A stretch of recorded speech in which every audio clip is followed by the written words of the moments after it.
Meet the most broken summon in gaming history.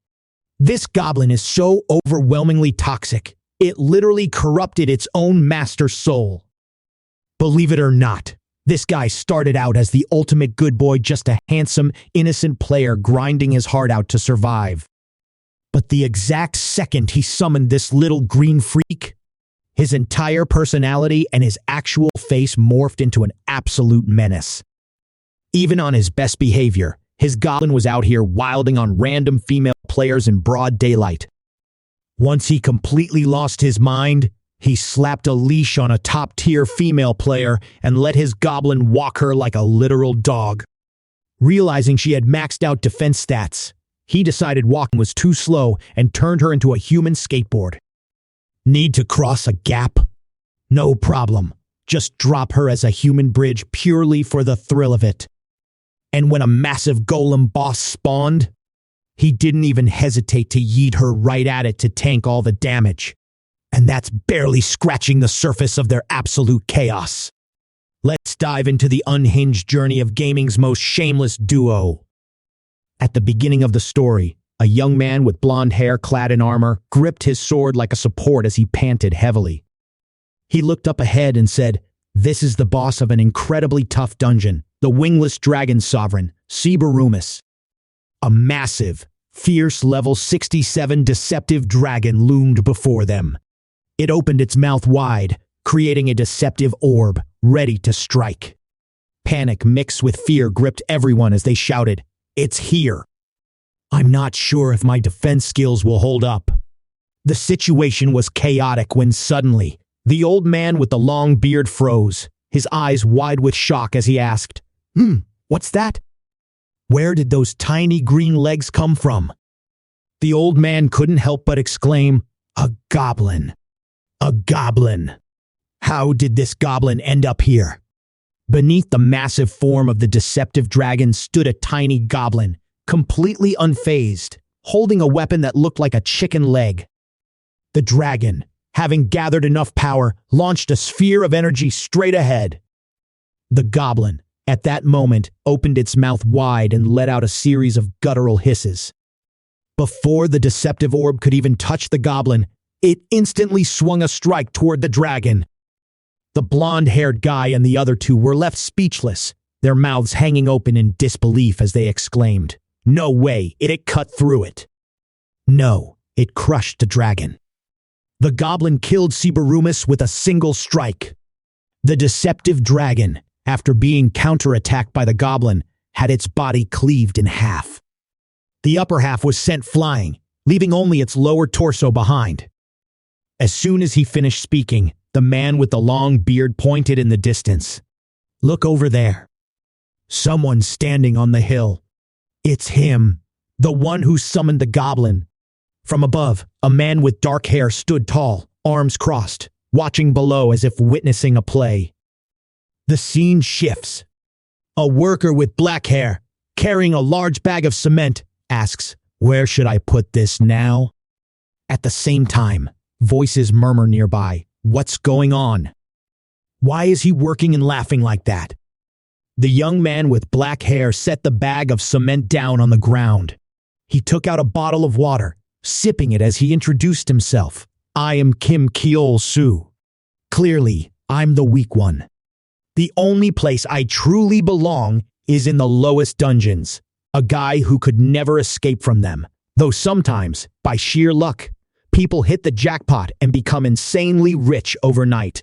But no matter how high a goblin levels up, it's still just a goblin." While he was resting, he overheard a conversation from a group of people warming themselves by a nearby hearth. "Have you heard about Mr. Cha? I heard he's so obsessed with playing Heaven's Door that he stopped going to work. They say he got an hidden class." The other man replied, "An hidden class? That's amazing. He must be making a ton of money now." Full Driver is a type of fantasy game. In this world, players are completely immersed, as if they truly live within it. Specifically, the term Full Driver stands for Full Driver Virtual Reality, or FDVR, much like the anime Sword Art Online. Listening to their conversation, Kim Chulsoo couldn't help but think to himself, Heaven's Door, the full driver VR game that's been making waves recently. The experience was so immersive, it made players forget about the real world entirely. Of course, advanced technology makes machines expensive, but thanks to a bunch of internet cafes constantly upgrading their gear, even broke guys like me get to enjoy the perks. And the rising demand led to one thing. Real money started flowing into the game, and in-game items turned into real cash. Heaven's Door became a true revolution. At first, I was excited, but only at first. Then, Kim Chulsoo spun the pickaxe high into the air, shouting, "This is my final move!" Die! With a final strike, he slammed his weapon down on the rock, shattering it into pieces. The system notification immediately popped up. Skill unlocked, earth-shattering strike. You have received 3 stone. You have received 3 stone. You have received 3 stone. Kim Chulsoo was losing it, clutching his head and screaming, "Oh my God, this is so stupid. I'm about to collapse from all this grinding, and now I have to keep going."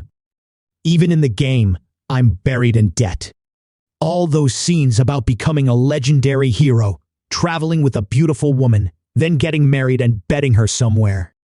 What the hell is this Heaven's Door? No matter how much I mine, it's all a stupid waste.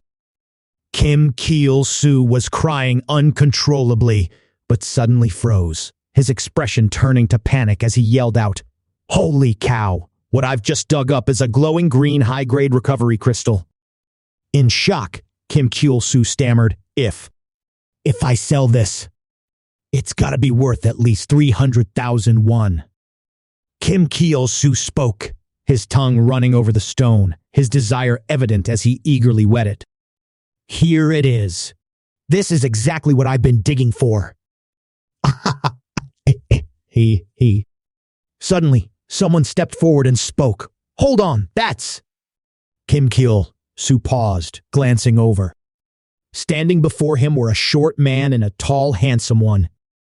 But what really caught Kim Chulsoo's attention was the woman standing between them, her platinum blonde hair, flawless face, and seductive figure that made him mentally scream with desire. A woman. And she's beautiful too. The platinum-haired woman continued, her voice smooth and teasing. "You dig here every day, so I'm guessing your mining skills are nothing to sneeze at."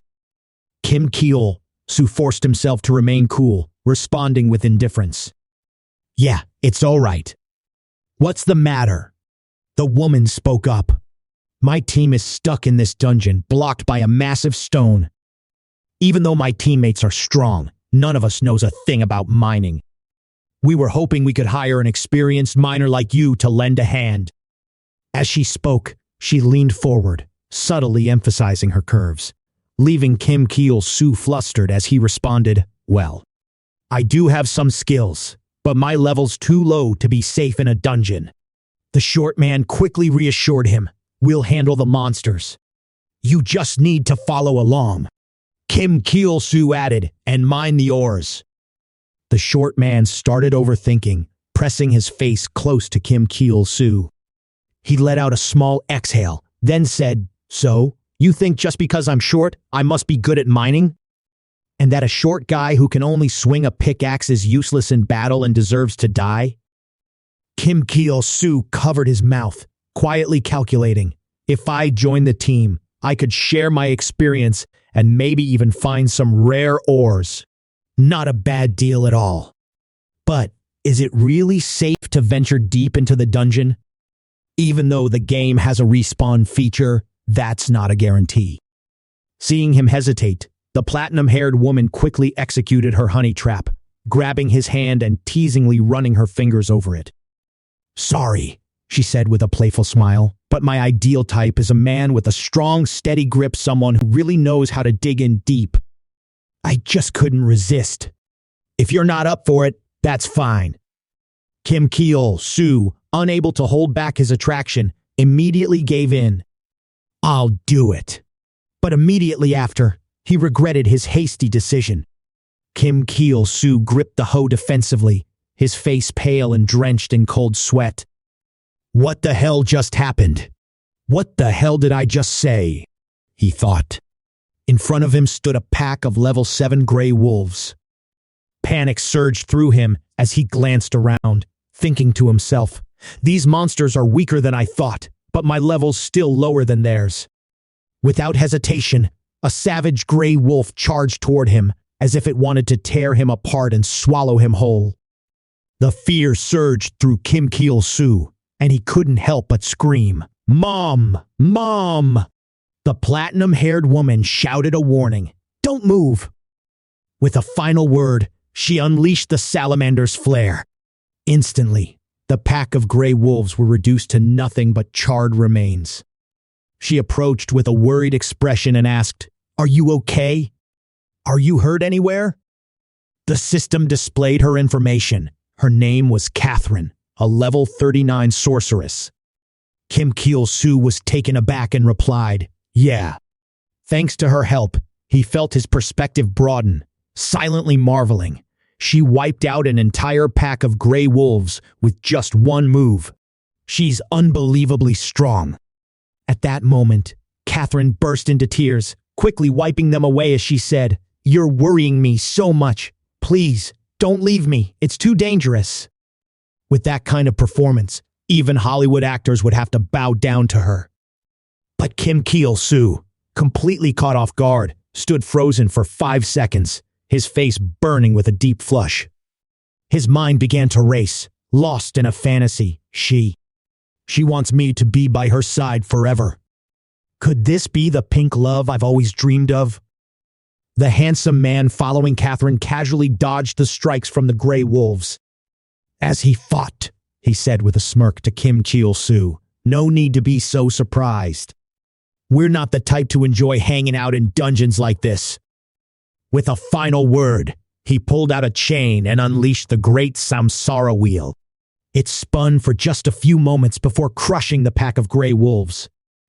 With the job done, he crouched over the carcass, peeling away wolf hide and prying loose its fangs with steady, practiced hands.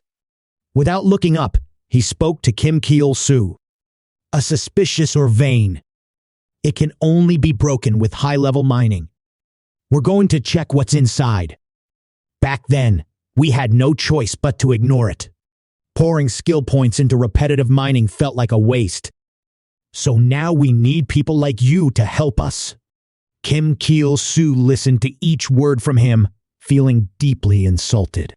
He thought to himself, people like me? What the hell does he mean by that? Bastard. Does he think I'm some kind of fool? Without me, where would they get the ore to mine? After a moment of thought, he stepped up behind him, his face darkening as he said, "I can't ignore this. You think I don't have combat skills?" Kim Chulsoo Soo, provoked, immediately spun his pickaxe. He took a deep breath and slammed his pickaxe down hard onto the rock, bitterness rising inside him. "I'm not even real. This is messed up. Damn it, not even a little. Damn it." As he cursed, he relentlessly hammered the massive stone in front of him. Meanwhile, the two men who had been following Catherine stood off to the side, watching casually. The shorter one broke the silence and asked, "Are you sure about this?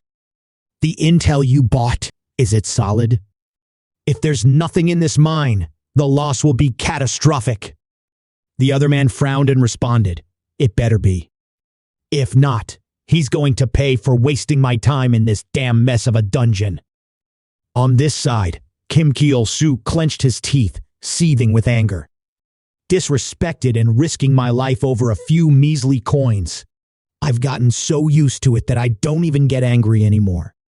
And that's what makes me angry. Realizing he was getting too worked up, he took a deep breath to calm himself. Stay calm. Just do the job as usual, collect the pay, and leave. It's just another normal day. Thinking of this, Kim Chulsoo Soo slammed his pickaxe down on the rock and yelled, "Same boring day as always." The force of the strike caused the rock to crack open with a small hole. Then it shattered, leaving everyone present staring in confusion, exclaiming, "Ha! This is a hidden dungeon." Before Kim Cheol Soo appeared a white door, adorned with intricate designs. Kim Cheol Soo couldn't hide his shock and excitement as he shouted at the group, "No way! Did we just find a hidden dungeon? We could get special rewards, maybe even unlock a hidden class. We've hit the jackpot." Catherine immediately revealed her true colors, a sly grin spreading across her face as she asked, "We?" Kim Cheol Soo exclaimed, "Now we can change our fate and become someone like Mr. Cho." Before he could finish his sentence, the man following Catherine struck him hard in the back with his weapon. The system immediately announced PK mode activated. Kim Cheol Soo lay face down on the ground, losing 480 health points before he could even process what had just happened. "Damn it! I can't breathe." Catherine kept her innocent expression, but her words were laced with venomous mockery. "Damn it! Getting out of this dungeon is so damn hard, especially in such a low-level area like this. And all it takes is that stupid mining skill to get in." Seeing the look on Kim Cheol Soo's face, she continued, "Don't be so bitter. We've been fighting the whole way. Aren't you just the one trailing behind?" Kim Cheol Soo's eyes widened with fury as he thought, "So they're the ones who attacked me, those cowards. They knew about the hidden dungeon from the start." After a brief period of unconsciousness, Kim Cheol Soo jolted awake, screaming out, "Urgh! Ah!" He was stunned, his face pale with fear, wondering, "Am I still in the dungeon? Did they not kill me? Could it be they still have some humanity left?" The stone Kim Cheol Soo had accidentally dug up was a high-level recovery crystal, capable of resurrecting players with 100% HP when their health dropped to 0. He stared in shock as the stone cracked in half in his hands, his voice trembling. "Wait, no. That's not right. I died and came back to life. My 300,001. You bastards. Damn it. My money." The more he spoke, the deeper his frustration grew, his fists pounding violently against the ground. Suddenly, he froze, his gaze locking on the wide-open door. He thought to himself, the entrance to the hidden dungeon is still open. That means the dungeon hasn't been cleared yet. Kim Cheol Soo crawled forward, severely injured and filled with rage, muttering to himself, "You think I'll just leave after losing the healing crystal? Think again. I'll ruin your little party and change my fate. You bastards who dared to underestimate me will live in a nightmare remembering me. Just wait. Hidden dungeon." Immediately, he gathered all his strength and charged toward the hidden dungeon. His flight looks amazing, but today is his unlucky day. Inside the hidden dungeon, a staircase suddenly plunged downward. Kim Cheol Soo lost his footing and shouted, "Damn this staircase!" Kim Cheol Soo fell headfirst to the ground, losing 80 health. Kim Cheol Soo lay flat on the ground, questioning himself. "I'm in. This must be the hidden dungeon." The game revealed a hidden goblin altar dungeon. Before him appeared a massive stone statue of a goblin sitting proudly on its throne, grinning with a mischievous delight. Kim Cheol Soo sat up and exclaimed, "It's massive! What the hell is that? Is that goblin actually strutting on the throne?" Then he decided to go deeper inside, his mind filled with thoughts, but a goblin altar? Don't tell me this whole place is nothing but goblins.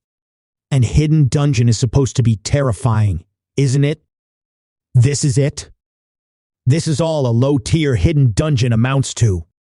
What a letdown.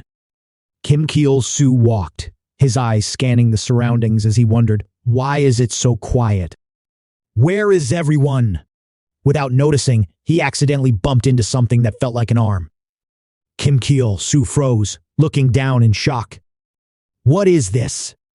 He jumped back in shock, screaming out loud as he realized that what he had just bumped into was the lifeless body of the short man, lying in a pool of blood. He could tell right away it was the short guy from earlier. What the hell? He couldn't speak anymore, so he switched to chat and asked him, "Can you use a resurrection skill?" Kim Chulsoo Soo responded helplessly, "I don't have any skills like that." He stared at the man's corpse in confusion, rubbing the back of his head as a thought clicked into place. Don't tell me he's stalling, refusing to hit the respawn button so he won't miss the hidden dungeon? If he revives, he'll get teleported back to the village. Damn, this guy's greed knows no limits. Suddenly, a loud red alert blared from the system. This is a high-difficulty dungeon, far beyond your level. Please exit the dungeon immediately. He asked, confused. What? Before he could process what was happening, a piercing scream echoed from behind him. Kim Chulsoo spun around in panic, as if realizing that voice. On this side, the brown-haired man was being squeezed tightly by the monster with one hand. Catherine was being trampled beneath the monster's feet. Kim Chulsoo watched in horror, utterly stunned. Isn't this the Goblin's altar? He wondered.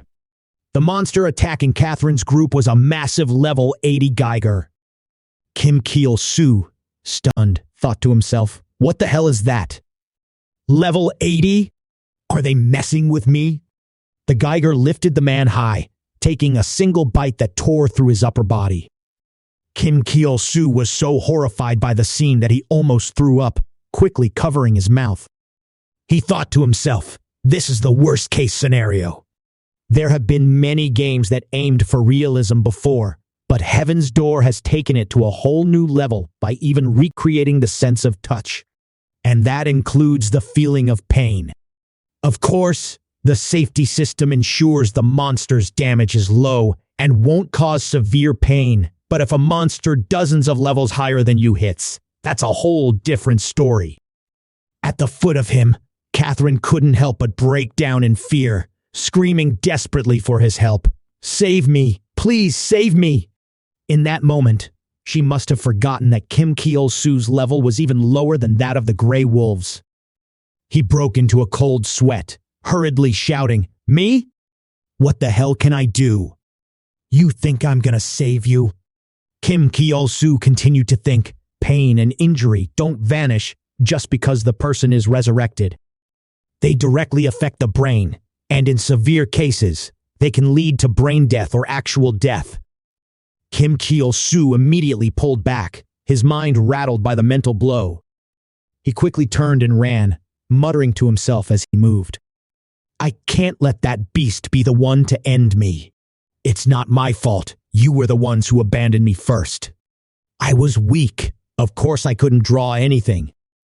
But that's why. That's why I must survive.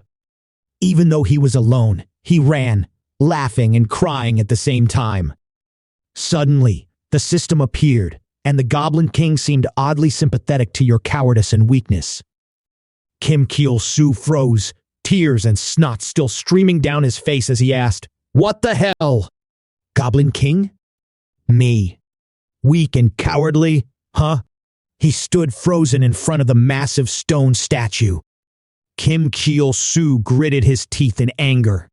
Do you think I wanted this? Do you think I chose to be powerless? If I had any strength at all, I wouldn't have run. Meanwhile, Catherine raised her hand desperately as if to block the blow. With a single stomp from the beast, she was crushed to the ground, blood splattering from her side. Kim Chulsoo turned back, his fists clenched in anger as he recalled the grueling days of hard labor. His voice was thick with frustration as he poured out his heart. I want a proper job, a place where people don't look at me with disgust. I want to fight monsters, not break stones. I want to use my skills, just like everyone else. This debt, the one my parents left me with, it's been holding me down. I grew up without ever having the chance to do what I wanted. And you call me weak? Why should I take that insult? What have I done wrong? The more he spoke, the more agitated he became, shouting at the stone statue, Who the hell are you to look down on me from that throne? You're just a damn goblin.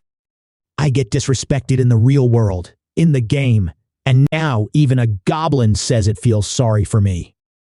Fine, I'm a goblin. What's the problem, huh? Damn it! At that moment, it almost seemed like the goblin statue was smiling even wider. A notification appeared. You have become an honorary goblin. Goblins will assist you at any time. You have met the requirements to transition into a hidden class. Would you like to change your class to Goblin Summoner?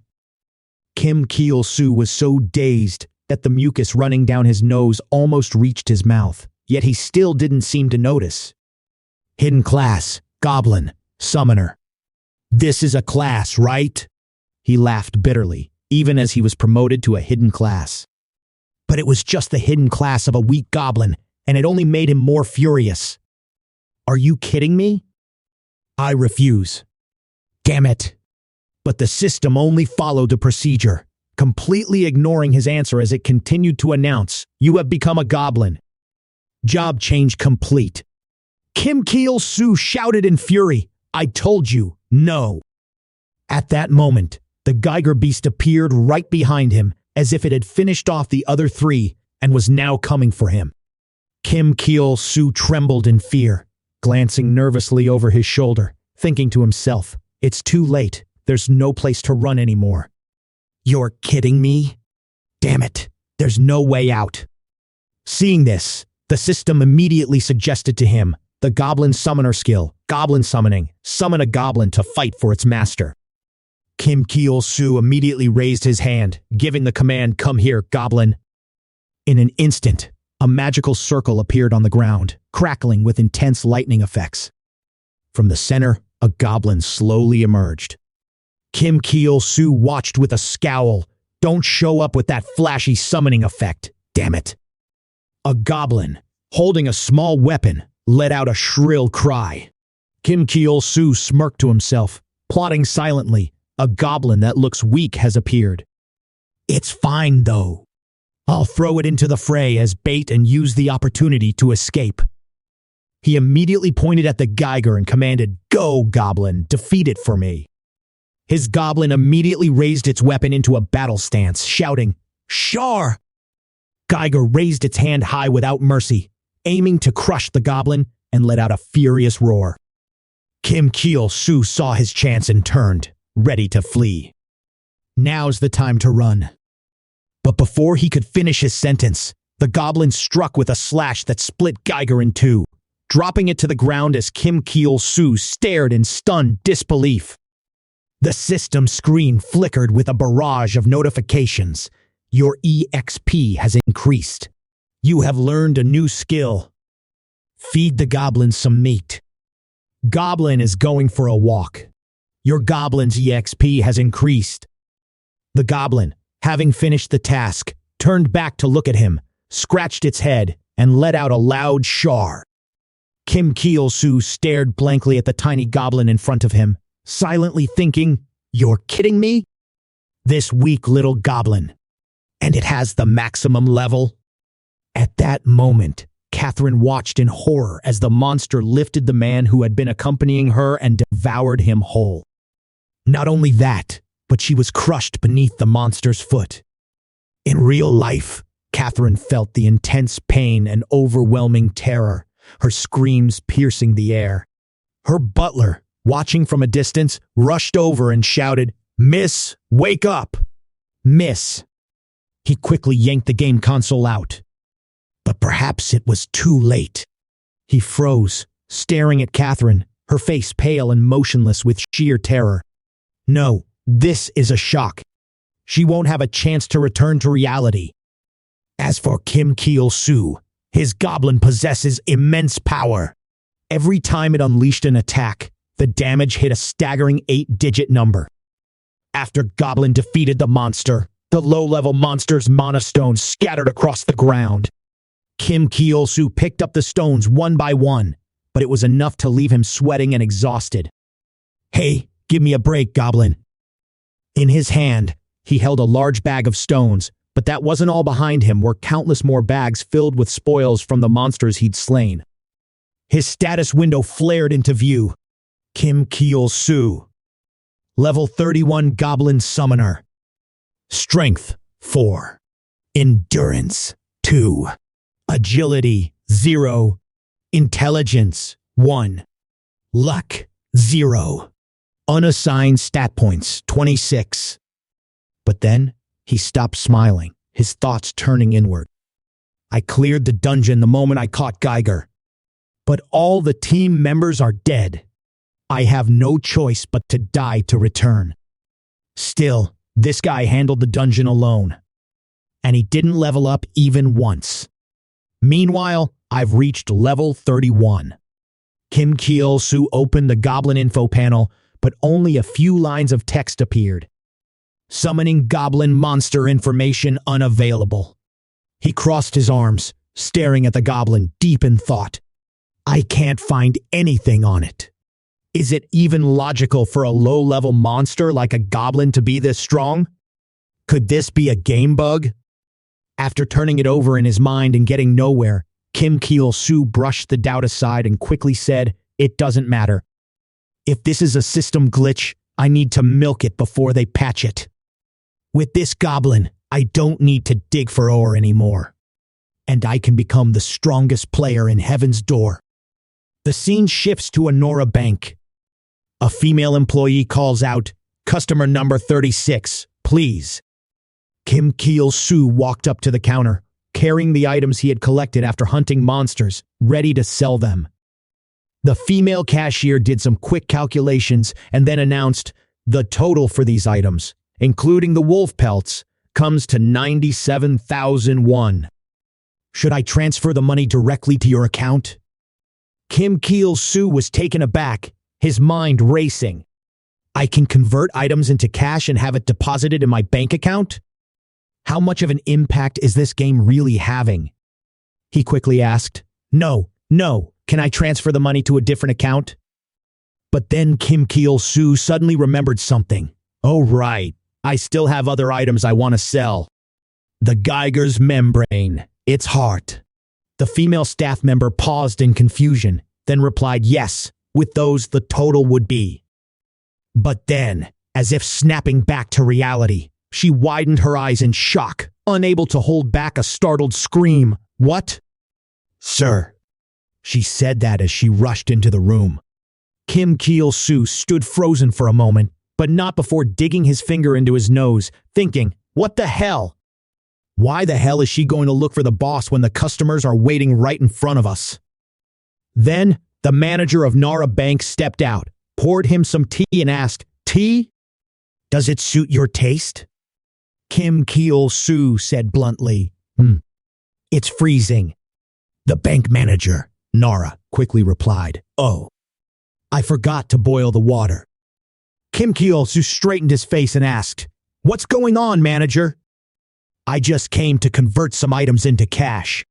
Before he could finish his sentence, Manager Nara interrupted him. "It's nothing. Actually, I have a better place to keep your money, so I thought we could sit down and talk for a bit." Kim Chulsoo was taken aback. "A better place?" She began. "Don't you think keeping all your money in your checking account is a waste? Our bank has a great investment option. So, if you invest it there, instead of leaving it in your checking account." Kim Chulsoo was taken aback. He quickly asked, "Wait, invest? I get that you guys need to make money, but is this really something a manager should be handling? I only have 1,000,001 at most." The teacup trembled faintly in Kim Chulsoo's hand, leaving him frozen in stunned silence at the mention of such a terrifying amount. As soon as he entered the game, he immediately lifted the goblin he had once discarded, thinking it weak, and shouted in joy, "Goblin, I've already paid off 10% of my debt with so many people." The goblin screeched, "Shar." Kim Chulsoo couldn't stop grinning as he continued, "I haven't even called you, and yet you ran over here with me? You sweet little thing. Whoever said goblins are ugly? You're so adora." After speaking, Kim Chulsoo stared at the goblin's face, its long, twisted nose and arms, the skin even greener than a ripe banana. He froze, cursing under his breath. Damn it, I can't lie. At least while we're still in the town, I should cancel your summoning. But after entering the town, the goblin walked alongside Kim Chulsoo, drawing mocking stares and sneers from the townspeople. He couldn't help but feel irritated, thinking to himself, what? I can't cancel the summoning? It only disappears when it dies. Everyone's staring at me. The people standing nearby started gossiping, speaking loudly on purpose so he could hear them. Hey, look, there's a goblin in the town. Did someone summon it? It's so annoying. It looks disgusting. Huh? Kim Chulsoo acted like he didn't hear anything and kept walking, but inside he felt like screaming, I'm not a goblin. Below, the goblin leisurely walked and yelled, unaware that it had accidentally bumped into someone. It looked up and saw the massive figure looming before it. He was Patton, the destroyer of the Everton Guild. Kim Chulsoo wiped the sweat from his brow, eyeing the man's figure before asking, the destroyer. That title sounds pretty impressive. Is he famous? The blonde woman standing next to him replied, no, he calls himself that. Kim Chulsoo was stunned, silently assessing the situation. This doesn't add up. No one calls themselves the destroyer and is just an ordinary person. Suddenly, he shouted in warning, wait, that's not a monster. But Patton ignored his words and swung his blade at the goblin. But before the blade could even touch the goblin's neck, it swiftly swung its chicken leg-shaped weapon toward Patton, draining 9,999 of his health. Patton was sent flying by the blow, his body crashing violently into the wall behind him, a spurt of blood escaping his mouth. At that very moment, a clear notification appeared above his head. PK mode pain levels capped, preventing any damage that could cause unconsciousness, designed to stop higher-level players from bullying the weaker ones. All eyes were fixed on Patton. The crowd fell silent as they watched his body slowly slide down the wall, collapsing to the ground, his head tilting to one side, motionless. Shock and disbelief were etched across their faces, and then a trembling voice broke the stillness. He's dead. Patton, the destroyer, has been taken down. A goblin. A goblin killed him. Wait, did this little green freak just one-shot him? Kim Chulsoo went pale, panic surging through him. His goblin had just killed another player, and his mind spun out of control, thoughts racing uncontrollably. Shit. Damn it. If anyone finds out it's a monster I summoned, they'll definitely... At that exact moment, a blue-haired man blurted out in disbelief, taken down by a goblin? What kind of humiliation is this? Patton the Destroyer. This is a monster not worth facing. He is UK, a level 30 dark assassin. Right behind him is a man named Min Sung, a level 28 speed master assassin. Accompanying them is a beautiful woman with blonde hair, Ji Hyeon, a level 27 death archer. And lastly, there's a strange man completely covered in a cloak, Suji, a savage level 28 assassin. UK pointed his sword at the goblin and continued, but you'll have to answer for starting trouble with our guild. Kim Chulsoo watched the scene unfold, his face darkening with concern. But his worry wasn't for the goblin, it was for their lives. Things are getting complicated. My goblin won't lose, but if it kills them all, that's a problem. He thought for a moment, then quickly shouted to them, wait, hold on. Let me handle this goblin. UK stepped forward, threatening, who are you? Stay out of our business. If you interfere, you'll die too. Kim Chulsoo immediately retorted, butt out, no way. However, you guys all crowding around a single goblin doesn't seem right. Before either side could settle things, the goblin launched the first strike, using its stone-throwing skill. In the blink of an eye, Min Sung, the master of speed, met his death, leaving everyone in stunned disbelief. Without hesitation, The members of the Everton Guild shouted, "Catch that bastard!" Kim Chulsoo didn't want things to spiral any further, so he quickly pulled up his pants and ran. Goblin followed right behind him. As he ran, Kim Chulsoo couldn't help but feel bewildered, wondering how everything had come to this. He had a max-level goblin and a bright future ahead of him. He had thought he'd live a smooth life in Heaven's Door. Mid-stride, a door burst open beside him. A man inside leaned out, shouting at him, "This way!" Kim Chulsoo froze, his voice sharp. "Who are you?" But the man quickly urged him, "There's no time to explain. Hurry up."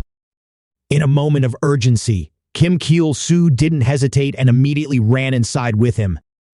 But it wasn't long before he burst out, running away while shouting, "Damn it! Why'd you say that in there?" In truth, that old man's name was Sung Lee-un, a crafty bastard and a level 26 fighter. Sung Lee-un chased after him, yelling, "This way leads straight to your grave." He yelled back, exhausted, "Holy shit, what the hell am I supposed to do now? I'm already overwhelmed just trying to escape." A notification suddenly appeared. The Goblin King is surprised by your stealthy attack. When you kill an enemy, you will earn 1 goblin point. At this point, Kim Chulsoo was truly enraged, shouting, "Stealthy? You call me stealthy? First, you said I was weak and cowardly. Now you're calling me stealthy. At first, I didn't do anything wrong. So, what the hell turned me into this weak, cowardly, and sneaky person?" As he spoke, his steps gradually slowed to a stop. Kim Chulsoo's eyes were cold, sharp as daggers, filled with fury. "It's because you forced me into this team, betraying and attacking without reason. Now that I think about it, it really pisses me off." With that, he turned and gave orders to his goblin. "Listen up, goblin. I can't stand being looked down on any longer." The goblin appeared immediately as soon as he called. Kim Chulsoo declared, "From now on, we will destroy the Everton Guild." They say a pet grows to resemble its owner, but in Kim Chulsoo's case, it's the opposite. His expression mirrors that of the goblin, the only difference being the skin color. Both of them wore wicked grins. On the other side, Eunha and Ji Hyeon were running across the rooftops. Ji Hyeon, surprised by Eunha's serious fighting stance, asked, "Do you really need to come with us to take him down?" Eunha responded, "I think I can handle it on my own." But Eunha thought differently. As he ran, he glanced back and warned her, "Don't let your guard down." That goblin, Patton, the Destroyer, was the weakest among us, yet he was killed with a single shot. There's something off about this goblin.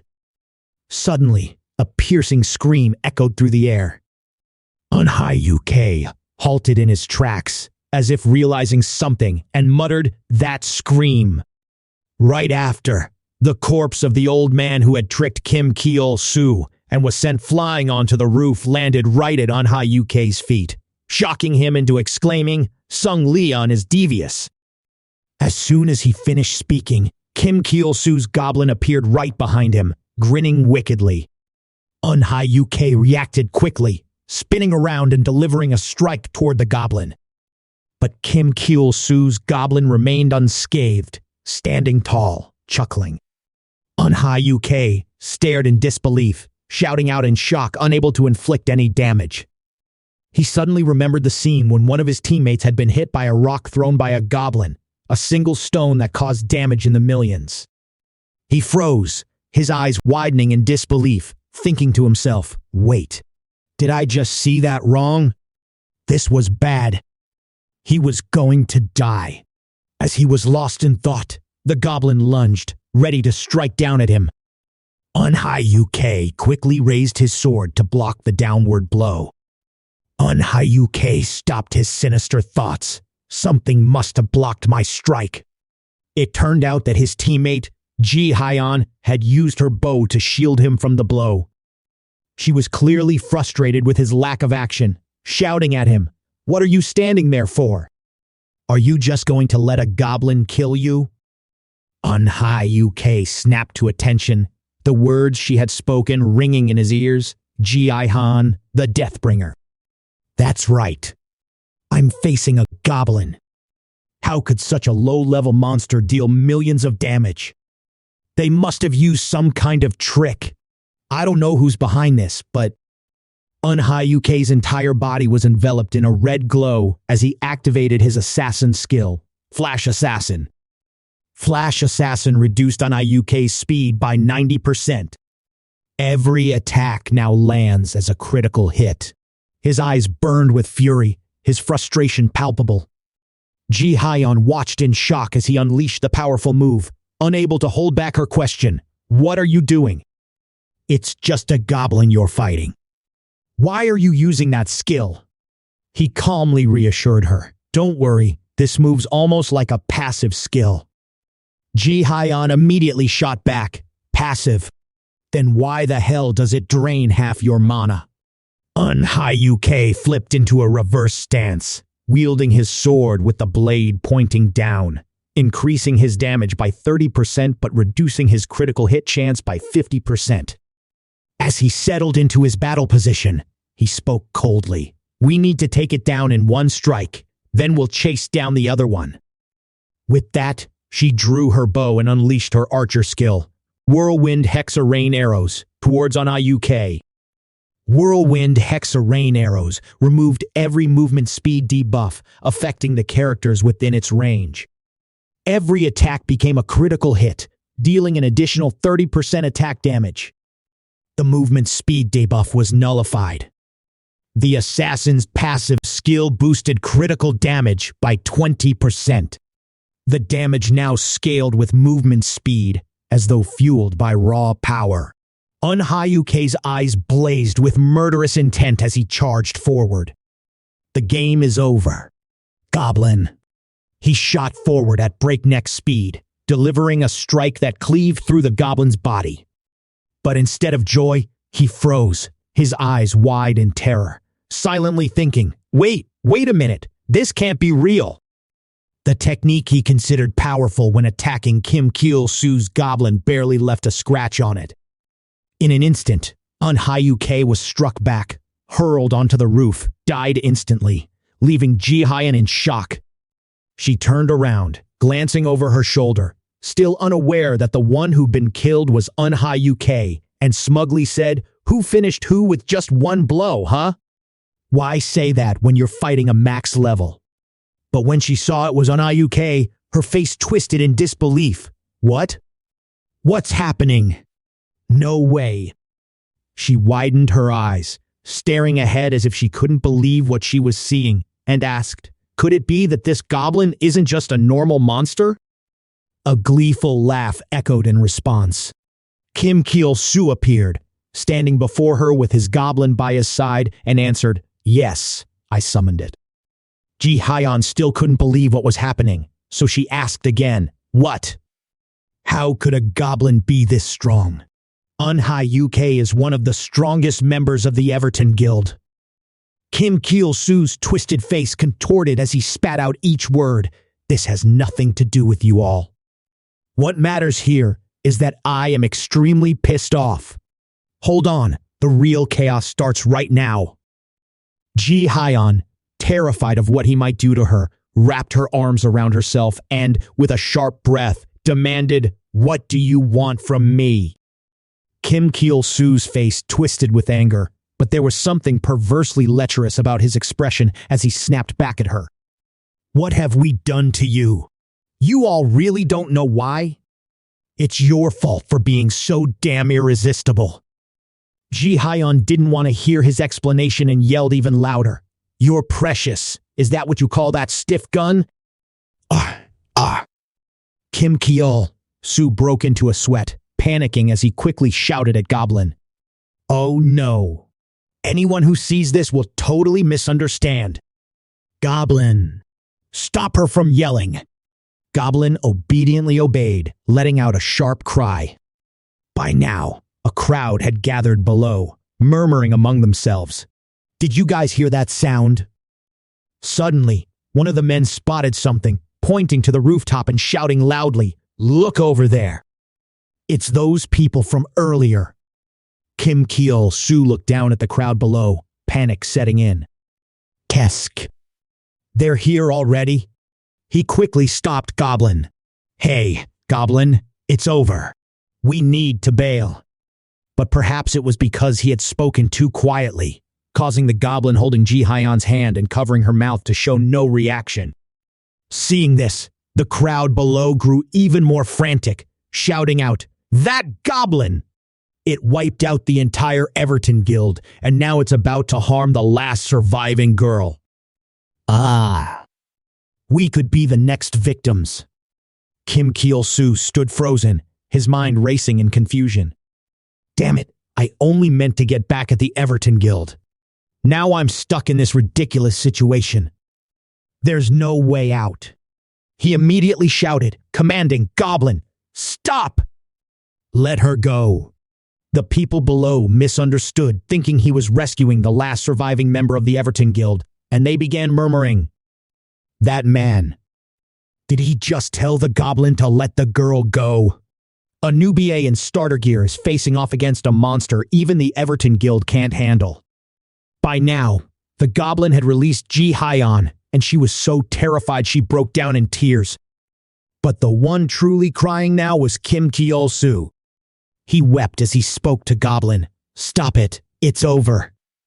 However, down below, one guy, who had been daydreaming but liked to relay messages, suddenly shouted that Goblin's as good as dead. Immediately, everyone around cheered him on. "What? Hey, you. I don't know who you are, but good luck. Go take it down. We're rooting for you." Kim Cheol Soo stared blankly, his mind racing. Huh? Why are they cheering for me? They should be booing me instead. He widened his eyes, staring at Ji Hyeon as if suddenly realizing something. Wait a minute. Could it be that they don't know I summoned this Goblin? He had clearly said earlier, "Let me handle this Goblin. I don't want the Everton Guild to get hurt." Kim Cheol Soo continued to imagine the scene of the hero saving the damsel, standing protectively in front of Ji Hyeon. "Let her go," he demanded. Ji Hyeon, moved by his bravery, whispered, "Oh, Cheol Soo." Kim Cheol Soo, with his striking good looks, turned to the Goblin and said, "This time, you're really done for." As the words left his mouth, he couldn't help but think to himself, I just said that. Which means right now, I'm the fearless hero saving a girl from a monster. Kim Cheol Soo cupped his face in his hands, a sinister laugh escaping his lips. He. He looked up and called out, "You." Ji Hyeon, startled, curled up in fear, shouting, "What?" Kim Cheol Soo immediately spoke to her. "You don't want to end up like your friends, do you? I'll spare your life if you promise to keep quiet about me and this Goblin." Ji Hyeon immediately agreed to the deal, replying, "All right, fine. I promise I won't say a word." Kim Cheol Soo smiled in satisfaction and replied, "Good." Then he flung his arm to the side, shouting loudly at the Goblin before him, "Goblin, you dare trespass into this village? You're nothing but a lowly beast, yet you still brought suffering to everyone. I will." He activated his Goblin summoning skill and strolled alongside the Goblin. In an instant, a golden chain coiled around the Goblin's neck. Before it could even grasp what was happening, Kim Cheol Soo immediately yanked it away, shouting, "I won't let you off." He spoke as he jumped down. Kim Cheol Soo landed safely, but the Goblin crashed headfirst into the ground, letting out a sharp, panicked cry, "Shar!" Kim Cheol Soo kept dragging it forward, while the onlookers, their eyes wide with surprise, could only guess beast shackles, light chains. I can't believe someone in the newbie town can use such an advanced skill.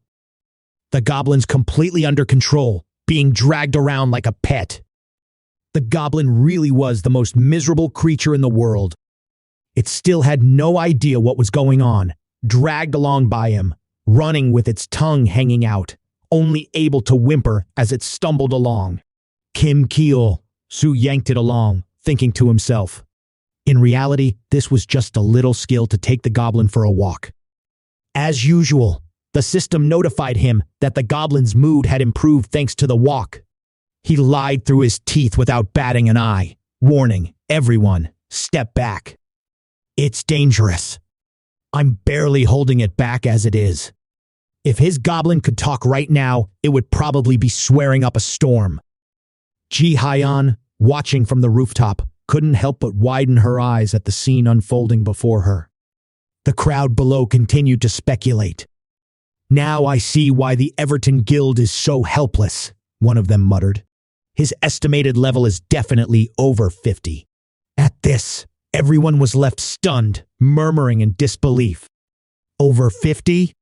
So it's not that the Everton Guild is weak. It's that no one here can even come close to standing up to him.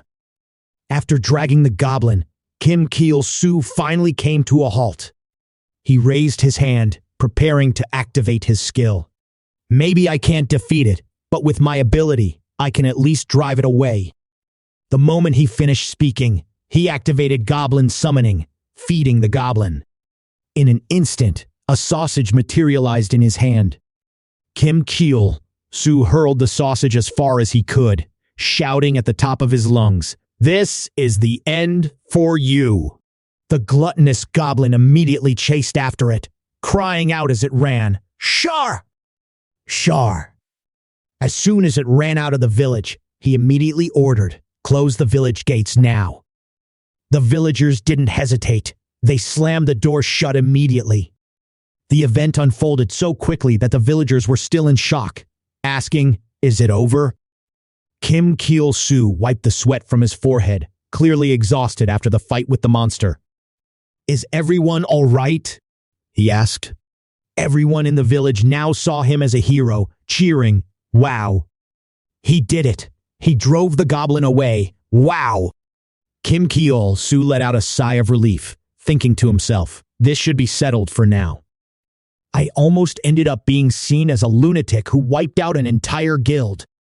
At that moment, Ji Hyeon stepped up behind him and said, "The rest of the guild members are dead and have been sent to the resurrection altar at the Lasco sanctuary. I'm the only one who knows the connection between you and the goblin." He looked at her and immediately recognized her. She was the girl from earlier. Ji Hyeon, with her delicate face, brushed her hair and continued, "I'll keep my promise." Kim Chulsoo was a bit surprised, thinking, "Oh, I think I can put her to good use." He thought for a moment, then began speaking. "I heard that inside Lasco, players have unlimited health as long as they're not attacked by monsters or other players. That's why it's called the Sanctuary. You better keep your word. If not," he said coldly, "I'll kill you and leave you at the resurrection altar. Then, I'll keep killing you over and over, inflicting damage beyond infinity. I promise you that." Ji Hyeon was terrified, her face draining of color as she screamed, "No, no, no!" The scream was so loud it sent every crow in the village scattering into the sky. The scene shifts. Kim Chulsoo lies back on the bed, relaxed, mumbling to himself, "It wasn't exactly what I planned, but getting to stay in such a fancy room as a reward for the good I've done. It's worth it. I'm feeling pretty proud of myself." But then, suddenly, he remembered the scene Catherine crushed under the beast's foot and thought, "Back then, I didn't have the power. But if I did, I would have saved her. She was so damn hot." Kim Chulsoo suddenly sat up straight, exclaiming, "Oh, I almost forgot.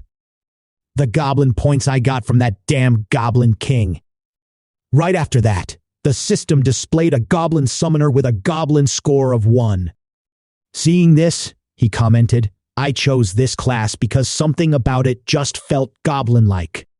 And now, I'm getting points just for being called crafty. Sneaky, huh? At this rate, those goblins are probably gonna start calling me bro when I collect enough to lose. What the hell is really? Shar? Sweat broke out across Kim Chulsoo's back as he quickly replied, thinking, "The innkeeper NPC? Ah, yeah. I'm fine." The goblin didn't stop. It raised the weapon, shaped like a chicken leg, and continued to chant, "Kek." Kim Chulsoo, utterly helpless, had no choice but to plead, I get it now. Just stop holding that thing up. I'm sorry for what happened earlier." The moon climbed higher, slipping through the window crack. Kim Chulsoo lay in bed with the goblin. He let it rest its head out on his arm and sighed, continuing softly, "Even if you do nothing, you're still mocked and attacked for no reason.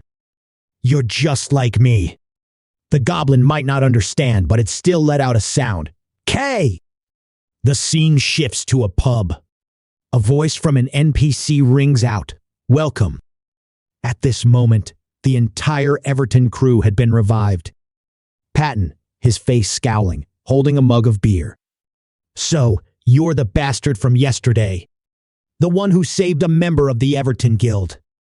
He was talking about Kim Chulsoo, who stood in front of them and simply replied, yeah." Kim Chulsoo thought to himself, so many people. Without the goblin around, I feel a bit on edge. Manhwa shot him a death glare, his face cold with murderous intent. "Even though we're clearly enemies, you still helped us. Thank you." Kim Chulsoo silently judged him. "Could you stop thanking me with that killer look?" One of the guild members noticed Ji Hyun's expression and spoke up. "There's no need to be so on edge, Deathbringer Ji Hyun. It's clear he doesn't intend to fight." But only she knew the truth, silently thinking to herself, "Of course, because the goblin isn't here. You all fell for his trick." At this moment, Kim Chulsoo was anxious, sweat pouring down his face as he began to negotiate with the Everton Guild. "As you said, the reason I'm helping you, even though I nearly died, is because I need something." The masked boss couldn't help but smirk, thinking to himself just as I thought. Then, he spoke up, "Whatever the reason, these guys owe you. Everton Guild never lets something like this slide. We'll help you with anything we can. No matter how much I grind in this newbie zone, I can hardly make any progress. I'm over level 30 now. I just want to move on to the next area as soon as possible. You guys know the way, right?" Manhwa kept his expression unchanged as he spoke. "Are you talking about Fiorendale? Someone knows how to get there." Suddenly, a voice rang out. "It's me. I know the way there pretty well." Kim Chulsoo turned and saw the sly Sung Leon, cursing under his breath. "Damn this guy." Without hesitation, he grabbed the old man's shirt, ready to throw down. Sung Leon quickly raised his hands in defense. "I'm sorry. I mean it." He coughed once, then spoke from the heart. "Considering you faced that goblin alone, I guess you must be really strong. Maybe even stronger than us." Patton hated when others were stronger than him, but all he could do was click his tongue and rub his forehead. But Kim Chulsoo thought differently. "Of course not. But if that guy had actually attacked me yesterday, I would have definitely died in one hit, like he said." Sung Leon began speaking. The newbie zone, also known as LEP, consists of 5 regular dungeons. The grassy fields where the slims appear, the mine, the dark forest, these are dungeons you can enter anytime you wish. They're referred to as the outdoor dungeons. But if you want to leave LEP, you must first clear the raid dungeon. Kim Chulsoo's eyes widened in surprise. "The raid dungeon, boss?" Sung Lee unresponded. Unlike the outdoor dungeons, the raid dungeons have gates that open and close on a fixed schedule. They're time-limited dungeons with a set number of entries. Since it's the final dungeon of each area, only those who've reached the required level in that region should attempt it. Manhwa stood up and interrupted. "The Dungeon of LEP only opens once a month. The reason we're gathered here is to defeat it." Kim Chulsoo froze at the words, his voice tinged with disbelief. So what does it mean that you all are here? Hyuk nodded. That's right. Yesterday was the day the dungeon raid opened. But that damn goblin screwed everything up. Until the next raid opens, we're stuck here in Lep. Kim Chulsoo's face darkened. I've been stuck here for a month. He couldn't believe how things had turned out, thinking to himself, damn, I made over 200 million won from the loot that monster dropped. My goblin is strong enough to wipe through dungeons way tougher than this. And now, I have to waste an entire month in this damn town, where I can't make a single penny. Kim Chulsoo grabbed the hem of Hyuk's shirt, his voice trembling with anger. Don't mess with me. A whole month? There has to be another way. Are you telling me I should waste my precious time like this? Hyuk turned around, locking eyes with him, his gaze cold enough to kill. That's right. Everyone here is pissed off about the delay. The debt's been paid. With that, he yanked the shirt from Kim Chulsoo's hands. He gave the command, let's pull out, and everyone left. Only Ji Hyeon remained at the back. She noticed Kim Chulsoo standing still, a hint of worry crossing her mind. She stole a glance at him. But then, she turned and followed her group. Outside, as soon as the members of the Everton Guild began to walk out, the goblin appeared behind the small box, its face strange, eyes darting to one side. Then, it looked up at the sky and let out a cry. Outside, the atmosphere was incredibly calm. Suddenly, a massive circle appeared in the sky. The system announced, the dungeon boss raid has been unlocked. The Everton Guild members stared in shock at the announcement. This can't be. The next raid isn't supposed to be for at least another 30 days. Hyuk looked up at the sky, thinking to himself, raid boss. Kim Chulsoo also received the notification and stared at it in disbelief, thinking, has it really opened? Patton couldn't help but be amazed. It really opened. In just one day, the boss raid is already live. The entire Everton Guild had gathered in front of the gate. Hyuk spoke up, asking, how many people are in there? Sung Leon, standing beside him with his arms crossed, replied, not a single one. The capable ones cleared it out yesterday and moved on to the next area. Hyuk stared intently at the gate. So this time, it's just us. Suddenly, a voice rang out from behind them. I knew it. You've all been lying to me. I should have figured it out the moment you told me to wait a month. You betrayed me just to get ahead. It was Kim Chulsoo. He was furious, filled with resentment, and shouted, I'm always the fool for trusting you people again after everything I've been through.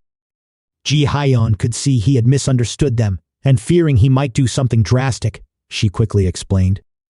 But Hyuk cut her off, looking down at him with a cold, cutting gaze and asked, it's fine. So, are you coming with us or not? Kim Chulsoo immediately took his stance and replied, of course.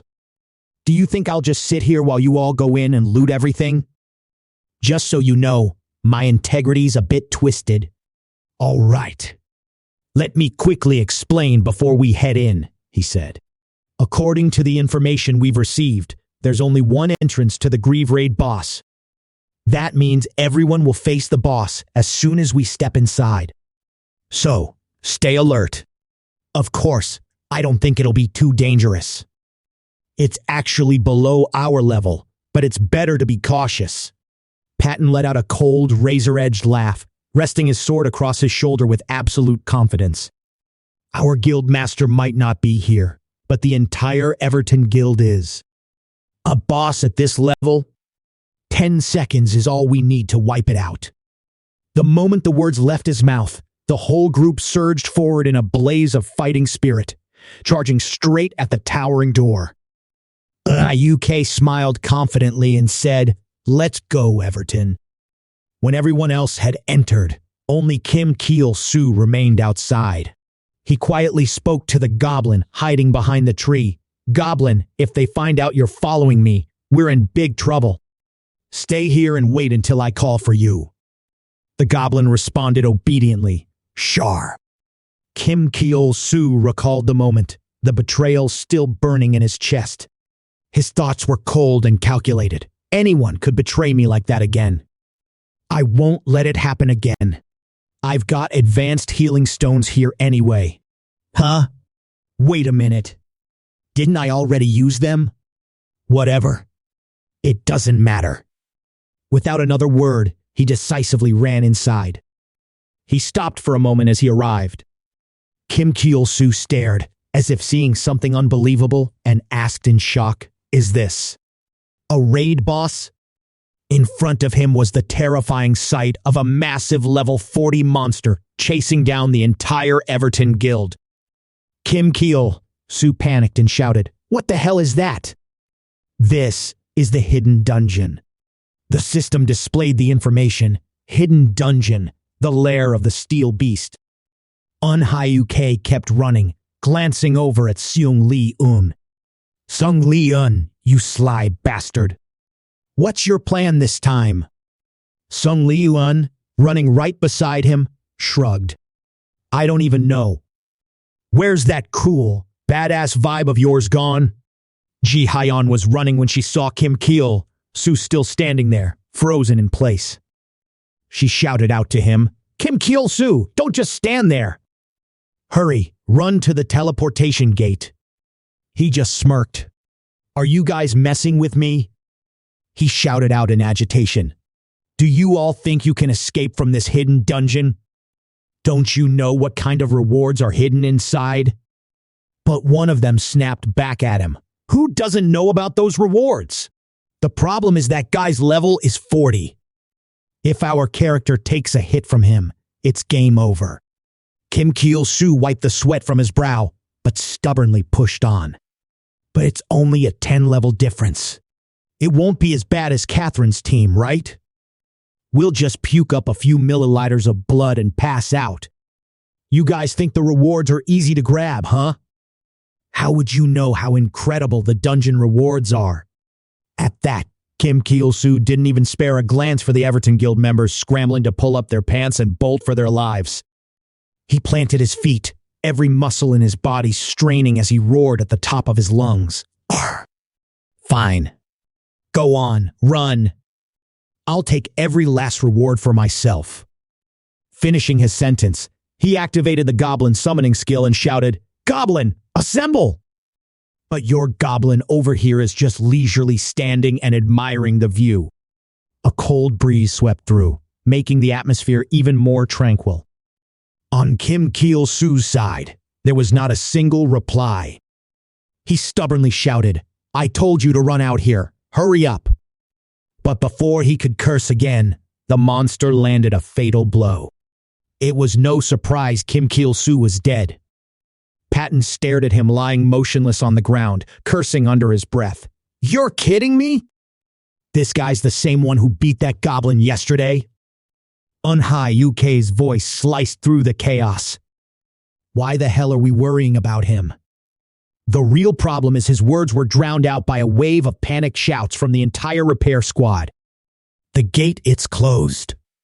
What? Shock rippled through them. Gates didn't just slam shut like this.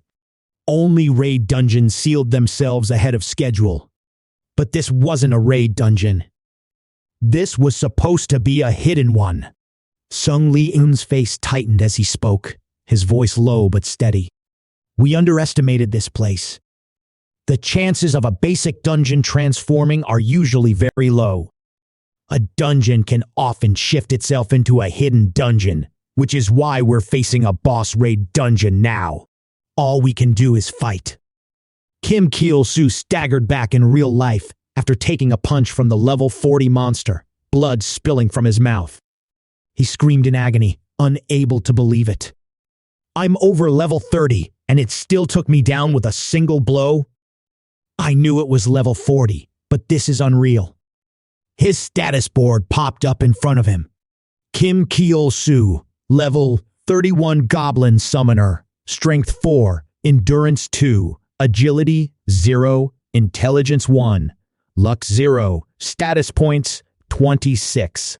He stared at it, cursing under his breath.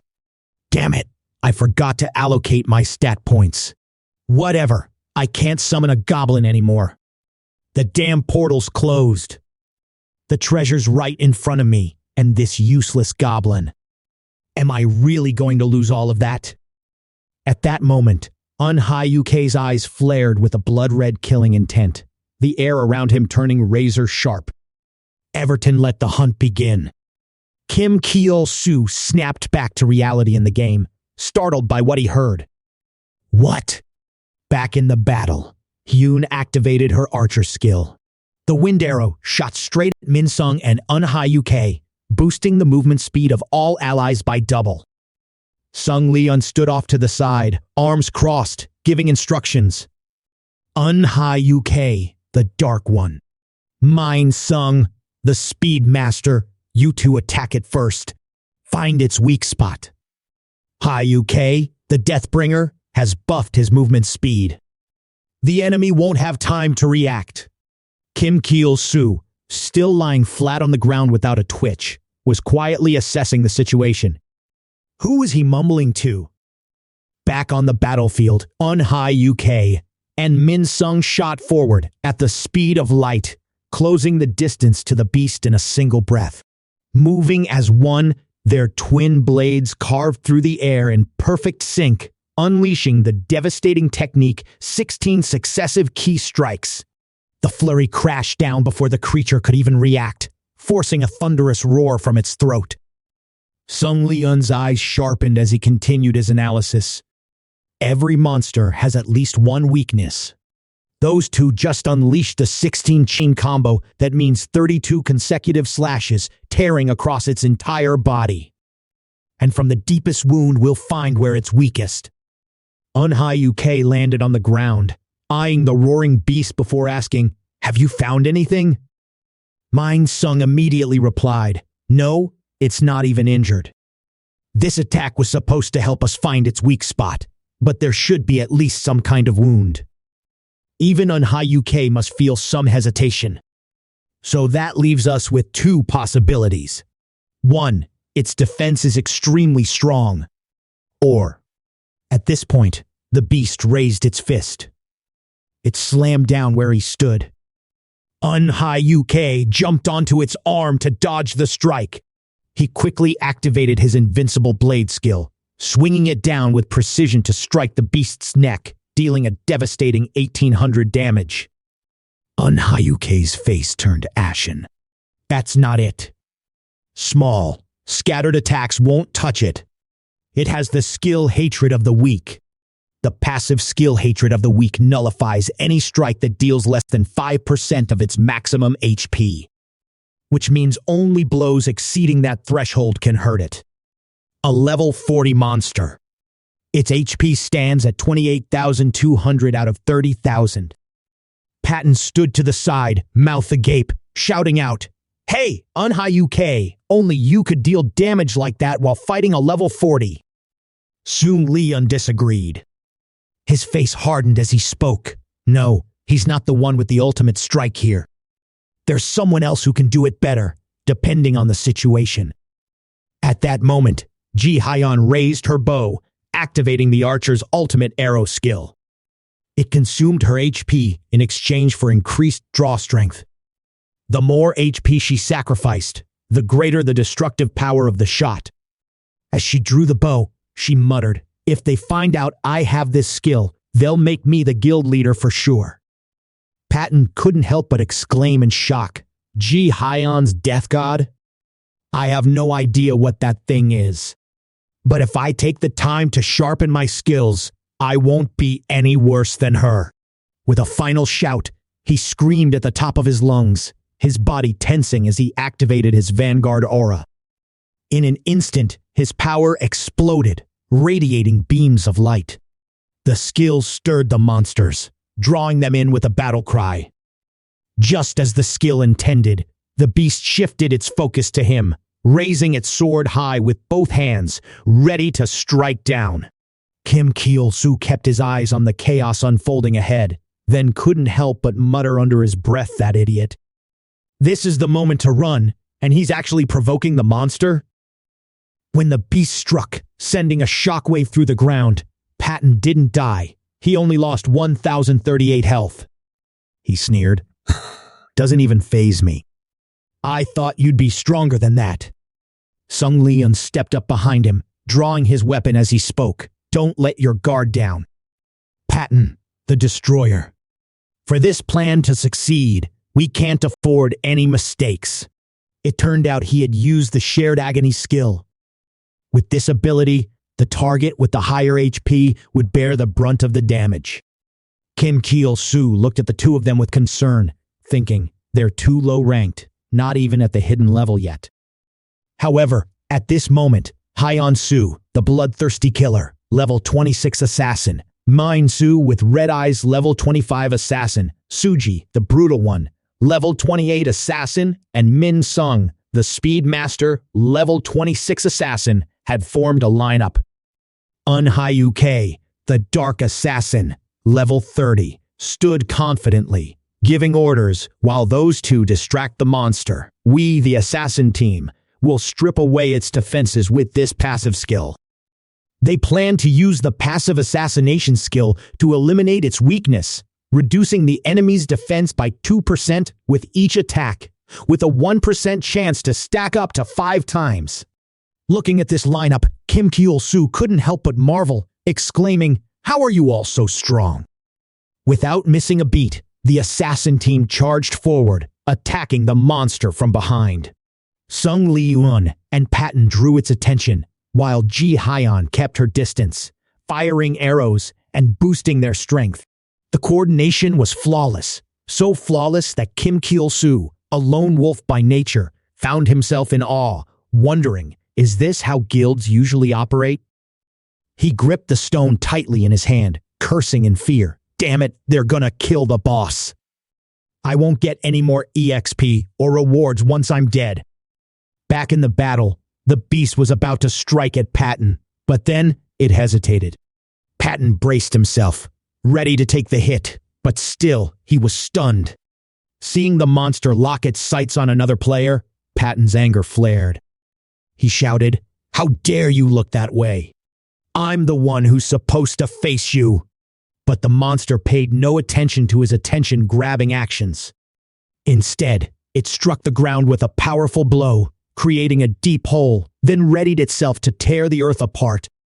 Kim Cheol Soo crushed the high-grade healing stone that restored 100 HP when his health hit 0, and he was brought back to life. He sprang to his feet, laughing triumphantly. "Ha! Ha! I can't let these failures keep hitting me. I'm the highest level here, after all. The main character always shows up late, right?" The system announced that the monster had targeted Kim Cheol Soo. The beast unleashed a wide area skill, crushing the ground beneath it. With just one strike, every member of the assassin team was wiped out. The few survivors seethed with rage, shouting angrily, "Why didn't you heal us sooner? That bastard!" One by one, every member of the assassin team fell, their bodies scattered across the ground right before Patton's eyes. He couldn't help but yell in fury. "How dare you hurt my teammates?" Sung Leon quickly warned him. "No, don't let your guard down now." But Patton had completely lost his mind by then. He drew his blade and unleashed his warrior skill, delivering a finishing blow. Before he could even touch it, the beast was struck by a single blow, losing 3,890 health. Sung Leon stood frozen, losing 2,456 health from the shared agony skill, his anger boiling over as he spat out blood, cursing, "My deceit. My treachery." And just like that, the system notified that Patton and Sung Leon were dead. Kim Cheol Soo stood frozen, staring at the near-total destruction of the Everton Guild, and muttered to himself, What have I done?" His face darkened as he shouted, "This isn't my fault. All I did was revive myself. I can't believe Manhwa is still alive over here." He slid to the ground, taking a defensive stance, quietly calculating. The monster always focuses on healers and ranged attackers more than the fighters. But thanks to the battlefield disturbance skill, it made our fighter, Patton the Destroyer, its target. The moment a player we didn't even care about respawned, the monster regained its fury towards us. The assassin didn't even get a chance to react before they were all killed. Not even our fighter could make it. On the other side, Ji Hyeon was drawing her bow, aiming at the monster with fear written all over her face. What? What should I do? Manhwa, the Dark One. Should I shoot? Ji Hyeon, the Death God, with only 46% HP remaining. Calm down, Jihan, the Death God, he said, his voice sharp. If you shoot now, our entire plan will fall apart.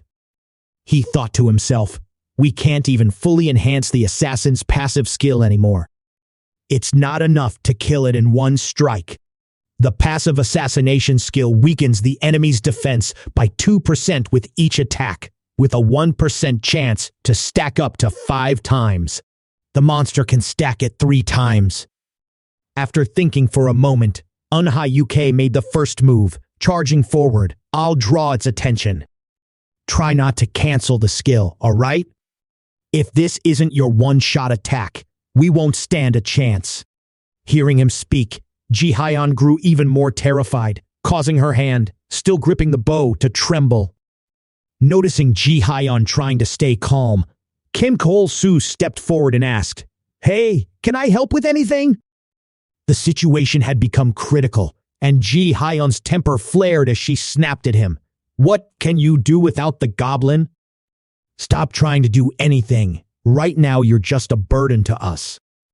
Kim Chulsoo froze, his heart aching with hurt as he thought to himself, "Why is she looking at me like that? Is it because I don't have a goblin? It's your fault, all of it. Because of you, I couldn't bring my goblin along. You're the ones to blame. You may be weak, but how dare you treat me like this? You think you can leave me with no choice but to depend on you? Fine then. I'll let you struggle until you're all dead." A wicked grin crept across his face as he decided to sit back and watch the show unfold. At that moment, the creature locked onto Ji Hyeon as its target. It let out a deafening roar and spun around to face her. Manhwa smirked, as if he had already predicted it, thinking, just as I thought. It prioritized choosing the archer, the one who deals our long-range damage. He immediately charged forward, drawing attention, and shouted, "Where do you think you're looking? I'm your opponent." He activated his 2-fold risky edge skill to strike the monster, thinking to himself, this is a pretty risky move. Just as he had anticipated, the attack didn't inflict any damage on the creature, but it successfully grabbed its attention. Manhwa spun through the air and continued, "It's not over yet." He gathered his strength and leaped into the air, thinking to himself, this is how you grab attention. Manhwa pressed on, unleashing his 2-fold risky edge skill, striking the beast's head and dealing 1,908 damage. He landed on the ground, spun around, and charged forward, launching a relentless series of attacks at it, shouting, the best way to get its attention is to cause as much damage as possible. Manhwa smirked, clearly pleased with himself, and asked, "So, you already see me as a threat just from 3 of my full-on attacks?" The beast was truly enraged and chose Manhwa HCM as its target. Looking at the monster's health, now down to 22,460 out of 30,300, Manhwa thought to himself, even though shared agony can only stack 3 times, this attack more than makes up for that. Now, all that's left is giving her the time she needs to recharge. The thought sparked, and he acted on it without hesitation, pushing the beast further, prodding at its fury like a blade twisting in a wound. "What's wrong? You mad? The next 3 seconds of your life belong to me now. Finishing his sentence, he prepared to activate the assassin's skill flash evasion, capable of dodging all attacks for the next 3 seconds. But luck turned its back on him the moment a crimson warning flared across his vision. Your HP is insufficient. The words hit like a hammer blow, leaving UK staring blankly in disbelief. What? He couldn't dodge in time. The monster delivered a crushing blow straight down onto him. Kim Chulsoo stood rooted to the spot, staring down at his own feet, as if the ground itself had betrayed him. At his feet lay UK, the dark assassin, beaten to death. Kim Chulsoo, now furious, shouted at Ji-hyun, "You slowpoke. You were so confident earlier. So what's this? I should have just stayed put. I shouldn't have come back to life, should I?" Ji-hyun wasn't one to back down easily. She shot back immediately. What? Are you serious? You think I'm dumb enough to just stand here charging up this bow and arrow? The fact that you resurrected yourself already ruined the entire plan. Kim Chulsoo couldn't hold back anymore and immediately shouted in her face. Do you idiots really think you could kill that thing without me resurrecting it? At this point, the two were face to face, yelling at each other. Ji-hyun retorted, "You're full of shit, bastard. Just give me 10 more seconds, and I'll kill it myself." Kim Chulsoo scoffed, "Lie all you want, but I'd rather let you all die than watch you take all the rewards without me." The beast watched the two of them bicker as if it didn't even exist. Being ignored was the final insult. Rage exploded through its veins, and it unleashed a thunderous roar that shook the air around them. Both of them were arguing fiercely when suddenly the mood shifted. Fear overtook them, and they burst into tears. Once again, the monster had chosen Ji-hyun's Deathbringer as its target. Ji-hyun returned to her energy-charging state. This isn't the time to argue. I'm not fully charged yet, but there's only one shot left. Seeing Kim Chulsoo not answering and repeatedly pressing something on the system, she asked, "What the hell are you doing?" Kim Chulsoo turned to her, a wicked grin spreading across his face. "Wait a second, I have a question. While charging, you can't move, can you?" Ji-hyun felt a cold sweat break out as she asked, "What? What are you planning to do?" Seeing Kim Chulsoo preparing to make a move on her, fear gripped her, and she nearly burst into tears. Don't come any closer." Without hesitation, Kim Chulsoo hoisted her onto his shoulder and bolted away, causing Ji-hyun to scream in panic. "Uwalaya!" Kim Chulsoo grinned smugly. "You said just 10 more seconds, right?" Just as he was pulling Ji-hyun away, the creature missed its strike, and he couldn't help but burst into a triumphant laugh. Seeing Kim Chulsoo's speed, Ji-hyun's jaw dropped in stunned disbelief as she exclaimed, "No way! How do you have speed that's almost on par with Un-hyuk's dark abilities? Your current status panel shows your agility has jumped from 0 to 26. He let out a silent scoff. "Well, yeah. That's because I dumped every single stat point into agility. Even a real assassin wouldn't be crazy enough to go all in like that. Maybe I'm not an assassin, but my movement speed's basically on their level now." The memory of the argument still burned in his mind. At least it earned him one more goblin point. That creature had given him nothing but this single advantage, yet, with just that, he'd pulled off something extraordinary. Damn it! Goblin King, are you trying to tell me I'm the one who's wrong? At this point, Ji-hyun had fully charged the bowstring and shouted, "I'm ready." Kim Chulsoo urged, "Then shoot." Ji-hyun was tense as she took the decisive shot, yelling, "Don't rush me. You think it's easy to aim and shoot while moving at high speed? If I miss this arrow, we're dead for sure." Kim Chulsoo kept running, muttering, "Don't tell me that.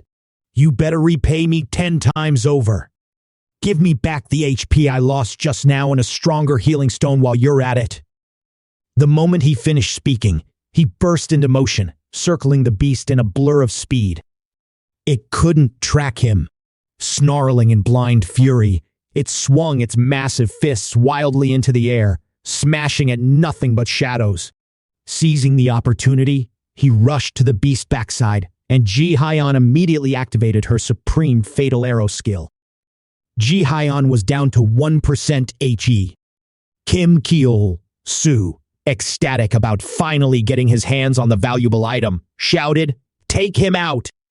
Suddenly, the beast unleashed its AoE skill, Eschaton Bringer.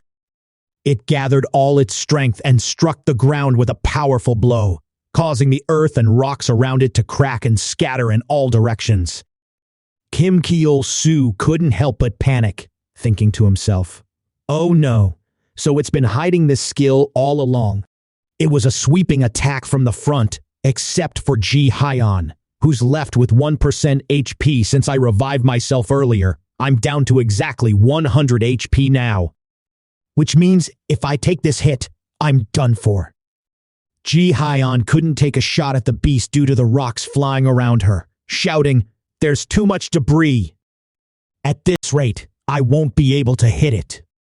Suddenly, Kim Chulsoo spoke up. "My brain is showing me something." Hearing that, Ji Hyeon felt like she had just been thrown a lifeline. Without wasting a second, she asked, "How do we get out of this situation?" But Kim Chulsoo's face was oddly content in the middle of this crisis. He casually replied, "Nope. Just memories of when I used to hang out with my friends." Ji Hyeon, absolutely fuming at his offbeat response, screamed in frustration, "That's a dying flashback, you idiot." Out of nowhere, Kim Chulsoo's goblin burst into existence, its health towering at 99,999,999, ripping the very fabric of space inside the hidden dungeon as it forced its way through. Kim Chulsoo felt as if he had glimpsed the last ray of hope in his life and shouted, "Goblin, hey, you bastard! What the hell is taking so long? It feels like the last time I used summon was a week ago." Ji Hyeon stared in stunned disbelief, thinking to herself, "What did I just witness? Did that thing just shift its attack into some dungeon space to move through? Is that even possible?" There was no time left. Kim Chulsoo immediately ordered, "Move in secret. Goblin shield." Immediately, the colossal goblin charged forward, using its massive body to shield Kim Chulsoo and the other person from the rocks. Unable to affect Ji Hyeon, the beast growled, clearly enraged. But Kim Chulsoo only answered with a sinister grin. "Your last words are getting a little noisy, hidden boss. Now, it's time to finish this." With no obstacles left in her way, Ji Hyeon immediately unleashed her supreme fatal arrow, a blast of pure energy aimed straight at the beast. Immediately, it was finished off and collapsed. System notification. You have cleared the hidden dungeon, the lair of the beast. After the battle ended, Ji Hyeon was still in a daze, murmuring to herself, "We won. We really wiped out the hidden dungeon." The system notification echoed again. "You have leveled up. Ji Hyeon, the Death Archer, has risen from level 27 to level 31. Kim Chulsoo was no exception. You have leveled up, Goblin Summoner, from level 31 to level 34. But rank meant nothing to him. All he cared about was the reward. Kim Chulsoo lunged forward like a starving tiger, his voice tearing through the air. "Reward! Give me the reward now." After the monster was defeated, all the defeated characters were resurrected after completing the hidden dungeon raid. Patton sat on the ground and replied, "Yeah, even though I can taste a bit of blood in my mouth, it's a relief that it stopped there. If it had been any worse, we'd be in real danger." Sung Leon was also revived, but he lay motionless on the ground, his eyes darting uncontrollably from side to side. Patton shouted in panic, "Wait, Sung Leon's not breathing." One of the group members smirked, Just punch him hard. That'll fix it. Then, returning to the main issue, Unayuk asked, "Now, explain what just happened." Kim Chulsoo greedily clutched the items, shouting, "Stay away from me! Hey! Hey!" Unayuk frowned, puzzled. "What's wrong with him?" Ji-hyun hesitated, then replied, "Well, here's the thing." She recounted how Kim Chulsoo was promoted to level 34 and quickly rushed to the pile of dropped items while she received a notification from the system. "You do not meet the requirements for the hidden class." Ji-hyun sighed, frustrated. "I still haven't met the requirements for the hidden class? Completing the hidden dungeon isn't enough?" Kim Chulsoo sprinted towards the pile of loot, his mind racing. "Just like when we earned the Goblin King's trust to level up, we can't advance unless we meet certain conditions in this hidden dungeon. So that's it. If I meet the requirements, I can level up without even having to defeat the boss. And honestly, getting the hidden class before defeating the boss seems like a much smarter move. I'm curious to know what that hidden class even is. But thinking about it now won't help. Right now, I just need to grab the loot." When he ran to the spot, Kim Chulsoo froze as if he had seen something priceless, his voice trembling. This has to happen right now." Seeing that he was about to claim all the rewards for himself, Ji-hyun quickly rushed over. "Wait a second. We may have been the ones to finish off the boss, but everyone fought together," she said.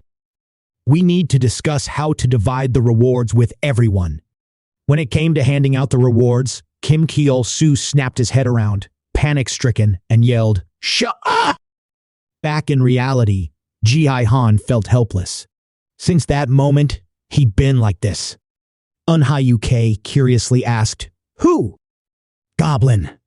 Meanwhile, Kim Chulsoo clutched the pile of items tightly, exclaiming, My president." Ji-hyun gently corrected him. "It's supposed to be treasure." At this point, Unhayuk finally spoke up, demanding justice for Ji-hyun. "The boss of the dungeon is now considered eliminated. Yes, I've received your help twice already. Now that the objective has been achieved, we don't wish to be greedy for any unexpected rewards." Kim Chulsoo was taken aback, his voice faltering as he asked, "Are you serious?" Suddenly, a foot stepped forward. It was Sun-leun, the sly old man, raising his weapon high, ready to strike Kim Chulsoo. "I told you not to start this, Unhayuk, you dark bastard." Kim Chulsoo, once again betrayed, exploded in fury, shouting, "You bastard! Damn it, I knew it. You've betrayed me not once, but twice." Unhayuk stood with the Everton Guild, each of them rippling with muscle, looking down at Kim Chulsoo with a dismissive gaze. "It wouldn't be hard to get rid of you right now. If we wanted to take those rewards by force, we would have done it a long time ago. I've got no problem with you taking all of them." On the ground lay shattered steel X3, pure steel zone, and most notably, the rare longbow of the beast. Unhayuk stared at the bow and asked, "But that bow, it's a rare item, right?" Kim Chulsoo, afraid of losing everything, immediately clutched all the items to his chest. So what?" he stammered. Unhayuk scoffed, continuing, "You're not even an archer. What are you going to do with that? Use it to start a fire?" Kim Chulsoo stared at the system notification. The rare monster bow cannot be traded. Only usable by archers. He gritted his teeth in frustration, thinking to himself, "Damn it, I know that. Can't sell rare gear, and I can't use it unless I'm the right class." Kim Chulsoo stubbornly hugged it tightly to his chest, shouting, "But we wants it. We need it. All the other brats has it. Why not us, precious?" Unhayuk, irritated, nearly yelled, "Don't be so greedy.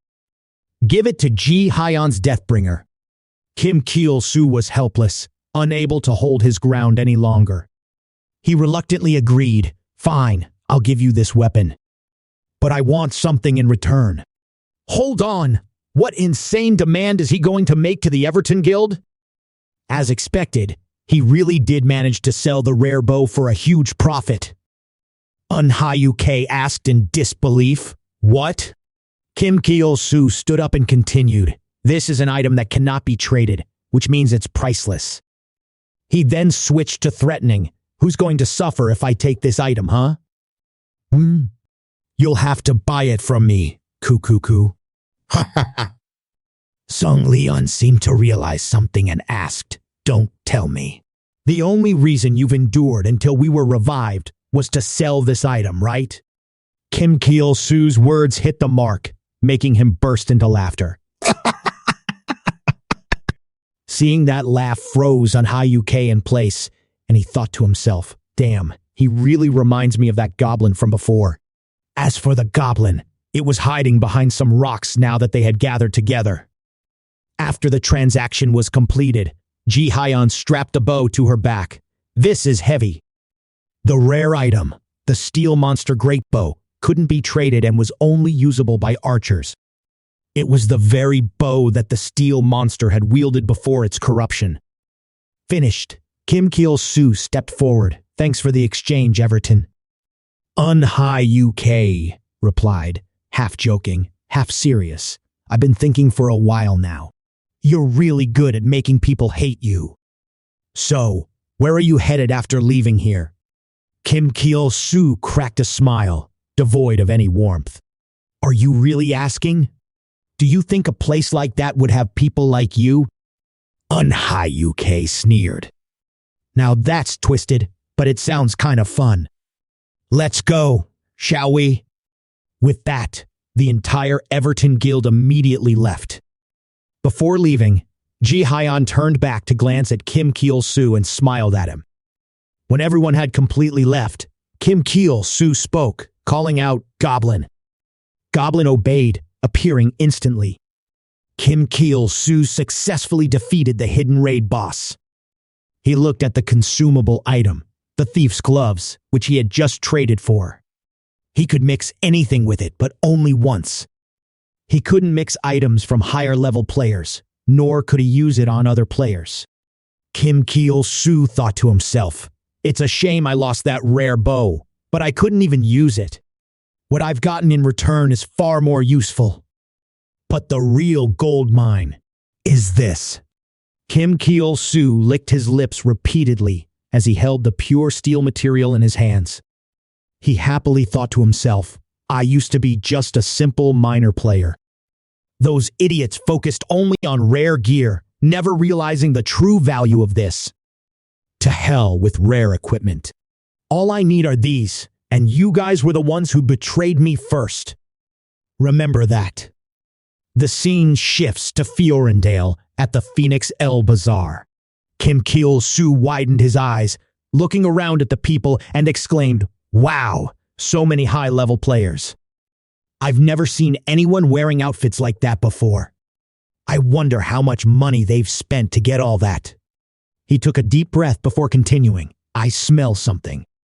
Money, but before anything else, even though paying off debts is a good idea, I need to change first. Even though it's just a hidden boss, getting knocked out in one hit by it, especially when it's 9 levels below me, is just too much. And now that I think about it, I've been wearing this armor since level 3. In a panic, he exclaimed, Wait a second. Why is my defense stat negative when I check the info on this tattered armor, which requires level 3 defense but has 1? Suddenly, the goblin let out a few shahaha sounds, as if it had seen something, then quickly tugged at Kim Chulsoo's pants. He snapped irritably. What the hell is it now? If you're causing trouble in the village. Kim Chulsoo froze in shock as a massive cat stood before him. His eyes widened, mouth agape, and he stammered, a monster. Damn, why the hell is there a boss-level monster here? Goblin. Protect me. Goblin immediately assumed a defensive stance. Suddenly, a platinum-haired girl spoke up. Oh, wow. I've never seen anyone summon a goblin before. Could it be? Is that your summon? The girl, with a stunningly attractive figure, was sitting on the massive beast. Her name was Irene, a level 76 summoner. Kim Chulsoo looked up, his mouth agape as he thought to himself, is someone riding it? Does that mean that monster is also a summoned beast? The girl named Irene noticed his reaction and quickly reassured him, you don't need to be on guard. Myson is very well behaved here in the village. But Myson, the creature, was staring hungrily at Kim Chulsoo and his goblin, drool dripping from its mouth, creating a wet patch on the ground. Seeing this, he panicked and shouted, but, it's drooling a lot. Kim Chulsoo regarded the woman before him with a wary glance, thinking to himself, this person is incredibly strong. I don't even need to fight her to know that. Even large guilds like Everton wouldn't stand a chance against her. Then, Irene spoke up and asked, that cute little one, could you tell me your name? He thought she was asking him, immediately replying, Kim Chulsoo. But Irene quickly interrupted, no, I was asking about the child next to you. I heard you called it Goblin earlier. Not hearing a response from him, she asked again, you haven't named it yet? Kim Chulsoo confusedly turned to look at Goblin. What I mean is, who cares? Who the hell names their summonable beast? And you're telling me this thing is cute? Irene laughed, responding. You know that, right? Just look at your summoned beast. It's already taking a battle stance to protect its master. And yet, you didn't even bother to give it a name, even after it heard the command to protect its master. I really hope you won't be one of those boring guys when we meet again. Kim Chulsoo, let's go, missin'. As they started to leave, Kim Chulsoo called out after them, by the way, thanks a lot for your advice. Not that I need it. I've got no issues with this guy here. Let's go. Goblin hopped around, making sounds, shahaha. The scene shifts. An old man with a stunned expression exclaimed, wait a minute, your gear is trash. You'd be better off wearing something from the garbage bin. The one saying these words was the foul-mouthed NPC Humphrey. Kim Chulsoo replied, that's exactly why I'm here to buy new gear. Truly foul-mouthed, Humphrey continued. This might be a bit much for trash like you, but this one should do. He held out a sturdy steel scrap gear, priced at 350 gold. Kim Chulsoo glanced at the price and was startled, quickly calculating in his mind 350 gold. That's about $40 in real life. Even though I've got a max level summon, if the summoner dies, it's game over. I need at least a minimum defense stat. Having thought, he immediately pressed the buy button. Humphrey crossed his arms. At least you've got good taste in picking things. Just make sure you use it properly, because I made that from high-quality steel for idiots like you.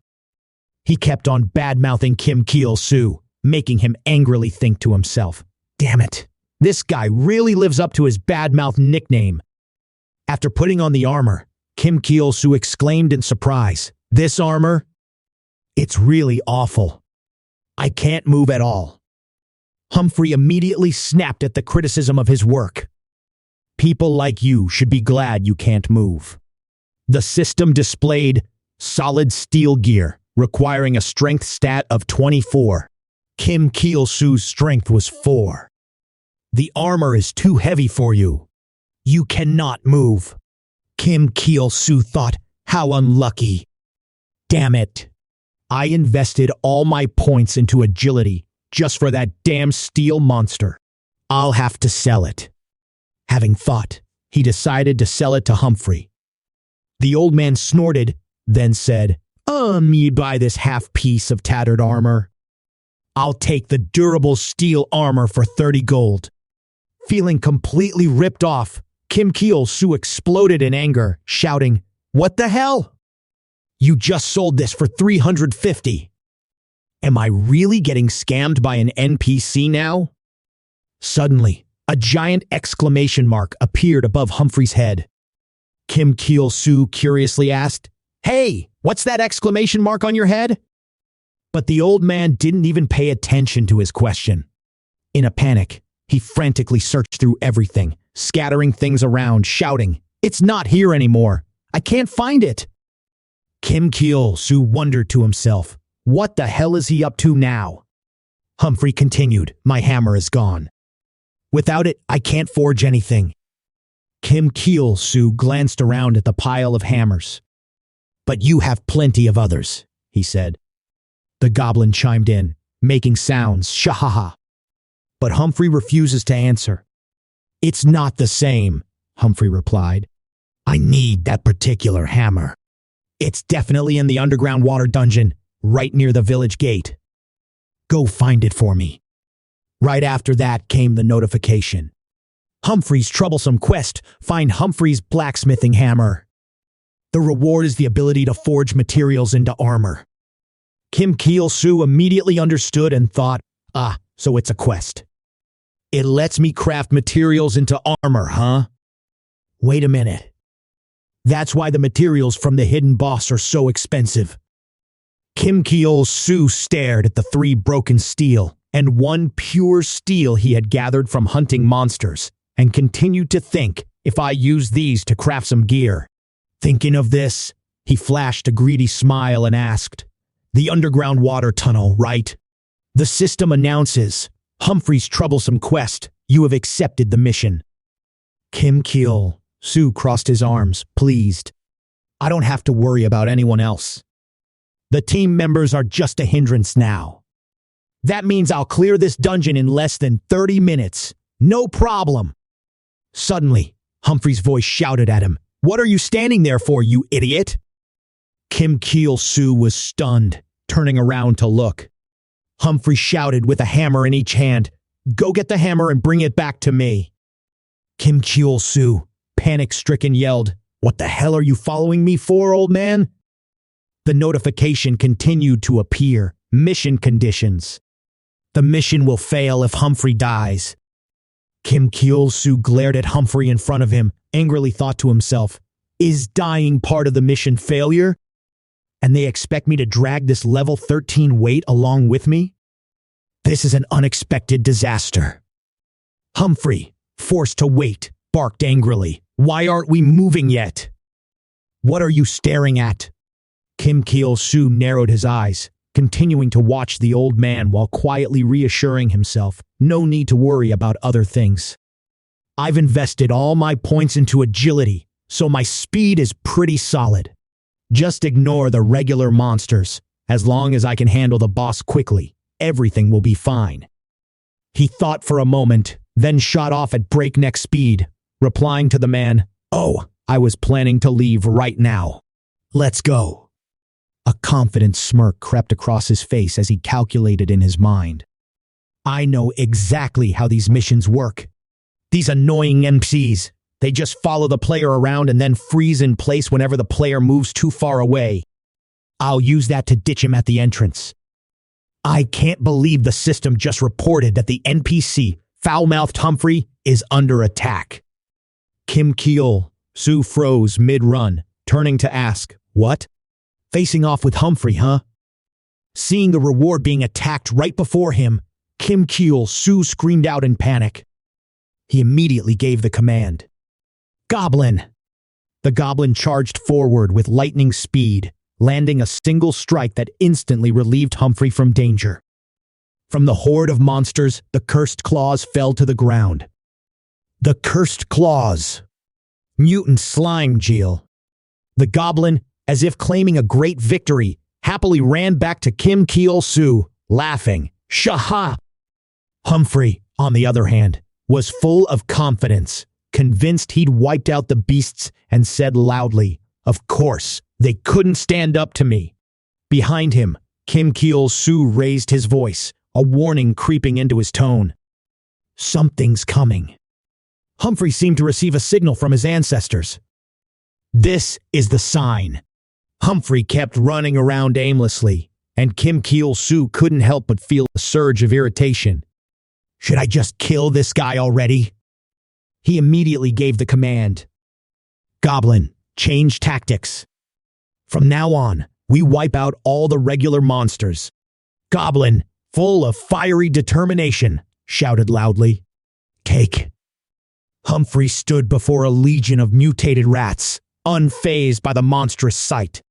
These beasts, daring to make their nest in Phoenix Obasa and even steal my hammer.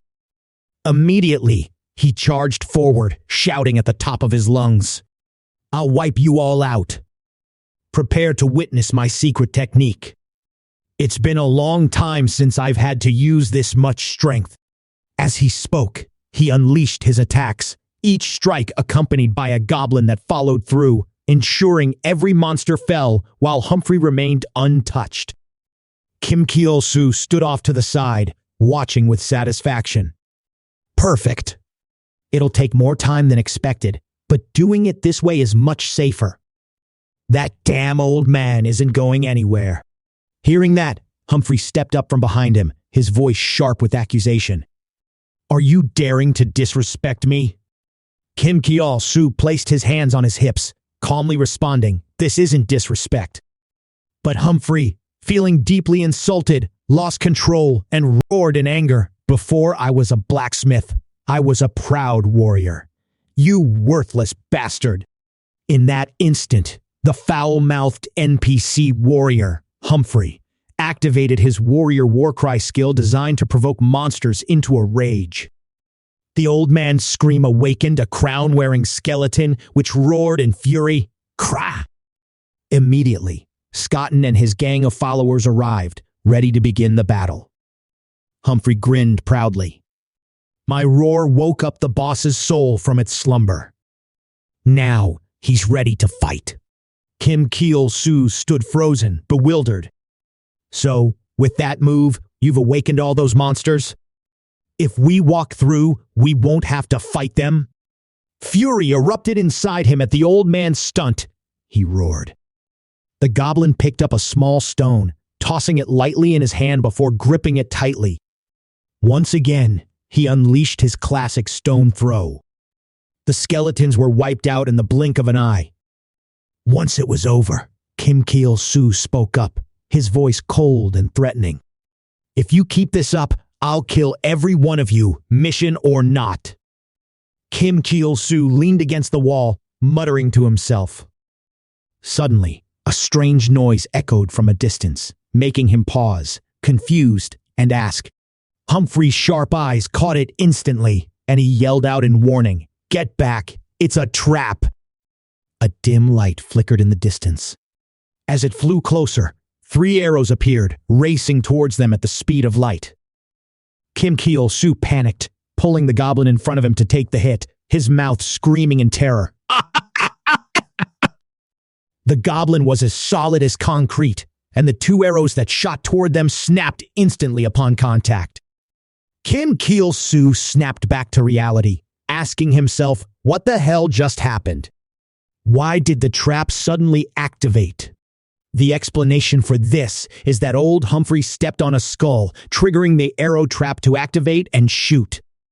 Kim Chulsoo was protected by the goblin, but old Humphrey wasn't so lucky. The remaining arrow pierced straight into his chest, draining the last of his HP. Even as he coughed up blood, Humphrey didn't hold back. You bunch of cowards, always running away just to stay alive. Kim Chulsoo's face turned beet red, veins bulging as he glared at the notification. Humphrey, the foul-mouthed bastard, had fallen victim to a disadvantageous state poisoned.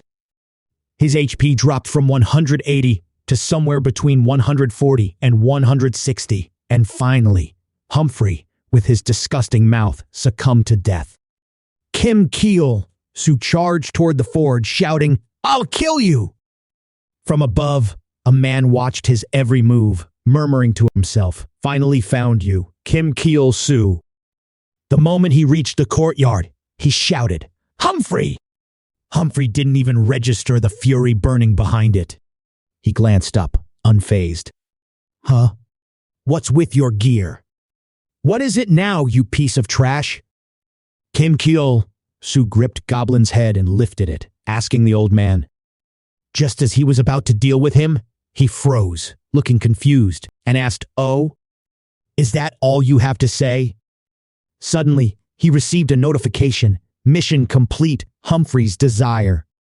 Find Humphrey's forging hammer, a unique forging hammer. Materials are sufficient to craft the equipment. Kim Cheol Soo couldn't help but shout in surprise. What? The hammer has already appeared? Humphrey crossed his arms and snapped at him. As soon as I caught those zombies, I drew it. Can't you see that? Are you stupid or what? Kim Cheol Soo shot back at the old man. Why are you bringing this up now, you old fool? Humphrey opened his foul mouth again. I just want to tell you one thing. You're nothing but trash. Got it? With that, he started forging the equipment, his mouth never stopping. The quality of the gear is directly proportional to the sweat of the blacksmith. He used the very hammer that he had found to forge the high-grade pure steel, then continued, look closely. The finest materials, under the hands of the best blacksmith, will be reborn. The moment he fastened the armor around his body, Kim Cheol Soo's eyes widened. He stared down at himself, thinking, this is even rarer than materials from a secret dungeon. Crafted from the hidden boss, Red's core, drop his very first rare grade armor. At that moment, everyone gathered around him, curious about his armor. At that moment, Humphrey started to boast to him, this time, I'm not taking any money. Don't thank me too much, or it'll just be disgusting. Kim Cheol Soo, furious, immediately shouted, was I planning to do that? Suddenly, the system announced the activation of the PK mode. A figure appeared behind Kim Cheol Soo, preparing to strike. Kim Cheol Soo recoiled in shock, narrowly dodging the strike. Suspicious, he asked him. What's this? You want to fight? Why the sudden attack? The man raised his sharp sword in front of him and responded, You actually managed to dodge my surprise attack. It seems you're strong enough to push her to the brink of death. Kim Cheol Soo scoffed, then asked. He swung his sword above his head and shouted, planning to ignore someone named Catherine? Kim Cheol Soo panicked, clutching his head and letting out a desperate scream. Ah. Suddenly, he froze, as if remembering something. Wait a minute. If it's Catherine, then. Kim Cheol Soo recalled the moment he met Catherine's group, thinking to himself, back then, there was a mage with that name in the mines. Immediately, he defended himself. Wait. Hearing him curse at his boss, his face darkened as he spoke. What? The victim? While you're still living your life like nothing happened, she's become a vegetable, unable to wake up. And you're calling yourself the victim? Kim Cheol Soo stood frozen for a moment, then asked again, Become a vegetable! What do you mean? He thought to himself, the pain from Geiger back then. He knew she had gone through a major shock.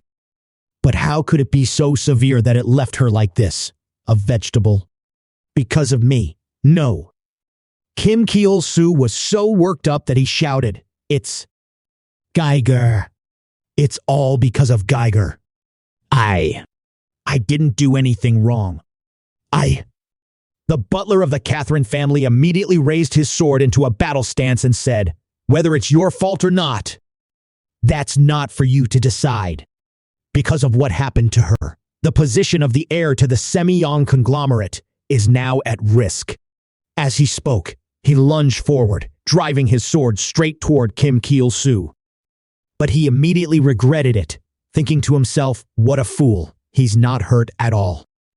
Kim Cheol Soo, a smug look on his face, raised his goblin to his chest, using it to block the incoming strike as he asked, So, shall we start over, slowly this time? Is the daughter of the Semyong Group's chairman feeling unwell? The Semyong Group, from cars and phones to semiconductors, is not only famous in Hangguo, but renowned globally. Just getting in is like a life-changing opportunity. It's a true giant of a corporation. Yet, how is it that the chairman's precious daughter collapsed while forming a gaming team with me, only to end up bedridden in a hospital room? Catherine's butler stood beside her hospital bed, his face a mix of disbelief as he spoke. Wait, Are you saying she was hit by a level 80 monster from the hidden dungeon? Kim Cheol Soo replied, his voice tight with a mix of tension and guilt. Yeah, maybe. It's like she went through something so shocking, she couldn't bounce back from it. I think she must have experienced something like that. The skeptical butler pressed on. So how did you manage to escape? I remember you were still in high school back then. She's nearly level 40 and ended up like that. And you? You're perfectly fine? How is that even possible? Kim Cheol Soo, flustered, waved his hands in the air and stammered, well, that's because I switched to a hidden class, so I was lucky enough to escape. Yeah, that's pretty damn lucky. No, wait, actually, she's the one who should have switched to a hidden class. He sweated, lost in thought, asking himself, that's ridiculous.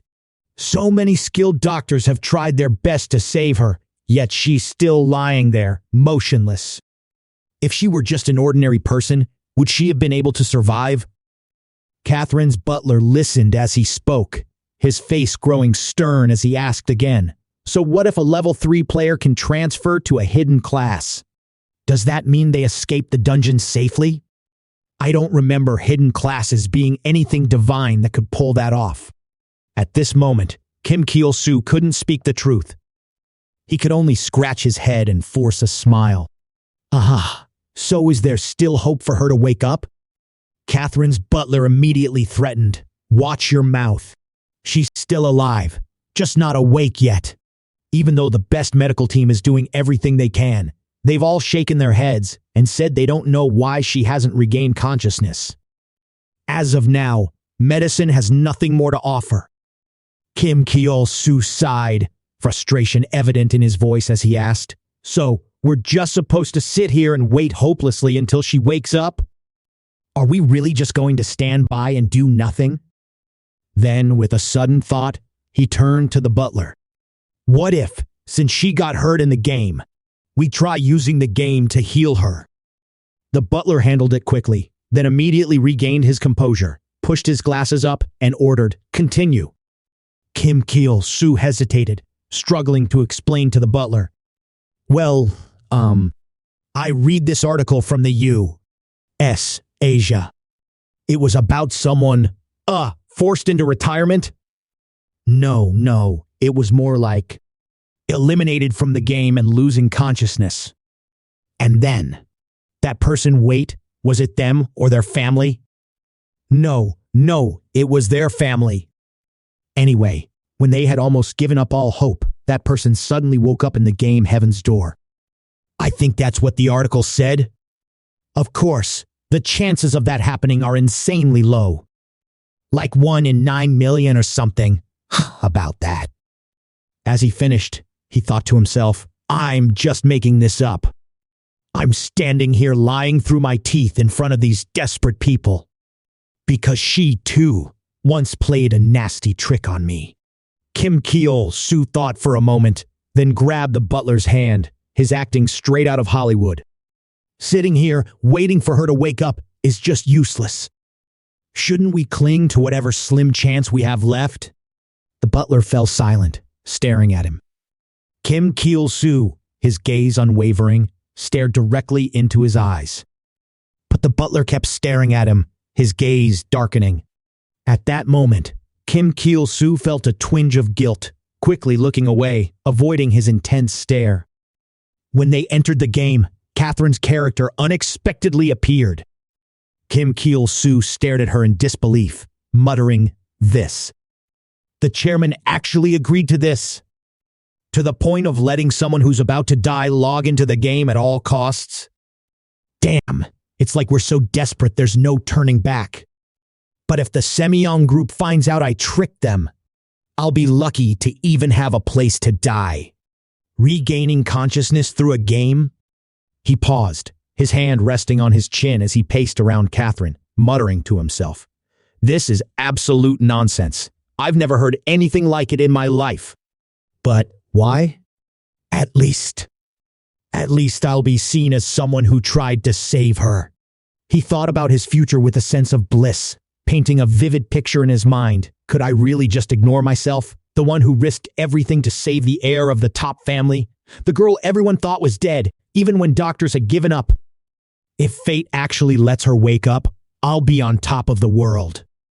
And if not, well, I won't lose anything either, right? He leaned in close to Catherine, gently lifting her chin with one finger, and muttered to himself, "Let's play the hero, saving you for a while. Then I'll come back and tell this story. Get ready for what's coming next." Kim Cheol Soo wrapped his arms around himself, laughing triumphantly. "This is awesome.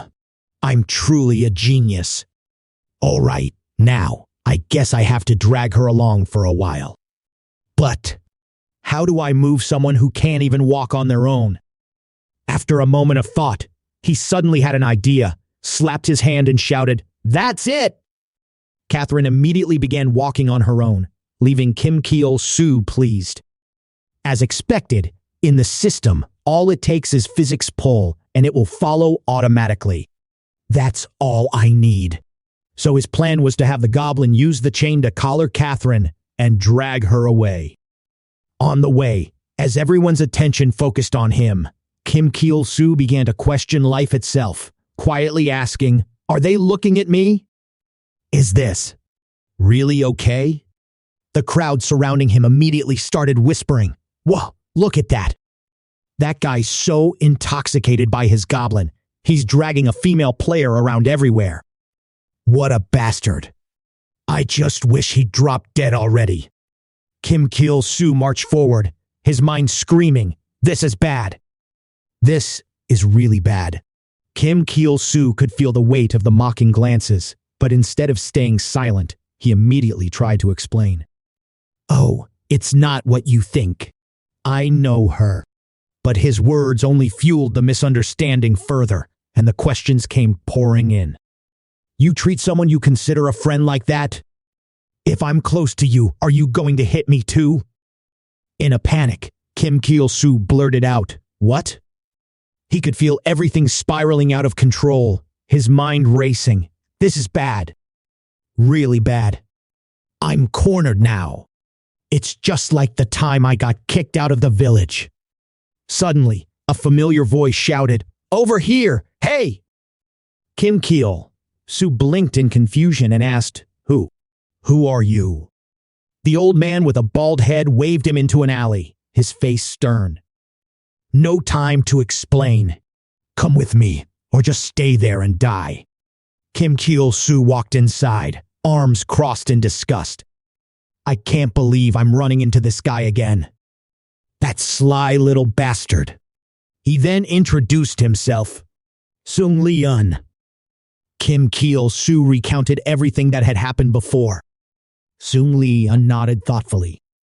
"So that's what happened. That goblin was your summoned beast, huh?"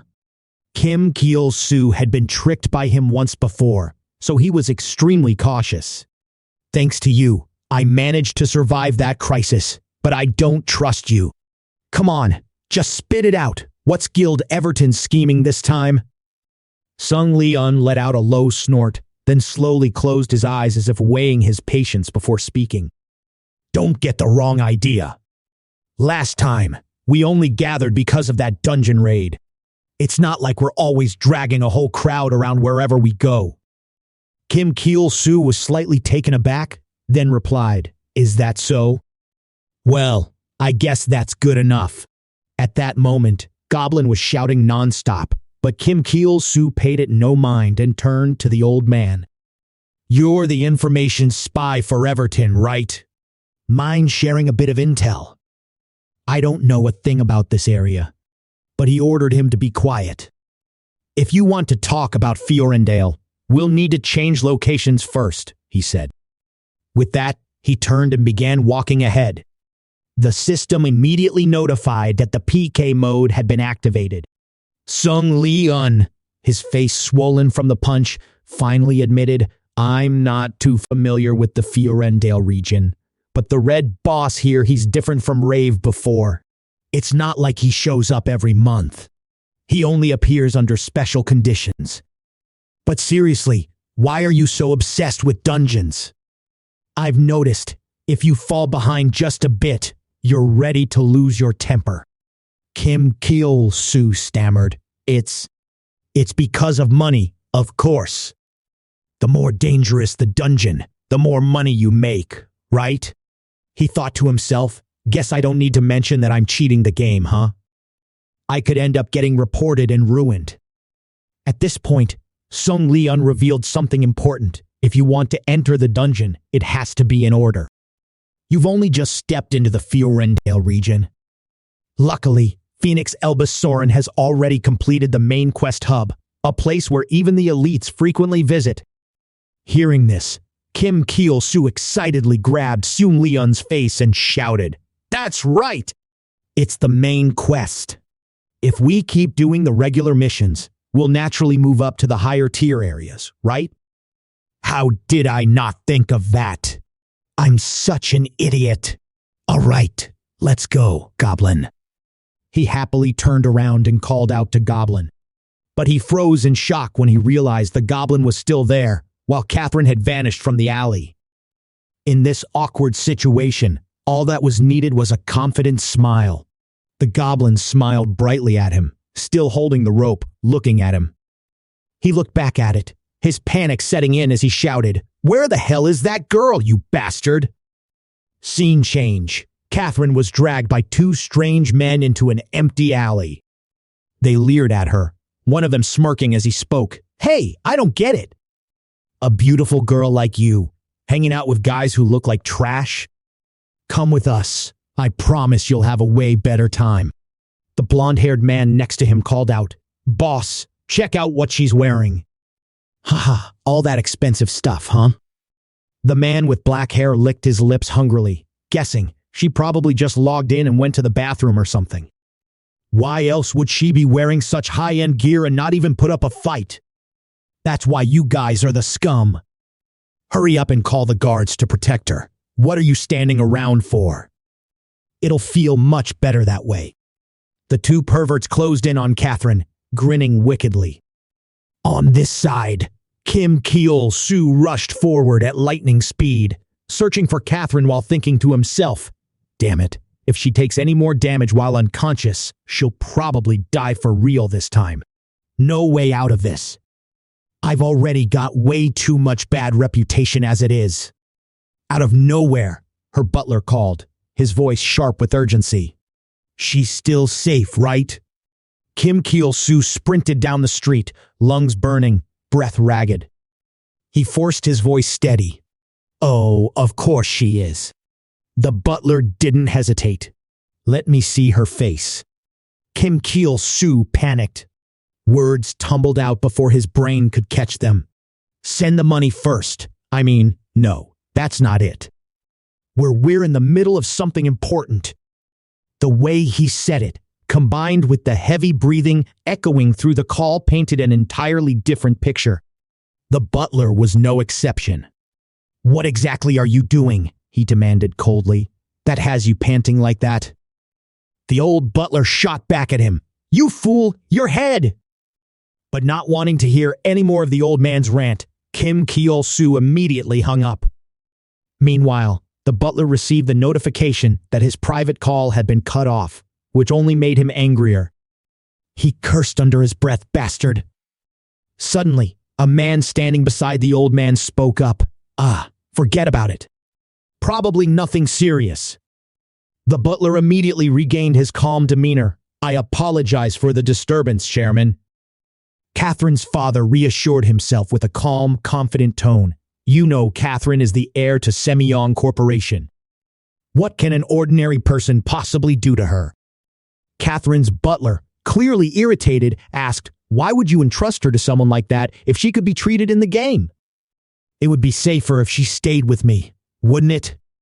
But Han Ji-moon already knew everything. "What treatment?" "I know it's hopeless. Even if Catherine doesn't make it, what difference would it make?" The butler froze, stunned by his words. Catherine's father, his face heavy with sorrow, continued, "This place, Heaven's Door, it's probably where she hides. Where she runs to, it's the only place she's free. It's better than being locked in that hospital room. the last thing she'd see. Isn't it? Meanwhile, Kim Chulsoo and Goblin pulled up their pants and ran frantically in search of Catherine. He groaned wearily. What the hell? Why does this game even simulate running out of breath?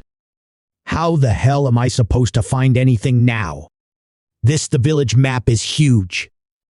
Kim Chulsoo recalled the argument he had with Ji Hyon earlier, where, by sheer accident, he ended up gaining a goblin point. Kim Chulsoo immediately opened his skill menu, unable to contain his excitement as he exclaimed, "Oh ho! The locked skill has been unlocked." He quickly scanned it. What the hell is this? Share health with Goblin. It consumed his own HP to restore a percentage of the Goblin's health. He shouted in frustration. How am I supposed to heal when those things never lose HP? Give me something else. The next skill, Goblin Toss, grabbed a goblin and threw it in the direction he chose. He paused, considering it. Goblin Toss, huh? That's actually not bad. This one could be useful. Without hesitation, he activated his Goblin Summoning, Rally skill. As the goblin charged forward, Kim Chulsoo immediately grabbed its head. He swung the goblin behind his back to build momentum, then unleashed Goblin Toss. Suddenly, his throwing strength had increased drastically. The goblin was hurled high into the air, its body twisting mid-flight, tongue lolling grotesquely from the side of its mouth.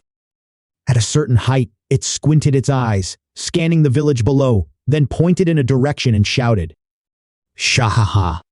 Kim Chulsoo grinned, pointing in that direction, shouting, "Is that it? Is that it? My sweet Catherine." Without a second's delay, he shot toward the direction the goblin had pointed. Arriving at the spot, Kim Chulsoo stuck out his tongue and kept licking his lips, his face twisted into a creepy grin. Hey, Catherine. I've come to pick you up. One lick, and we'll be together forever. His words unintentionally struck a nerve with the black-haired guy, known as With You, level 46, and the blonde subordinate, Charisma, level 44. Seeing Kim Chulsoo appear, the leader immediately recognized him. So it's you, the ugly guy from earlier. One of his underlings chimed in, still not giving up, huh? Only we can make her feel good. Got it, you ugly bastard? Feeling insulted, Kim Chulsoo's 3-meter-tall ego shot to the ceiling as he snapped back. So what? It's not like I dragged her along to do anything perverted, so why are you talking like that? And who the hell are you guys, anyway? Where'd you even come from? The arrogant leader smirked and responded, We're a pair of heartthrobs, specializing in rescuing damsels in distress as a personal hobby. Kim Chulsoo couldn't take it anymore and shouted, What the hell are you talking about? The only reason they're in danger is because you idiots showed up. One of the lackeys sneered, You're not just ugly, you're also loud. You're about to meet your maker, you piece of trash. Without missing a beat, the two villains fell into formation. One soared through the air, while the other crawled along the ground. Kim Chulsoo watched them make a fool of themselves, irritation bubbling to the surface as veins popped on his face. In less than 3 seconds, the goblin took care of the two men. Kim Chulsoo let out a loud, mocking laugh and shouted, Poof, poof. Look at you idiots, isn't this pathetic? How does it feel losing to that ugly bastard? Come on, tell me. At that moment, the nearby guards heard his sinister laugh and jumped, asking, What was that sound? They rushed to the scene and were met with a shocking sight. Kim Chulsoo and the goblin were using chains to restrain a girl's neck. On the ground, 2 people lay beaten and battered, motionless, making it clear to anyone that Kim Chulsoo was the villain in this moment. In that instant, he could no longer smile. Instead, he blurted out, Oh no, it's over. The guard immediately pointed at him and shouted, You killed 2 people and kidnapped a woman? You bastard! Do you think you can commit such crimes and walk away scot-free? Kim Chulsoo quickly raised both hands in surrender, explaining, "No, it's not like that. They started it first." But even he had to admit to himself, "It's suspicious no matter how I think about it. No one's going to believe me. If the guard NPC catches me, I'll end up in jail. A few days locked up would be a waste of time. Damn it, at least it's just one of them for now. I need to take care of him before anyone else shows up." With that thought, the goblin standing next to him also shifted into a defensive stance, letting out a sharp keek. Suddenly, Sung Leon charged out of nowhere, wrapping his arms around his neck and shouting, "So this is where you've been hiding? I've been looking for you everywhere." Kim Chulsoo froze at the sight of him, his expression confused. You're that sly bastard. What are you doing here?" At this, he furrowed his brow and whispered to him, "Killing the guard NPC will lead to irreversible consequences. If you don't want to be chased by NPCs for the rest of the game, you'd better work with me. Leave the rest to me." He said that, then stepped forward, his hand behind his back as his face darkened with a forced smile. "Oh my. The guard has worked so hard day and night." The guard, suspicious, asked, "Are you working with that guy? What are you up to? What's behind you? What are you hiding?" Sung Leon immediately activated the NPC gifting skill. Giving a preferred item would increase the bond. He slung his arm around the NPC, pulled out a money pouch, and bluntly said, "Take this and ignore what happens here." The guard NPC hesitated, then asked, You're giving me this much gold?" It was unbelievable that the NPC guard grabbed the old man Sung Leon by the collar and dragged him away, shouting, "You bastard! You dare bribe someone as righteous as me?" A notification popped up. "Friendship level has decreased. Warning, crime committed." Kim Chulsoo watched in disbelief as the old man was taken away in his place. He couldn't fathom it, questioning himself. That bastard got arrested for me. Could he really be a man full of compassion? The scene shifts to Phoenix Elba Soren. Kim Chulsoo is blocked at the door, his frustration boiling over as he shouts, "Hey, why can't I get in?" The guard NPC stands firm, shaking his head. "I told you already. If you're not allowed in, you're not allowed in." Kim Chulsoo snaps, but this is where the main quests are given.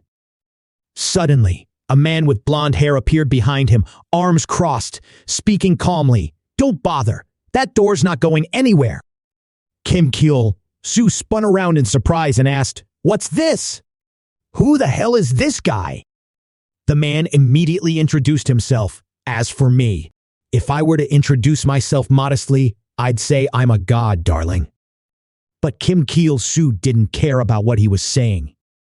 His attention was fixed on the exclamation mark above his head, thinking, a question mark. Then, is this idiot really an NPC handing out quests? The man with blonde hair stroked his chin and asked, seeing him demand the gates be opened, "Is this your first time here?" But the blonde man praised him instead, saying, "That look. I like it. It's the gaze of a skilled adventurer. All right, I've made up my mind. You'll help me with something in the Lost Ruins. Show me what you're really capable of." Kim Chulsoo was not the type to waste time on pointless things. He immediately hit skip repeatedly, cutting off the blonde guy's dialogue. "I will allow you to release that bastard." Immediately, the main quest appeared, a challenge to prove strength. Deliver the golem core from the Lost Ruins to the deity to prove your power. Golem core 0/1, reward 250 gold. Inside the dungeon, Kim Chulsoo smirked, muttering with a playful curse. "You should have mentioned how awesome the dungeon is, you damn NPC. But this time, I've got to babysit her. And on top of that, I can't let her take a scratch. Now that's the real pain." He thought for a moment, then immediately gave the command to the goblin. "I don't like you, but letting you get hurt would be even more of a hassle. Goblin, I'll summon you with the binding call. Make sure you hold on to that chain tightly." Then Kim Cheol Soo got into a sprinting stance. He exhaled sharply, gathering his strength before launching himself through the traps. As soon as he landed on his rear, without hesitation, he immediately activated his Summoner Goblin skill. "Now, Goblin!" Like a flash, the goblin appeared right in front of him. It gleefully cackled, "Shahahaha," but only it had crossed over. Catherine remained on the other side of the bank. Kim Cheol Soo smirked, cursing under his breath. "Damn this damn skill, is it really just for summoning goblins? You're kidding me?" "Damn." The goblin turned around, eyeing the taut chain being pulled tight. Catherine was immediately dragged forward. When Catherine was about to fall into the lava. "Hold on, are they about to get roasted?" Kim Cheol Soo screamed in panic. "No, no, no! It's going to fall!" "Do something, Goblin. Save her now." Goblin obeyed the command instantly, letting out a loud roar before pulling Catherine with all his strength, sending her soaring like a bird toward them. Kim Cheol Soo was even more terrified, shouting, "Are you out of your mind, you freak?" The loud bangs and crashes filled the air, making Kim Cheol Soo so terrified he couldn't bring himself to look. Catherine lay flat on the ground, her limbs covered in dirt. Kim Cheol Soo panicked, realizing if anything happened to the daughter of the powerful Semyong group, he wouldn't survive either. He urgently called out, "Hey, Catherine, wake up! Don't die because of me. Not here, not like this. Please, stay awake. Catherine, stay with me. If you keep living in disgrace like this, what do you think people will think of me?" Catherine was so terrified that she burst into tears, her hands clasped together as she desperately begged for mercy. "I was wrong. I know I was wrong. Mom, please. Mom, just forgive me. Mom, please." The woman stood outside, peering in with an empty stare as she watched her daughter desperately pleading for help. "Mom, please. Dad wants to kill me. Do something, please. Please, just do something." But she remained silent, turning away and walking off, leaving Catherine frozen in place, calling out softly, "Mom." Catherine's father looked at her with the gaze of a man stripped of humanity. "You are the only stain in my life." Back in reality, Kim Cheol Soo kept calling, "Catherine." He wiped the sweat off his brow and turned to ask, "What? What do we do now, Goblin?" The goblin could only laugh, "Shahahaha," but by some strange magic, Kim Cheol Soo understood its language and translated it. "What? You think you can never touch a woman this beautiful, so you want me to use resuscitation on her?" He stared at her, his mind racing. "Resuscitation, huh? But this is a game, for crying out loud. Sure, the sensations feel real, but you can't exactly blow air into someone else. From the start, it was impossible. Should I do it? Even if I do, she's already dead.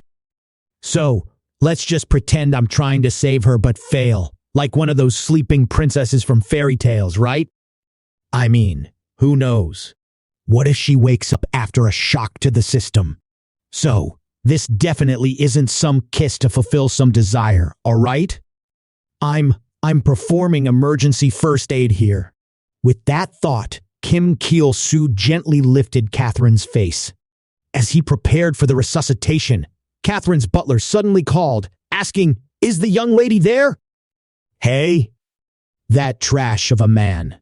Kim Cheol Soo froze, startled, and shouted, Hey, is that you, butler?" The butler, hearing his voice, sensed trouble and his face darkened. Gripping the call board tightly as if he was about to jump through the phone, he snarled, "So this is what you meant when you said you'd show me later? I'll kill you right now." Kim Cheol Soo panicked, quickly trying to explain, No, that's not it. The young lady is fine. Really, she's not dead.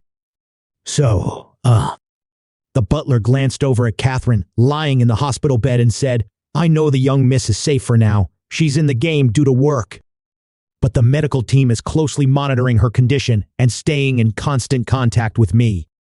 Besides, the armor she's wearing is top quality, a tier 1 level at this stage. A rare item. It's a white spider silk artifact with a level 34 requirement, 78 dexterity, woven from pure white silk. Exceptionally durable and soft, yet its defense rivals steel. Unless faced with a high-level hidden dungeon, there's no way it would take critical damage. Kim Cheol Soo heard this and couldn't help but think to himself, so she really isn't dead after all? The butler on the other end of the line continued, I call regularly because I'm concerned you might take advantage of the situation and harm the young lady while she's unconscious. So, hurry up and get her out of there.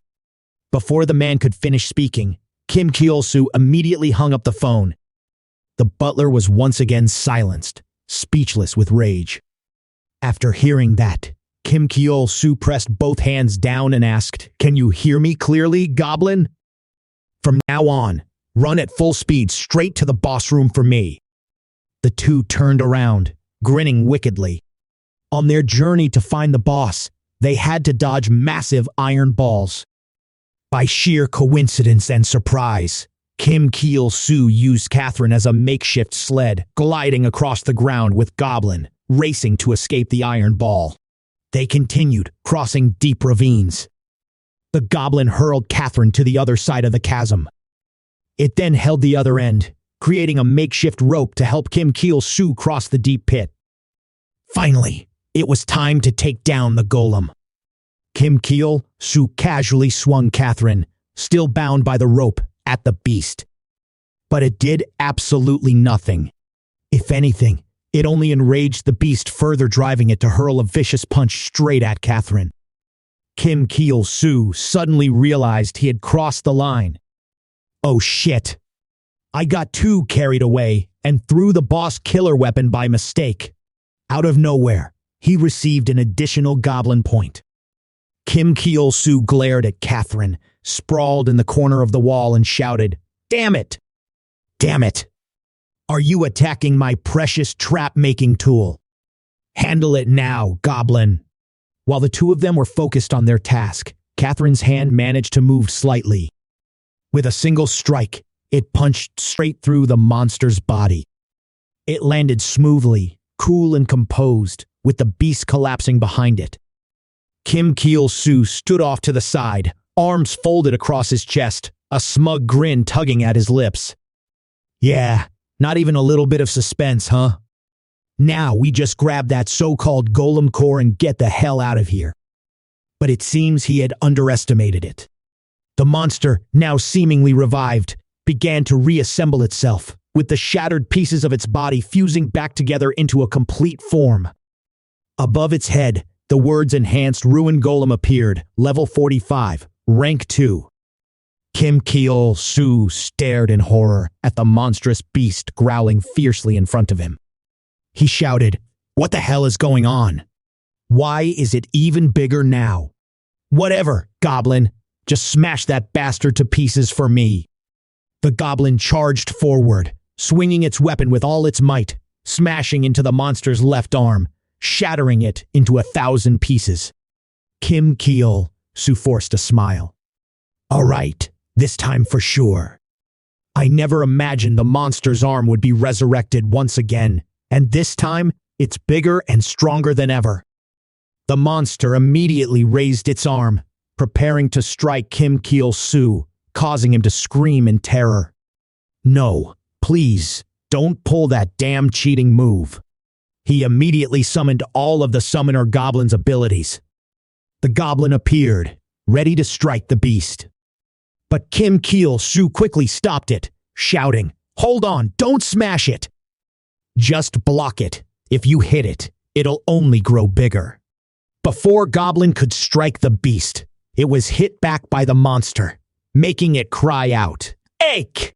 Kim Chulsoo watched in frustration as it took the blow and yelled, It's not about attacking, you idiot Goblin. It's about blocking. He quickly sprinted away, narrowly escaping the impact zone of the beast's attack, At this point, it was absolutely furious, repeatedly slamming its fists into the ground.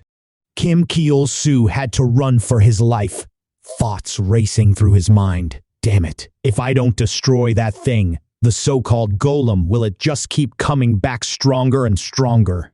At this moment, he recalled the battle with the Everton Guild and immediately thought to himself, in other words, Kim Cheol Soo was so focused on running that he completely forgot Catherine was right behind him. At this moment, the monster shifted its focus, swinging its fist in preparation to strike Catherine. Without warning, her eyes flickered. Catherine recalled the moment when the level 80 Geiger beast crushed her beneath its feet, terror so intense it was as if her brain had jolted awake from death itself.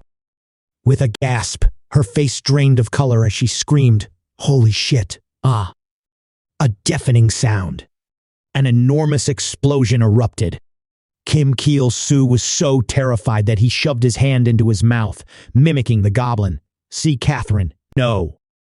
It's fine. Taking damage at this level won't be enough to land a critical hit on her." His words came true instantly. The boss landed another punch right there. The goblin bit its tongue. He then shoved his fist into his own mouth. Suddenly, Catherine appeared behind him, screaming, "What the hell is that? What the hell is that damn thing? What is all this about?" Sweat poured down Kim Cheol Soo's face as he jolted upright. She's awake. She's finally awake. Thank God. It turns out she used mage evasion to dodge that last attack. Catherine stood there, fuming, shouting out loud, "How the hell did I end up here? Who's this ugly bastard? What the hell is going on? And what's this now?" If you're a fragile mage, at least have some escape skills, right? Forget that for a second. Someone better explain what the hell is happening. I almost died. Kim Cheol Soo stood frozen, panic racing through his mind. Is she really awake? Does she remember everything I've done? Wait, no matter how I treated her, in the end, she's still safe. And she even woke up. She shouldn't be angry. She should be grateful to me. The more he thought about it, the more confident he became. The ugly face cracked into a smile. It's me, the hero of your life. The little heir of the Semyon group, huh? Just wait. I'll be getting a huge reward for this, I bet. But the more he stayed quiet, the more it drove Catherine mad. Hey, you? Do you want to die or something? Didn't you hear me telling you to explain? Kim Cheol Soo immediately switched to a sycophantic tone. Yes, let me explain what happened. When you were knocked unconscious by the monster in the secret dungeon, the chairman gave me permission to take care of you. I did my best to look after you, and that's why you're able to wake up now. Before he could finish speaking, the boss's arm whipped through the air, sending a punch that sent him flying. He crashed hard into the stone wall, triggering an explosive blast. Kim Cheol Soo shot up, yelling, "Damn it! Why the hell didn't you warn me before charging in and throwing a punch?" He glanced over at Catherine, his mind racing in confusion. What the hell is going on? Is she planning to run off on her own to escape? What kind of person does that? Catherine ran, tears streaming down her face. I'm so scared, so scared. She knows I used the gate to heaven, and if he finds out, he might kill me. Beyond reality, her body screamed in terror. The butler hurriedly pulled the doctor aside and asked, "Has the young lady woken up?" The doctor hesitated before responding. Yes, she's regained consciousness. But it seems like something's happening in the game right now, and it's causing her a great deal of distress." The butler gritted his teeth and muttered under his breath, "That bastard Kim Cheol Soo. What the hell has he done to the young mistress?" Another doctor asked, "Can't we pull her out of the game now?" Maybe we could try shutting down the device. But the chief doctor stopped him. She's barely regained consciousness. We can't afford to miss this chance. If we suddenly disconnect while she's still sharing the pain, it could be dangerous. When you're in the dungeon, the system is designed to prevent any logout. The butler, Tense, interrupted. If Miss No, if that Kim Chulsoo is currently trying to break into the dungeon, then I'll personally go and check it myself. At that moment, inside the dungeon, the system announced, Ruin Golem uses stone volley. Two fists chased after Catherine, charging forward. She glanced behind, her eyes wide with panic as she screamed. But just as they were about to collide, the goblin leaped forward, shattering both fists with a single strike. Debris flew everywhere. Kim Chulsoo yelled in frustration. What the hell are you doing? At that speed, there's no way you'll escape it. Hey, are you okay? She didn't respond, just collapsed onto the ground, murmuring over and over, I'm so scared, I'm so scared. Kim Chulsoo rushed over, his face contorted in confusion as he stared. How did this girl end up like this? This is bad. Before things get any more complicated, I need to knock her out right now. She's nothing but a liability. The goblin immediately understood, shouting in eager agreement. It charged forward, aiming to use physical therapy. Suddenly, Catherine let out a soft cry. Help! Kim Chulsoo repeated, Save what? Catherine lifted her face, pleading, Please save me. You have to save me. I don't know what connection you have with my father's company, but I'll pay more. I'll give you more than my father ever did. Just please, save me. Kim Chulsoo stood frozen, bewildered. What the hell was she talking about? Of course I'll save you. I'll get you out of here safely, so don't worry. Knowing he misunderstood her, Catherine shouted loudly, That's not it! Whether it's running away with me or killing everyone around, just get me out of this damn Semyon corporation. Those disgusting employees, my father, my mother, this whole wretched family, save me from all of them. Kaya, I can't take it anymore. I don't want to be hit again. At that moment, the butler called, Kim Chulsoo, you're a bastard. I can't take it anymore. If you don't bring the young lady out now, I'll come to where you are. Kim Chulsoo reluctantly gave the order to stop the goblin. Enough, goblin. Stop causing a ruckus. Buy us some time to hold that damn golem back. After giving the order, he turned sharply and immediately scolded the butler. Tesk, you've been jumping around non-stop this whole time. Am I some kind of flesh-eating monster? Staring at me like I'm a criminal? How am I supposed to get anything done? Just when he was starting to look serious again, that sickening grin reappeared. He leaped forward, forcing Catherine's lips into a smile for the butler to see. This, huh? Is this the kind of smile you want from your lady to feel at ease? Trust is the key in business, right? I didn't kidnap her. I'm just helping her recover like the president asked. She's still fine. So, don't worry, haha. The butler stood there, frozen, his mind racing. What the hell is this? What's going on? She's not afraid. She looks like she's never even woken up.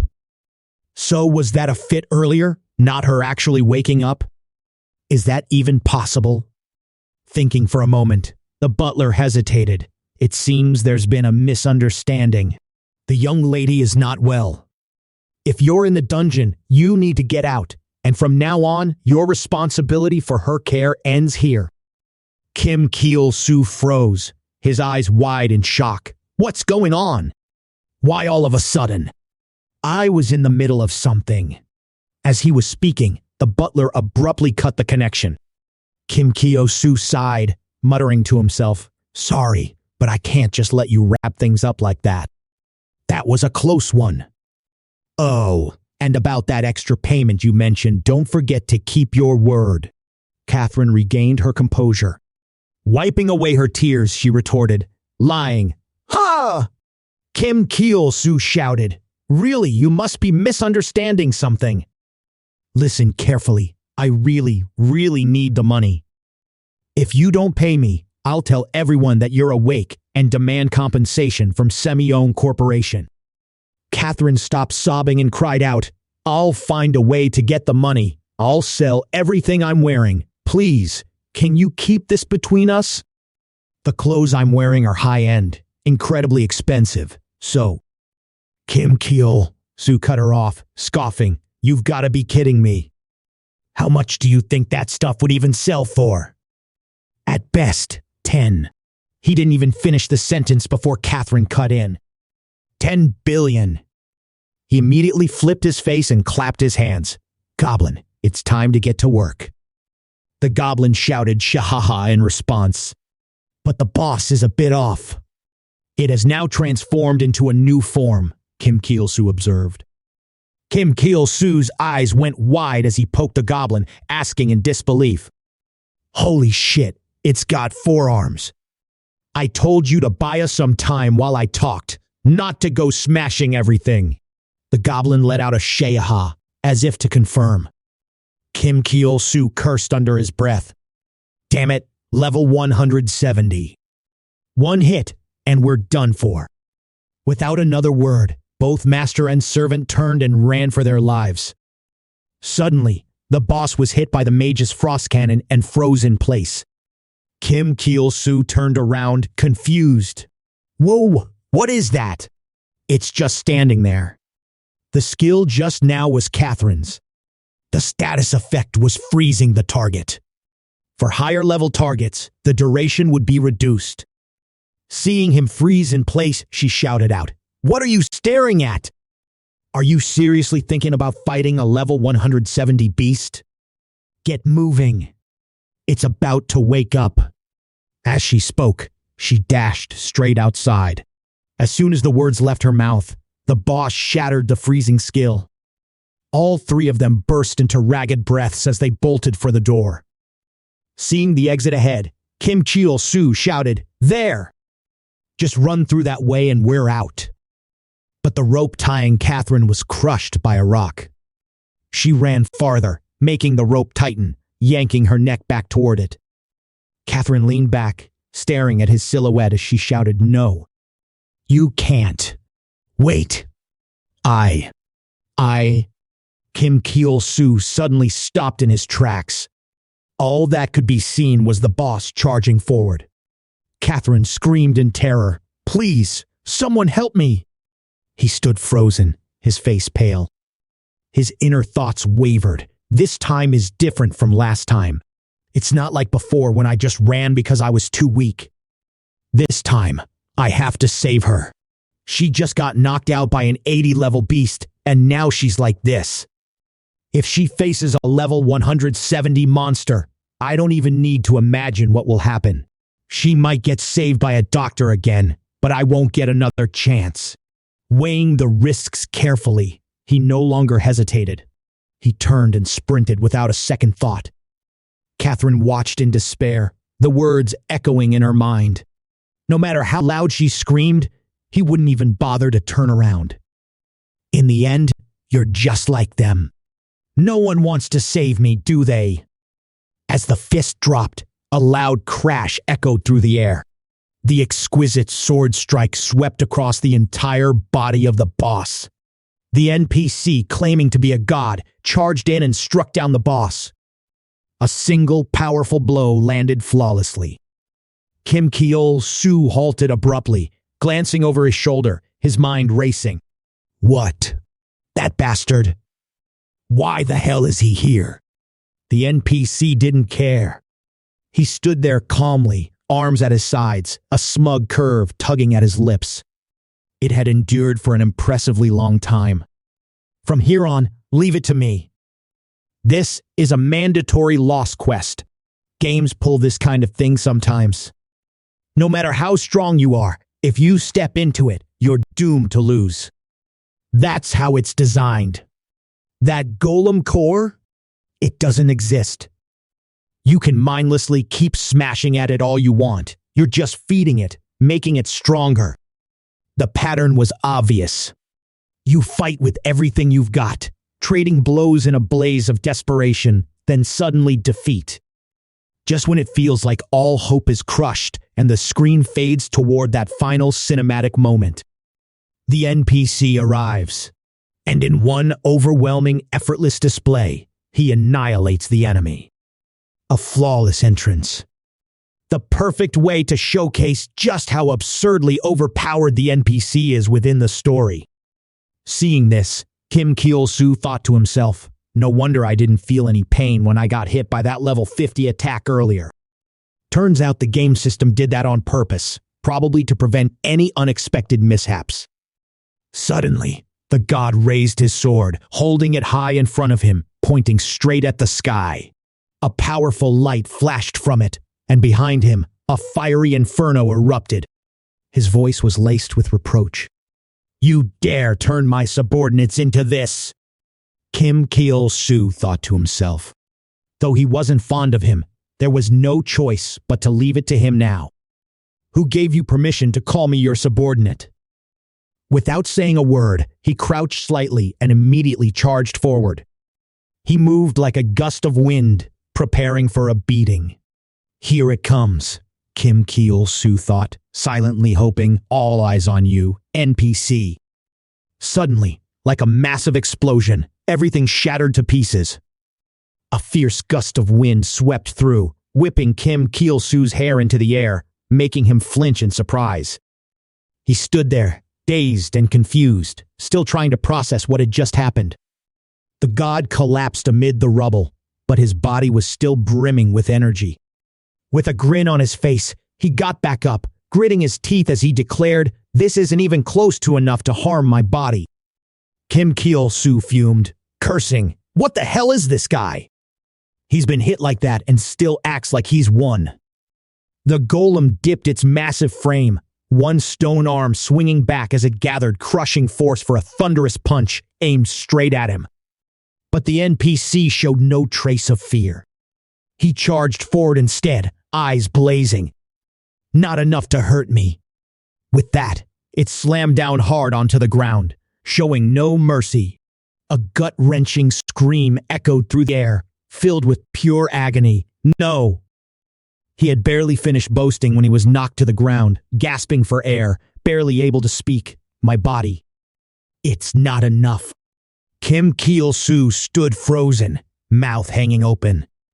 He yelled, frantic, in disbelief. Damn it. Wait, level 70? Players who took on this quest were usually only around level 30 to 40. Even the golem started at level 40. She might have won the first round, but that was it. According to the script, when the golem came back at level 45, I was supposed to lose. Once it hit level 50, the outcome would be the same. Then a high-level NPC would show up just in time to easily crush the enemy. That's how it was supposed to go.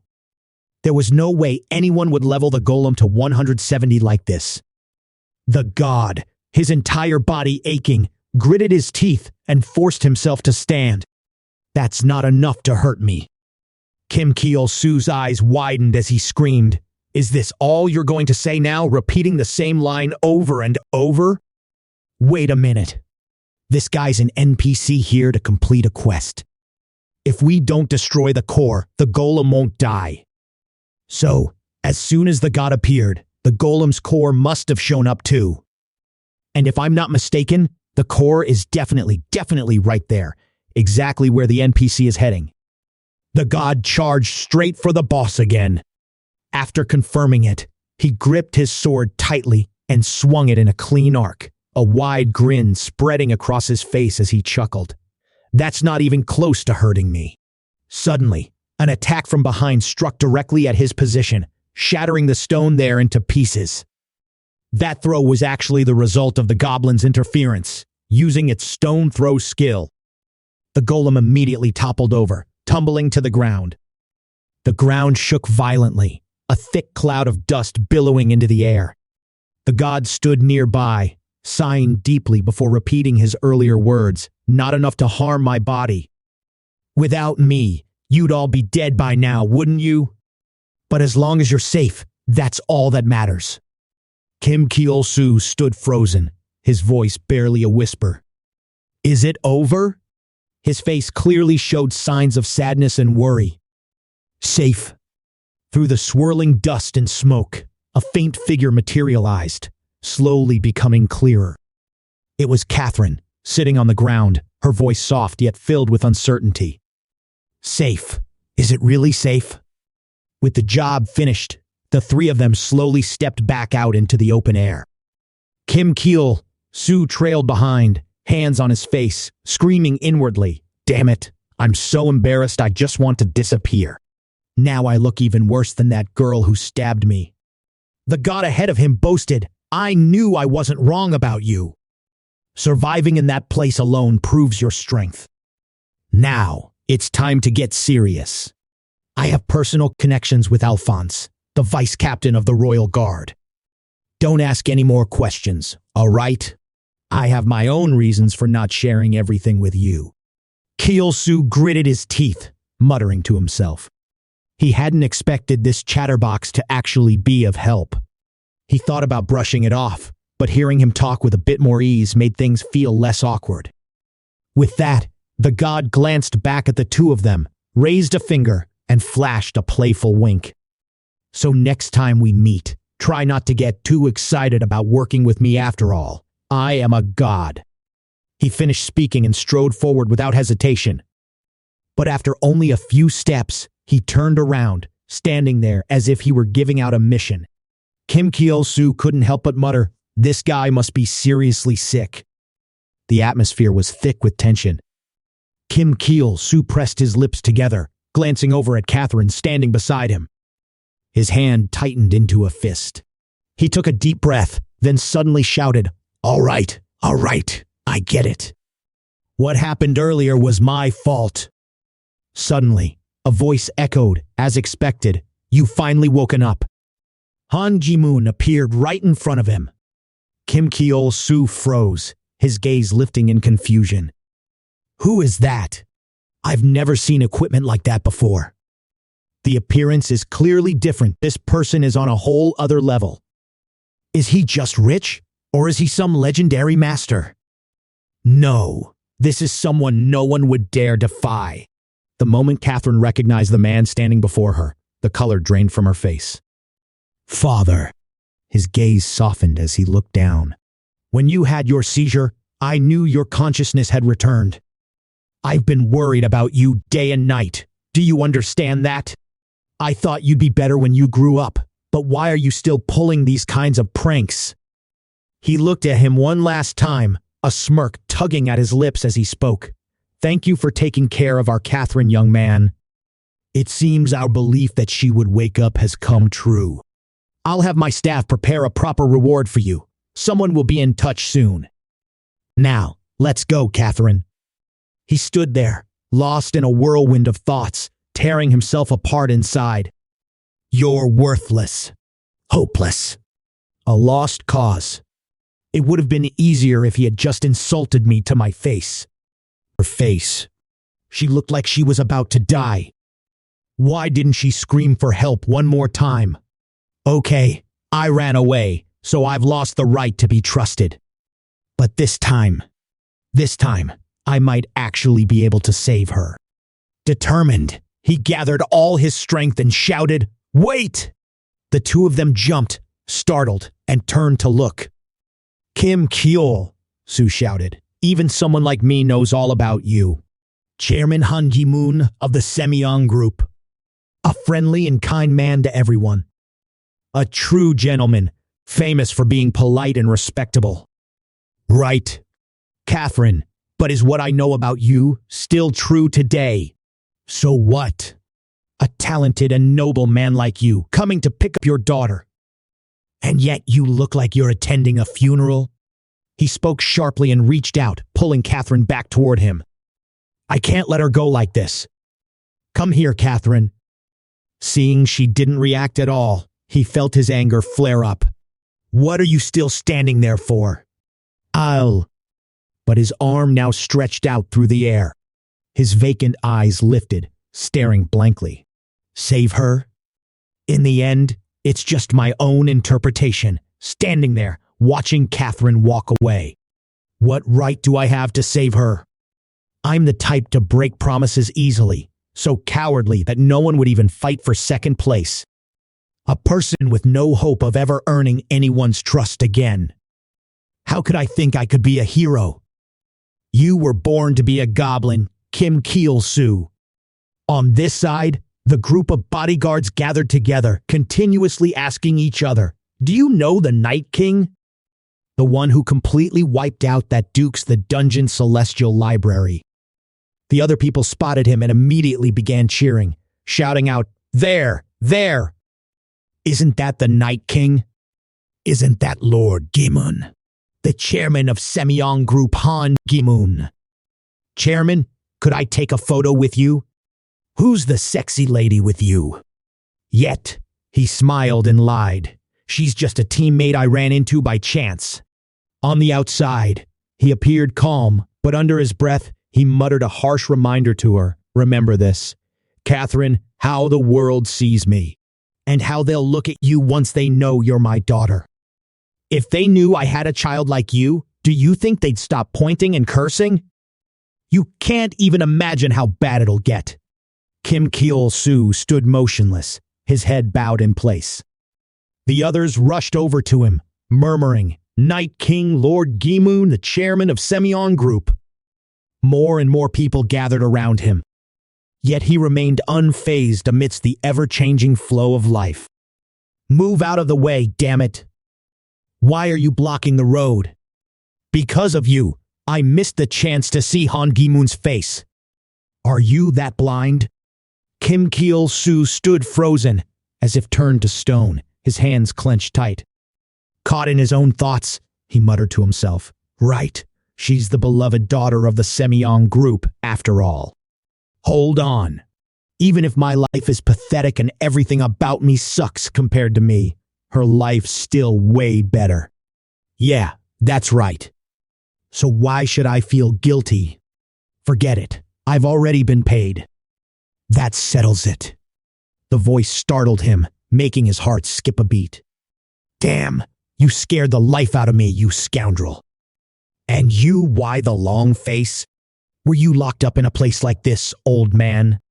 They shouldn't lock people up in a ditch like this, no matter what." Sung Lee unsnapped back. "It's not a drain, it's the drain. When the soldiers caught me, I managed to escape halfway, and I've been hiding here ever since. It's not that bad. From here, you see things you'd never see out there. Sure, I'm a criminal now, a piece of scum, but the girl with Chairman Han Gimun, she's a part of his team, they say. The chairman claims she's just a teammate, but look at her. She's hurt far worse than I am." He pouted, quickly glanced away, scratching his head. "What? Injured? Of course, one can get hurt while fighting monsters. What are you even saying?" Sung Lee unhastily explained, "The pain from heaven door is only transmitted as a neural signal. The body thinks it's in pain, but there are no bruises or injuries. I mean, you can see things here that aren't visible out there, right? As for her, there's evidence of abuse on her body." As soon as he heard it, his eyes widened, shock clearly etched on his face. Unable to hold back any longer, Kim Chulsoo made up his mind to stand up and confront them. Wait a second. His face was set with absolute determination. With a swift motion, he raised his hand and shouted loudly, his voice filled with unshakable confidence. "Stay right there, you bastard! Hey, old man, in broad daylight, right in the middle of a crowd, you're bold enough to try and kidnap someone? There has to be a limit to your shamelessness, you scumbag." Han Jimun was absolutely furious, but still forced a friendly smile, acting as if he had no idea what was going on. "Saying that could cause misunderstandings, so please stop," he said. Kim Chulsoo made a face, mocking him. "Could you stop, please? Aren't you the chairman of a major corporation? Just because you're the chairman, does that mean the law is nothing to you? That girl is my girlfriend." The more he spoke, the more Kim Chulsoo lost control, making even the person involved feel embarrassed for him. And besides, she and I. Well, we all ready. The people around began to gather, whispering excitedly. Is it true? If it is, it's definitely a huge shock. But where's the proof? Who would believe it? A major corporation getting slandered over a few rumors? It's not something that happens overnight. Just look at the chairman's face. Not a single sign of worry. He smiled, his eyes narrowing into slits, trying to maintain a calm composure. He spoke slowly. It seems you've mistaken the wrong person. Sorry, but I have urgent matters to attend to. I must be on my way. Kim Chulsoo leaned forward, his expression mocking. So, if she's not my girlfriend, then what is she to you? You teamed up with a girl dressed like that, and it's just the two of you. You old pervert. Hearing his question, the people around nodded in agreement. Huh, that's strange. An old man with a young girl heading into the dungeon, just the two of them? What could they possibly be doing in there? Isn't that pretty odd? It's almost like an affair. I thought he was supposed to be a decent man. Han Ji-moon's face tightened, veins bulging as he struggled to swallow his anger. I don't think those words are worth replying to. Let's leave before we waste any more time. Suddenly, the sound of clinking footsteps echoed. The man in the black suit ran, exhausted, his knees buckling as he collapsed to the ground. Are you two here? The old man from the sewer earlier had managed to climb up here. He pounded his chest and introduced himself. I am Patrick Seung Lee, the distinguished butler of the Semyong Corporation. Upon hearing that Miss Catherine, the heir to Semyong, has awoken, I immediately traveled 1,000 miles to be here. He reached out and took Catherine's hand, kneeling down with a gesture of respectful elegance. He took a deep breath, then shouted as if he wanted everyone to hear. Oh no, the future of the Semyong Corporation is right here. Catherine was on the edge, sweat pouring down her face in relentless streams. She couldn't make sense of what they were talking about. What the hell is going on? What the hell is this? What am I supposed to do now? Sung Lee-eun's words immediately became the talk of the town. Did you hear? Catherine is the daughter of Chairman Han Gi-moon. That's some hot gossip. Look at her. Someone like that, and he's handing over the whole company to her? But Han Gi-moon says she's not his daughter.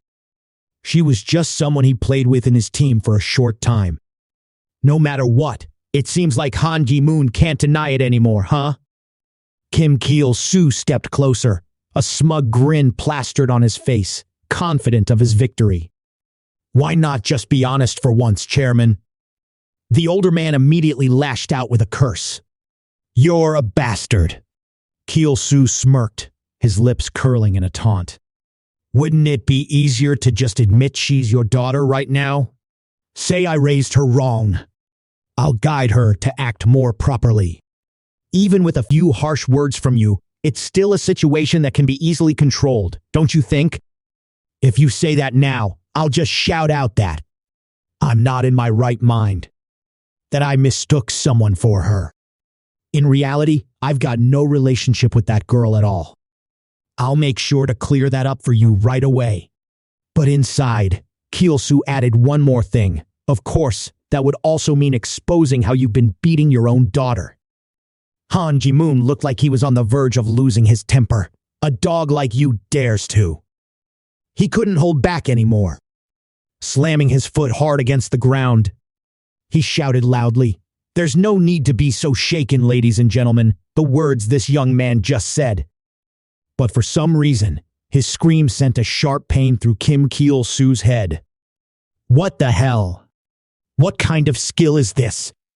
What's wrong with that old man? His neck's bulging like some damn demon. Even Patrick Seung Lee-eun had to cover his ears. His voice echoed through the entire fortress, even the one who claims to be the butler of Semyong and this girl I met just today are no exception. I never imagined these people had conspired together to frame me. I, Han Ji-moon, will never be swayed because I am who I am, the chairman of Semyong Corporation. Now, right here, I will deal with these three. Activate the PK mode to prove that none of them have anything to do with me. Suddenly, before he knew it, he was sent flying through the air. A thick cloud of black dust surged up, swallowing everything in sight. Kim Cheol Soo panicked, quickly pressing his hands tightly against his ears. You're kidding me? Perfect timing. Good job, Goblin. Stay away, all right? Damn it. But after landing the hit, it charged straight towards him. Kim Cheol Soo froze, shocked. If they find out I'm on the same side as the bastard who took down the chairman, my life's over. Without missing a beat, he activated his goblin toss skill. Damn it, move out of the way. It was sent flying straight into the sky. Kim Cheol Soo let out a shaky breath. That was way too close. I almost died. But on the outside, he put on an innocent face. Whoa, what the hell was that? Do I even know you? Why are you charging at me out of nowhere? Are you crazy? The people around him gasped in shock, murmuring to each other, what the hell just happened? Did he really take down the Night King with a single strike and then just casually fly back into the sky? At that moment, Kim Cheol Soo walked over to her and called, Hey, Catherine! He grabbed one of her arms and pulled her up. Get up, Catherine. Wake up, come on. But she struggled, refusing to budge. Let go. Catherine seemed to have lost all control. Her eyes were bloodshot, tears streaming down her face without end. Let go, let go. What the hell are you even doing? You never planned on saving me, so whether I live or die, why the hell should you care? Kim Cheol Soo stepped closer, gripping her chin gently as he spoke. Don't try to boss me around.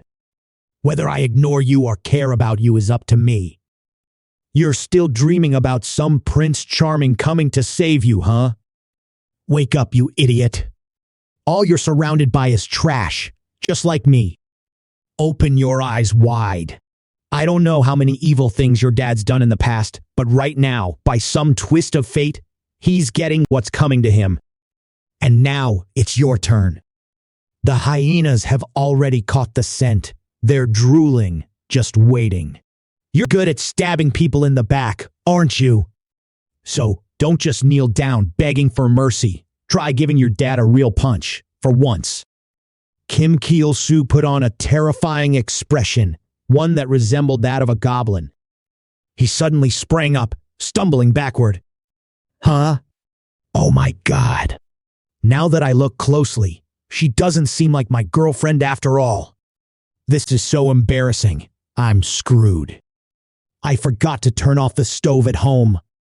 I need to get back right now, or the whole house is going to explode. He muttered some half-hearted excuse, then spun around and bolted off, his legs moving as if demons were chasing him. Patrick Seung-ryun stepped forward slowly, extending his hand with the utmost politeness. Well then, miss, if you have anything left to say, now's the time.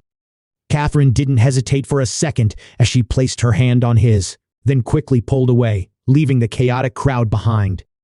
She squeezed her eyes shut, then slowly opened them, taking a deep breath to steady herself. I am. This time, she gathered all her courage to speak the truth, to reveal everything for everyone to hear. A wave of news articles followed, all reporting the same headline, Chairman Han Gi-moon. The two-faced man of the Semyon Corporation, polite and refined on the outside, but a violent father at home. His daughter, Catherine, covered in bruises, kept saying, I want to die. Kim Cheol Soo arrived home and couldn't help but sigh as he watched the news. The whole world is shaken by Han Gi-moon's story. Right there on the spot, Catherine claimed to be Han Gi-moon's daughter, and she accused him of abusing her from a young age. At first, some doubted that she was really the chairman's daughter, but when the evidence was posted on Catherine's SNS, all the doubts immediately turned into truth and spread everywhere. As a result, both the company's image and its stock prices plummeted, and Han Gi-mun suddenly announced to the press that he had fallen ill. Probably just pretending again. Kim Cheol Soo grinned, clearly satisfied. This is the happy ending. But just a second later, he slammed his fist on the table and yelled out, "Is that true, damn it? I'm so worried I can't even sleep. Are they seriously not gonna hire an assassin to take me out?" He replied calmly, "Could you lower your voice a bit? This is a restaurant. You want to get us killed? Speak properly. The scene of you clashing with Han Ji-moon has already spread everywhere. Right now, with Semyong's position shaky, if anything were to happen to you, who do you think the public will suspect first?" His face twisted in anger. He denies it. "It's not me. It's Han Gi-moon." Kim Cheol Soo clutched his head with one hand, whining in pain, tears and mucus streaming down his face as he muttered curses under his breath. Damn it. Going up against a massive corporation like that was reckless. And I haven't seen a single penny yet. I should have known better than to get involved. He saw this, curled his lips into a smile. "Trust me, what you've just done is worth far more than the money in front of you." Kim Cheol Soo immediately cursed. "I'd rather trust you with a pile of manure than your words. After all this time, now you decide to pay attention? And hey, you actually followed my advice. This butler outfit looks pretty sharp on you. Where'd you get it from?" Sung Lee-won calmly lifted his cup and took a slow sip of tea. "I stole it." Before he could finish speaking, the guards rushed in and grabbed him by the neck. Kim Cheol Soo, feeling defeated, watched them drag him away. "Guess it's over," he muttered. Suddenly, the system interface appeared before his eyes. He immediately shouted, "I'm a top-tier henchman for the Semyong Corporation." The butler, clearly irritated, snapped, "Don't address me like that. I only reached out to thank you. Thanks to you, the young miss has recovered. And I never imagined she had been enduring all of this for so long. I've served her for years, and I had no idea." Kim Cheol Soo rested his chin in his hand, smirking casually. "I pull off something this big and still no material reward? Not even a little something? The president really is stingy. Even if it was a misunderstanding, you can't just kick me out without giving me a single penny." Kim Cheol Soo shot him a disdainful look. "So you're unemployed now?" Even he couldn't hold back, worried to the point of not being able to sleep. He sighed. How can anyone find peace when a daughter stabs her own father in the back, like Catherine did? Now, you're the only one left who can take care of her. Why would you just walk away?" The butler clenched his fist, his gaze resolute. "You're right. It's not just me, everyone is worried about Catherine's safety. People are afraid that the president's daughter, after embarrassing him, might end up in serious trouble. That's why I took her away and set up a stream channel on Africa TV for her. I'll use all my severance pay to build a studio for her." The whole world's eyes were on Catherine. The butler spoke coldly, "So, I'll use her fame. At least it'll keep her safe from being silenced. As long as she's live streaming, they won't dare touch her. But if there's ever a day she doesn't go online without warning, that's when we'll know something's happened. The lady herself isn't too concerned, as she's already doing everything she can." Kim Cheol Soo stared at Catherine in her cosplay, his mind screaming, "Damn, and you're telling me you're not interested?" The fact that this young lady from the corporation has managed to hold it together this long is impressive. The butler straightened with pride, his voice firm and unwavering. "Even if we're late, we must at least help her reclaim what's hers now. No, we'll make sure she claims every single thing she was always meant to have. And it's all thanks to you, Kim Chulsoo." Soo." The cheesy words rang out, making his face flush with embarrassment, the feeling spreading all over his body. He shouted, "Stop it! Speak normally. This is giving me goosebumps. If you really want to thank me, just shove some cash my way." The butler chuckled after hearing that and said, "I already sent it. It's in your inbox." Not money, but you'll like it. It's a gift Catherine personally prepared. Now, I'm hanging up. Immediately, Kim Chulsoo shouted angrily, "Damn it, just send the money!" The butler exclaimed in surprise, "I noticed you didn't hang up like usual. You think I don't know how to end a call?" Out of nowhere, Catherine's voice echoed, "Thanks for the 3,000 balloons, my boyfriend. Make it 10,000 next time. Catherine loves you." Catherine let out a sigh. "Oh my God, you're crazy. Just tell me what you want me to do." The butler glanced over, his voice filled with confusion. He seemed to just now realize something was off. Wait a minute. What is Catherine doing? Is she bending down, following instructions for everyone? What is this? A motorcycle dance? He stared at her for a moment, as if a new realization dawned on him. Maybe Miss wasn't meant to inherit the company. Perhaps she'll become something much bigger. At the same time, Kim Chulsoo walked into the post office, curious to see what the butler had sent him. The blonde clerk greeted him with a bright smile. "I'm Rachel. How can I help you?" Kim Chulsoo pursed his lips and asked, "Is there any parcel under my name? Must be golden armor or something expensive, right?" She smiled with her eyes squinted, eagerly saying, "Of course, I take great care of Kim Chulsoo's things." Rachel nodded slightly, then said, "This is the item you requested." Rachel pulled out a long whip, and her expression instantly shifted. The system's notification rang out. "This item is cursed. Touching it will drive the user to madness."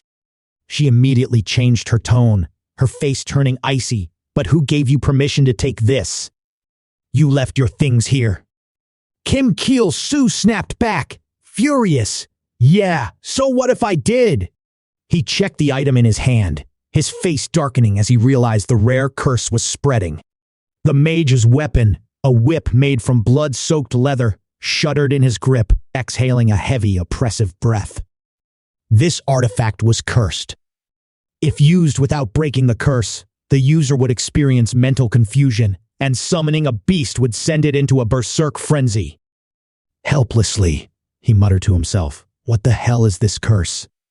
If I touch it, will I end up like that NPC? Damn, Catherine.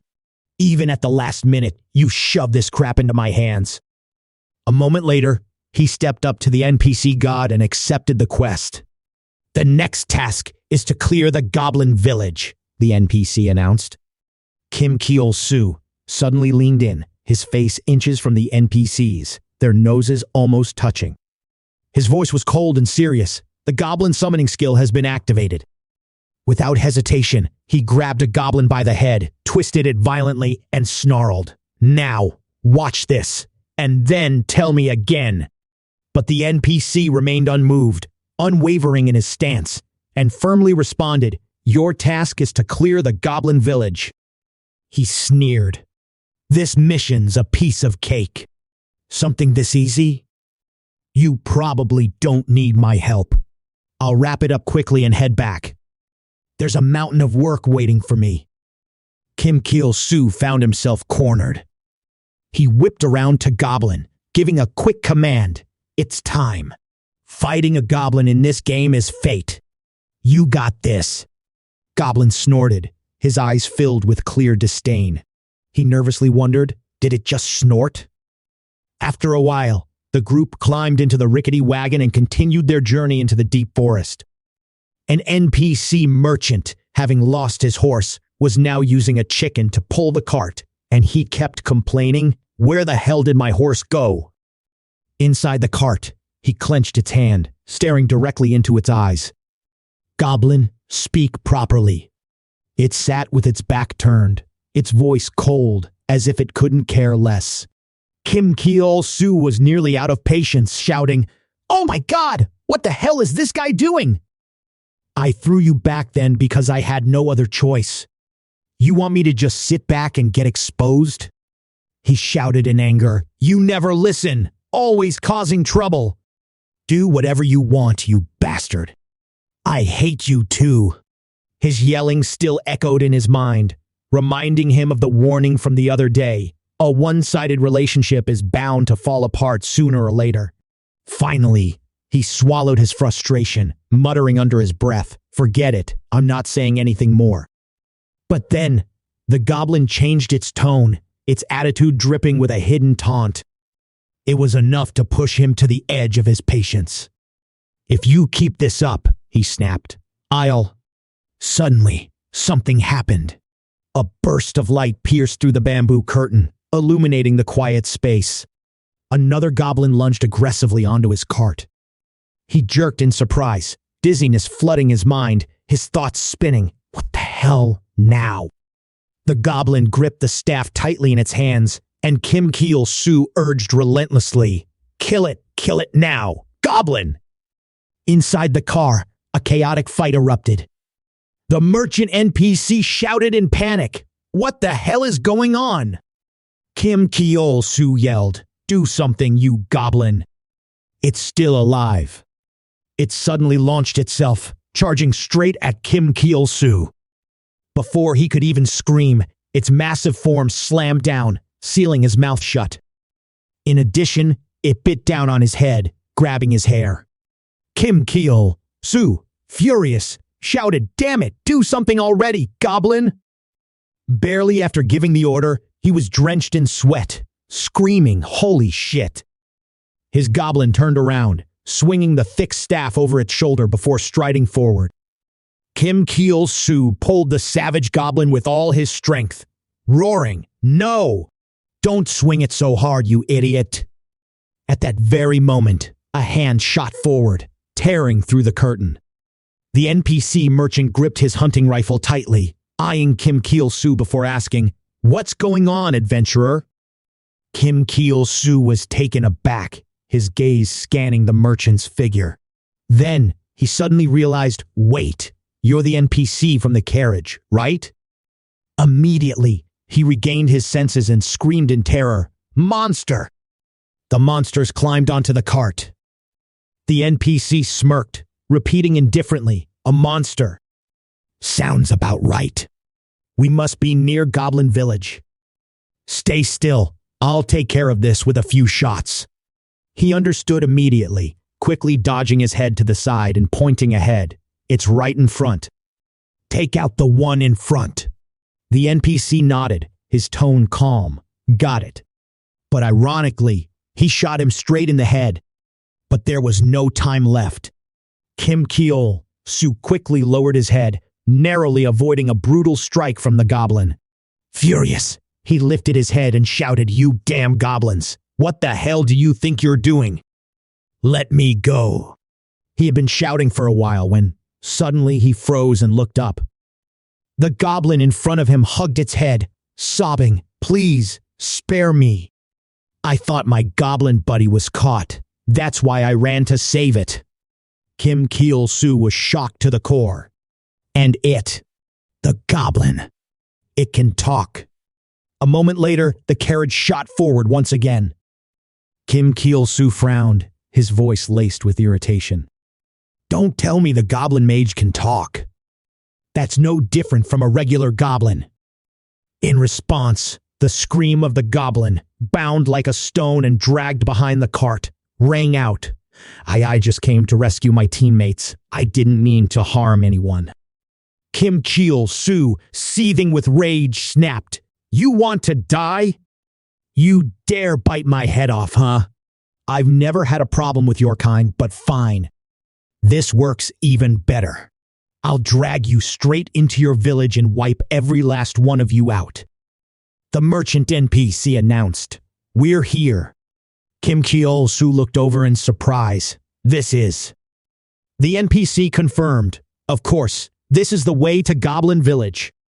Kim Chulsoo launched himself forward and leapt down from the cart in one swift motion. Kim Chulsoo eyed the butcher shop and muttered, "Guess I'll have to walk from here, huh?"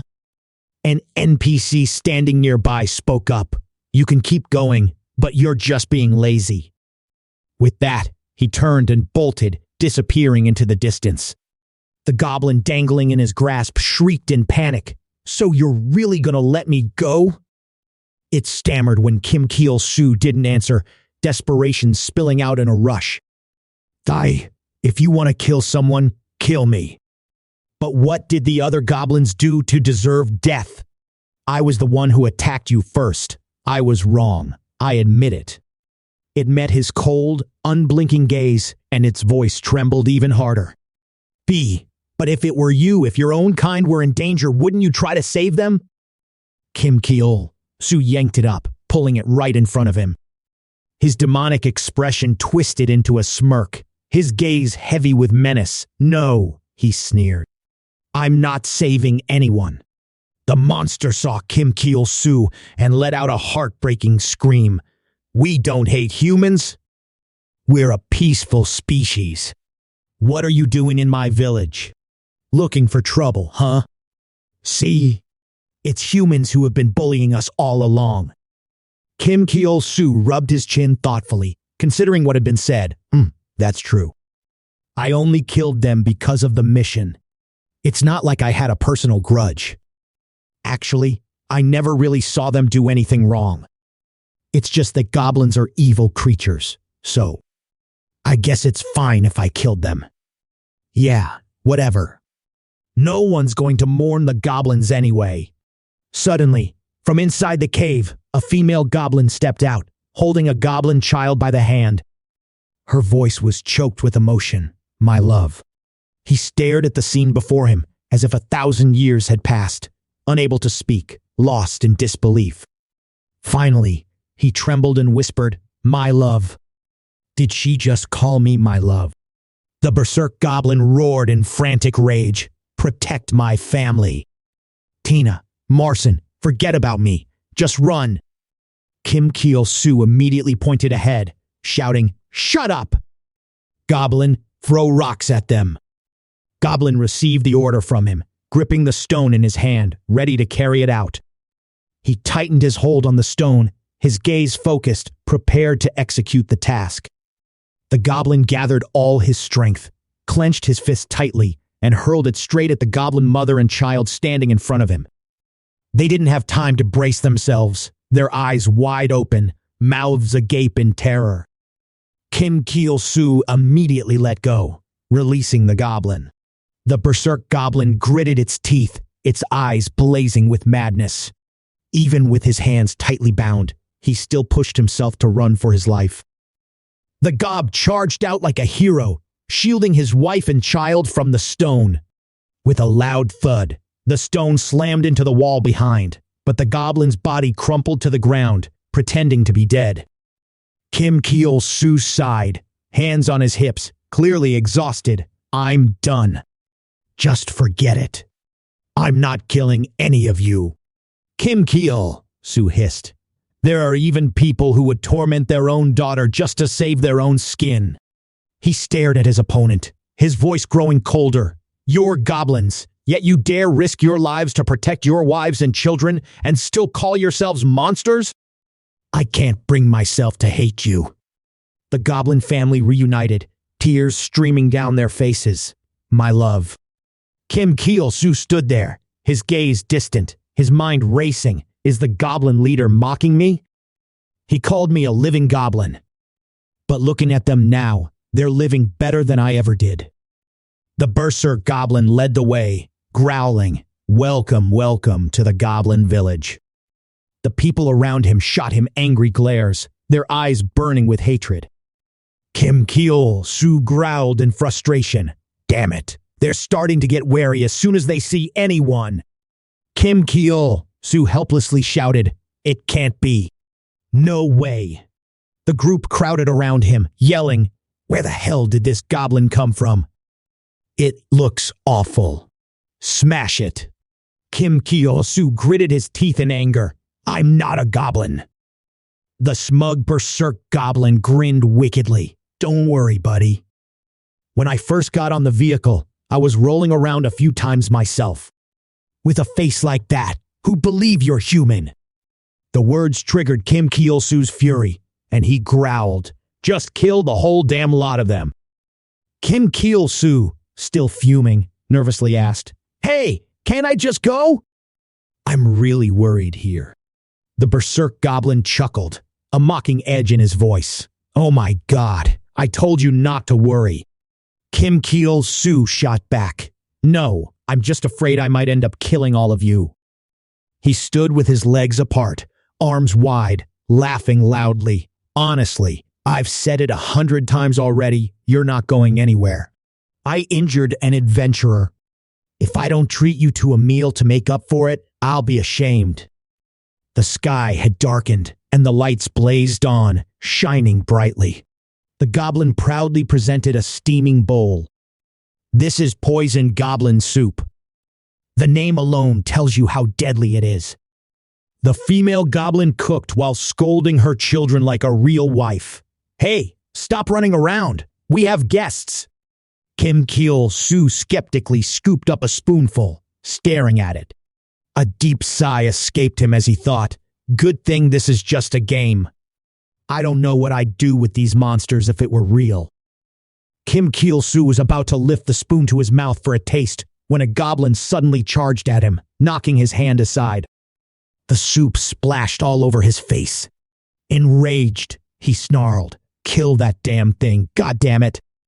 The goblin sitting across from him couldn't hold back, slamming his hand on the table and bursting into laughter. It wasn't just him. The whole group of goblins gathered around, laughing and teasing. Kim Cheol Soo's anger flared even more. "Stop laughing, you bastard!" he shouted. "I told you, stop laughing, you crazy idiot!" The goblin next to him, grinning, asked with curiosity, "So, how did you two end up traveling together?" "I've never seen a human and a goblin stick so close, traveling like this." Kim Cheol Soo furrowed his brow, his voice low and sharp. "What do you mean by close? Do you even know what it is?" "It's my summoned beast. To put it bluntly, it's one of my underlings." He stood frozen, stunned. Summoned beast, not sure about that. But hey, getting to travel the world with an adventurer? Guess that makes him the top goblin, right? I'm jealous, honestly. My family's jealous too. Heck, the whole goblin village is stuck here, stuck in this place for life. Kim Cheol Soo eyed the goblin family, his gaze thoughtful. Anyone can tell they're weak as hell. The place they live in is just a bunch of low-level dungeons. Creatures like them will never escape from there. The female goblin stepped behind him, gently massaging his shoulders and giving his back a soft punch, her touch light but thoughtful. "Good grief, are you complaining again?" "I'll go grab some snacks. Just wait a sec." Kim Cheol Soo turned around, sitting down with a somber expression. He muttered, "What's got you down? Think about it. You're a goblin, and you've still got good children and a good wife." Kim Cheol Soo smirked, his eyes cold as he stared at his opponent. "I'm the kind of guy who doesn't have a wife, kids, or even friends." Kim Cheol Soo kept talking, his voice low and unsteady. "I'm not like you. I don't have the guts or that self-sacrificing spirit. I can't live for someone else. All I know how to do is doubt the people around me. I'm just a coward. Compared to you, I don't even measure up." The goblin sneered. "Come on, we're all goblins here." Kim Cheol Soo's face lit up with amusement upon hearing that. Kim Cheol Soo kept talking enthusiastically, completely unaware of the goblin standing on the rooftop, weapon in hand, ready to strike. Meanwhile, the berserk goblin let out a loud laugh, his eyes full of excitement. "Thanks for the encouragement." The goblin had just finished speaking when it charged forward, aiming a powerful strike. But in an instant, it crashed face first into the table, unable to stop. The dodge rate depends on agility. Kim Cheol Soo glanced to the side, his eyes full of confusion. "What the hell is this?" The goblin snarled, its face twisted with fear. Sweat poured down its skin, the anxiety clear on its face. Kim Cheol Soo suddenly spotted a cockroach on the table and panicked, shouting, "A cockroach! Gross, you guys went this far because of me?" Before he could even breathe a sigh of relief, Another goblin child unexpectedly crawled under the table and swung a knife straight at his leg. His goblin suddenly picked up a rock and threw it to scare off the creature, but instead, he accidentally hit the one below. Kim Chulsoo let out a disappointed sigh. What a waste. Missed again. He shook his head, his face filled with frustration. That's 2 failed attempts, both of them a total disaster. Another goblin roared, charging straight ahead, showing no signs of giving up. Kim Chulsoo raised his hand and growled, "Damn cockroach!" Thwack! A thunderous slap landed, and a nearly 500 HP damage popped up above the cockroach's head, but it was still alive. It grinned, licking its teeth in a bizarre way, leaving Kim Chulsoo completely baffled. He furrowed his brow and muttered, "What the hell?" "I swear that hit landed." Kim Chulsoo sighed, his eyes drifting off into the distance. "I guess it's time to head back. I'd love to stay, but I'm in a bit of a rush." The female goblin glanced over, her eyes pleading. "What now?" The other goblin forced a smile, but no sound came out. "What do you mean? What now?" They had no choice but to bow, their voices trembling as they whispered, "Take care, adventurer." Kim Chulsoo looked at them, his eyes filled with emotion. "I never thought goblins could be real good guys. Make sure to tell the kids I'm sorry I couldn't say goodbye." Kim Chulsoo turned his back, his voice cold as he said, "I'm leaving." Suddenly, someone appeared, and a strange voice echoed from behind. "See? I told you they'd be here." The young man with orange hair is Hong Min-cheon. He slung his sword over his shoulder and stood face to face with Kim Chulsoo, smirking as he said, "Found another goblin." At that moment, Kim Chulsoo's eyes were filled with sheer terror. The goblin lay motionless in a pool of blood, its eyes wide open, blood still oozing from the wound. Kim Chulsoo stood there, his gaze emotionless, letting out a deep sigh. "James. He was always the one cooking for me." Hong Min-cheon gasped in surprise. "What's this? You can speak human language? Are you a player? What are you doing in this hellhole?" "Ah, I get it. So, you've come to kill those guys too? There's a lot of you, huh? Well then, need a hand?" Kim Chulsoo's voice seethed with fury, each word coming out through gritted teeth. "You dare! You dare lay a hand on my comrade?" Kim Chulsoo barked, his voice stern. "Move out, goblin." His goblin charged at the man next to him, forcing him to scream, "What? Are you seriously telling me to rush in?" The goblin had no choice but to charge straight at Hong Min-cheon. Before he could get close, he delivered a powerful kick, sending it flying. In its dying breath, it still growled and cursed, "You bastard!" Kim Chulsoo couldn't hold back any longer. He turned around and demanded, "You're kidding me. That crazy bastard, why isn't it you?" "Why him?" You did this on purpose, didn't you?" Hong Min-cheon growled impatiently. "Hey, what the hell are you doing? Calling Goblin your friend isn't enough. Now you just switch to PK mode and start attacking people? Do you even know who I am? Do we have some kind of grudge?" Kim Chulsoo clenched his fist tightly and shouted, "You're the one who attacked my friend first." Kim Chulsoo landed a solid punch right to Hong Min-cheon's face. "So, we've got a grudge now, huh?" Suddenly, Hong Min-cheon's eyes flashed, his voice sharp. "What the hell do you think you're doing?" A massive explosion rang out, shaking the air around them. Zeros, standing nearby, heard the loud commotion and shook his head, muttering, "I don't get it." 1 minute they're complaining about the hassle, the next they're throwing punches like there's no tomorrow. He won. Nim sighed deeply, clearly frustrated. Who wouldn't notice? Honestly, is there no goblin out there stronger than this? They all drop after one hit. It's just so boring. What's the point of this mission? I'm about to lose my mind here. Suddenly, an object fell from above, crashing down with a thud, making her scream in panic. What the hell is that? Is that a person? Hong Min-cheon shouted from above. Who's going to deal with that lunatic? He called Goblin his friend, and now he's charging at me with a sword. He frowned, clearly annoyed. What? Goblin is his friend? Are you really going to activate PK and kill him? Hong Min-cheon explained. It wasn't me. It was he that initiated the PK first. Even with high-tier armor, he didn't hold up at all. He ran off on his own and ended up falling. He turned around, his tone growing impatient. Handle things on your end. I'll finish off the goblins inside. Looking at Kim Chulsoo's dazed face, Hai-1 couldn't help but mutter to herself. No wonder he's friends with a goblin. I guess killing him is the only way to complete the mission, huh?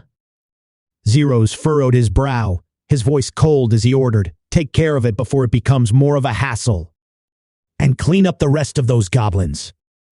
Hong Min-cheon turned around, his eyes filled with contempt as he glared at the goblins in front of him. A pointless mission like this. Just get rid of these goblins and be done with it. He finished speaking and swung his sword, cleaving into a goblin. The goblin belonging to Kim Chulsoo watched the scene and chuckled, clearly enjoying the spectacle. The goblin, struck down moments ago, lay motionless, its body curled up on the ground. Hong Min-cheon grimaced, discomfort clear on his face. Even if it's for fun, how can you laugh while watching your own kind die? Your own child dies, and you don't even react. You goblins are all the same, willing to do anything, no matter how filthy, just to stay alive.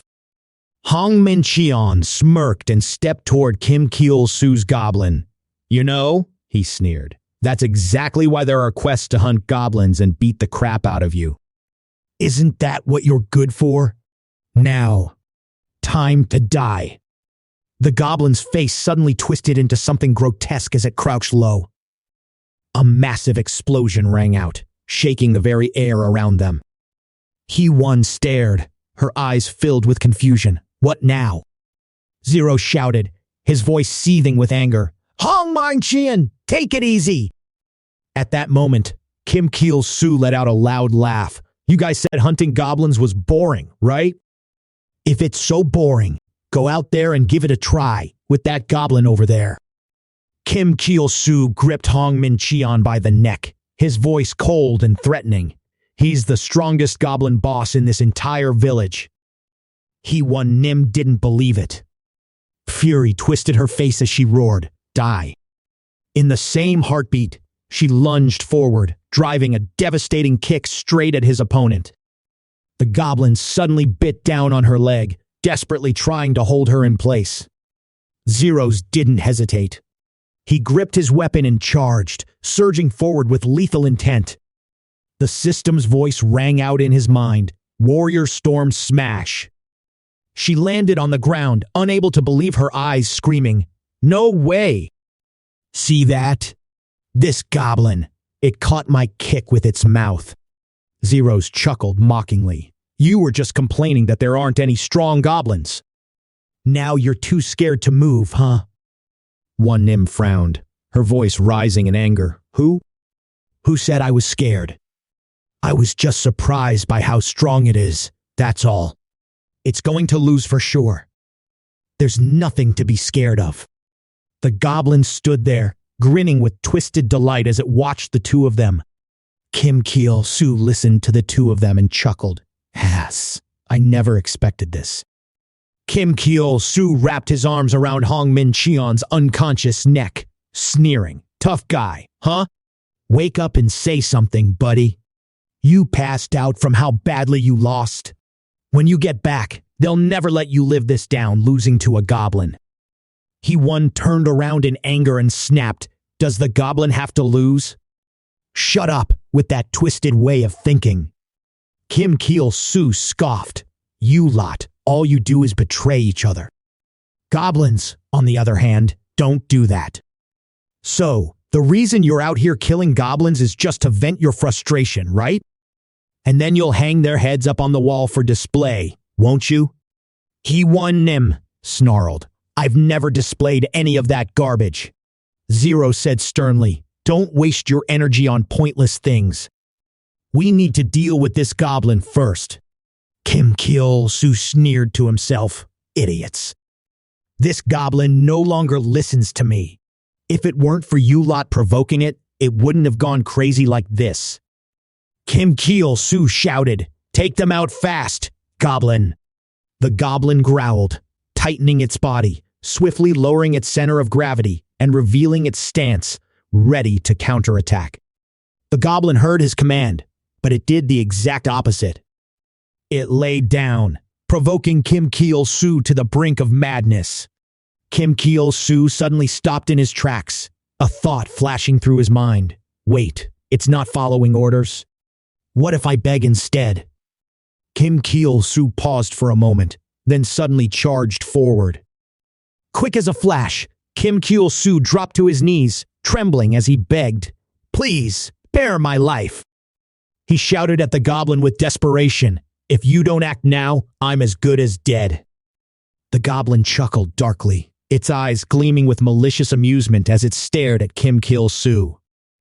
Kim Cheol Soo helplessly thought to himself, bowing to a low-level goblin like this is truly humiliating, but if I don't, I won't be able to make it obey. Pride doesn't help here. The goblin grinned wickedly, raising a hand to offer help. "Get up, up." Kim Cheol Soo seethed with anger, his voice low and tense. "That really hurts my pride. Damn it." He continued pleading, his voice filled with urgency. "I beg for your forgiveness, Lord Goblin, for my disrespect. From now on, I won't dare to throw you around, nor will I give random orders. I'll go hungry, saving every little bit to offer you the finest meal." One Nim lost her patience and shouted, "Hey, get out of the way! You want to take a hit from that goblin too?" As Kim Cheol Soo finished speaking, a powerful gust of wind suddenly swept through. A notification echoed through the air, 999,999 health points deducted. One Nim's eyes widened in panic as she glanced over. Kim Cheol Soo smirked. "Ah, so I have finally reached it. My prayer." The system announced, "Goblin King is extremely satisfied with your cowardly abandonment of humanity. 1 goblin point has been awarded." He smirked, turned around and said, "Sorry about that." He screamed in fear, "Hey Zeros, stop messing around. This isn't funny, got it?" Zeros collapsed to the ground, his body lifeless after the brutal blow. He stared, her eyes wide in disbelief at what she had just witnessed. What is this? What's going on? Did Zeros really just get knocked out by that goblin? This is insane. Who would let something like this happen in a goblin extermination mission? There's no way you can win this. She thought to herself, I need to head back to the village. I'll wait for these 2 to come back to life, then return with reinforcements. Without hesitation, she took off running. Kim Cheol Soo taunted casually, "Oh, you were so eager to kill a second ago. Now you're thinking of running?" As soon as the words were spoken, a goblin's arm shot out, grabbing her ankle with a vice-like grip. He lost her balance and crashed face first into the ground. Kim Cheol Soo joyfully raised his hands high. "My comrades! The era of oppression, just because we are goblins, has come to an end. No longer will there be missions that allow humans to slaughter us. No more hiding in cramped, suffocating caves. Do not fear, for our Savior has arrived on this land, right here, today. He has manifested, and he has spoken. Humans are traitors, backstabbers at heart." Kim Cheol Soo gritted his teeth, his eyes flashing with ruthless intent. "They are the enemy. We must kill every last one of them." The leader shouted fiercely, "Gather all the goblins in the village." In that instant, the moment of the counterattack had arrived. The scene takes place at the Phoenix of El Bazaar. The 2 guards whispered to each other. The first one murmured, "Make a 3-word poem about goblins." The second guard angrily snapped, "Go!" Clack! Knock it off with that stupid crap already. The man immediately turned around, his eyes filled with suspicion. What the hell is that? A thick cloud of dust rose before their eyes, the sound of hurried footsteps echoing through the air. The guard broke into a sweat, trembling as he stammered. See, could they be? Before them, a massive goblin army charged forward, its numbers enough to inspire sheer terror. Kim Chulsoo took the lead, shouting, all right, listen up, my goblin warriors." Kim Chulsoo flashed a wicked grin. "Mankind will be completely annihilated by us." 3 hours earlier, Kim Chulsoo emphasized, they are the enemy. We must kill them all. Meanwhile, He-Won was drowning in fear. The goblins burst into loud, approving laughter. Kill them all. Kill them all. Kim Chulsoo stepped forward, his voice firm. Wait. Don't kill her. If she dies, she'll return to the village with the resurrection shrine. A traitor can't die so easily, can she? Your teammates are either dead or unconscious. They couldn't even activate the resurrection button. Do you want to feel the same pain they did? Kim Chulsoo smirked. Well, up close, I gotta admit, you've got quite the figure. Kim Chulsoo smiled, shrugged, and said, let's see how it feels to ride this thing. Kim Chulsoo mounted He-Won, shouting, kill every last one of those humans. Kim Chulsoo smiled, his voice laced with menace. Don't even think about logging out. Your money and weapons are already in my hands. He-Won let out a frustrated sigh. All right. I get it. Just make sure you return it when you're done. Kim Chulsoo responded, satisfied, fine by me. When the goblin era comes, you'll be kept as a pet. He-Won snapped, I refuse. The soldier burst through the doors of the Adventurers Guild, shouting, goblins are attacking! Get the adventurers here, quickly. His words failed to sway anyone in the group. The tall man grumbled, are you kidding? Who's attacking us? Jaimini, small and with arms crossed, scoffed, Goblin. Those dumb little things don't even have any real damage. The messenger, frantic, explained, no, it's true. They're coming in waves. There are tons of them outside. The group sneered again. Oh my God. Goblins that small? The guards can handle that.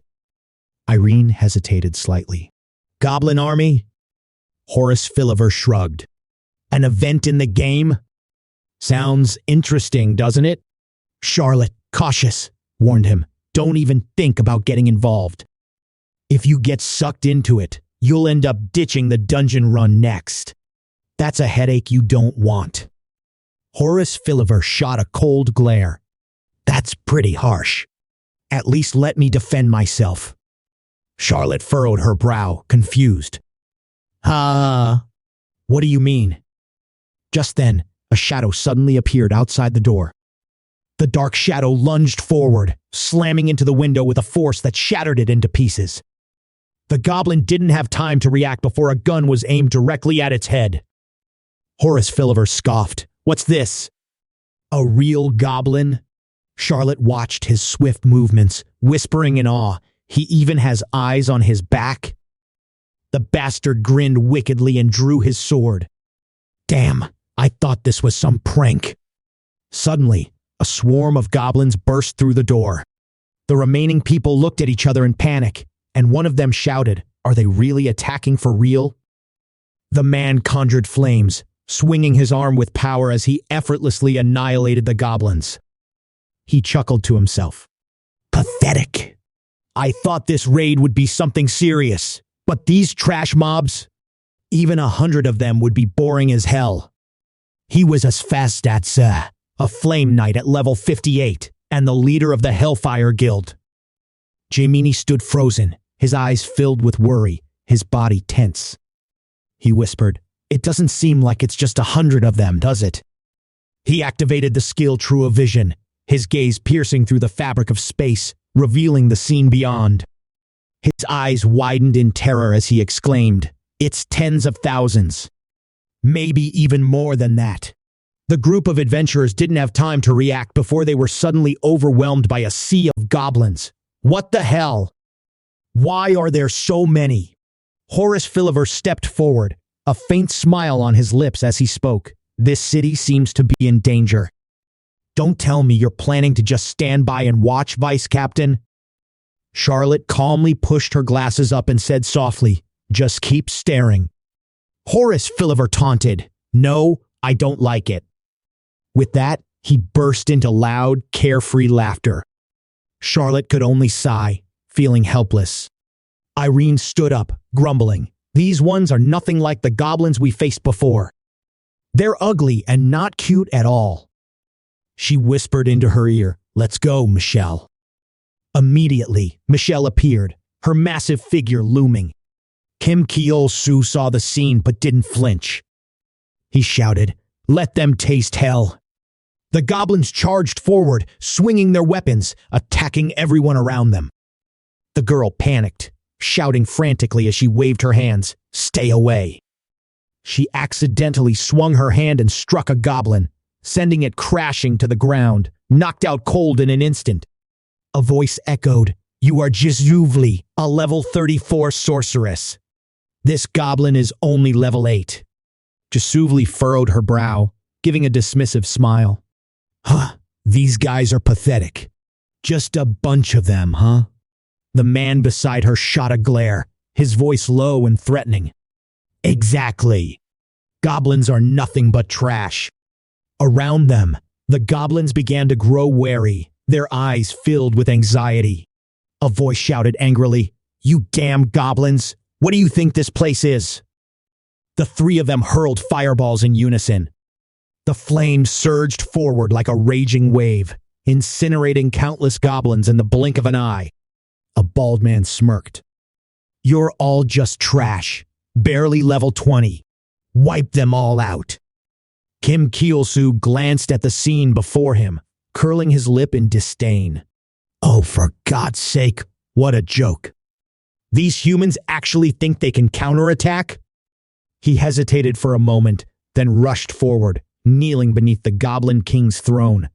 His eyes were filled with deep reverence, his voice trembling with desperation. "Oh, great Goblin deity, our comrades are being overwhelmed. Their morale is breaking. Please, show your divine power and intervene." He one was carrying Kim Cheol Soo on her back, listening to those words, feeling helpless as she silently thought, "I guess I'll have to quit the game." Kim Cheol Soo spoke solemnly. "My words echo steadily.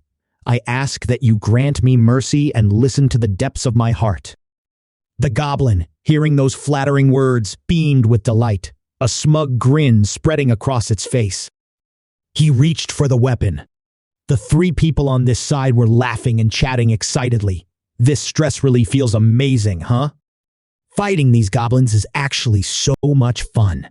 However, he didn't notice another goblin emerging from the flames, weapon raised, charging straight toward him. He froze, staring blankly. "Wait, hold on." The goblin quickly delivered the finishing blow. Bam! The three were sent flying, crashing to the ground. The goblin landed, grinning widely with a loud, triumphant laugh. Shah!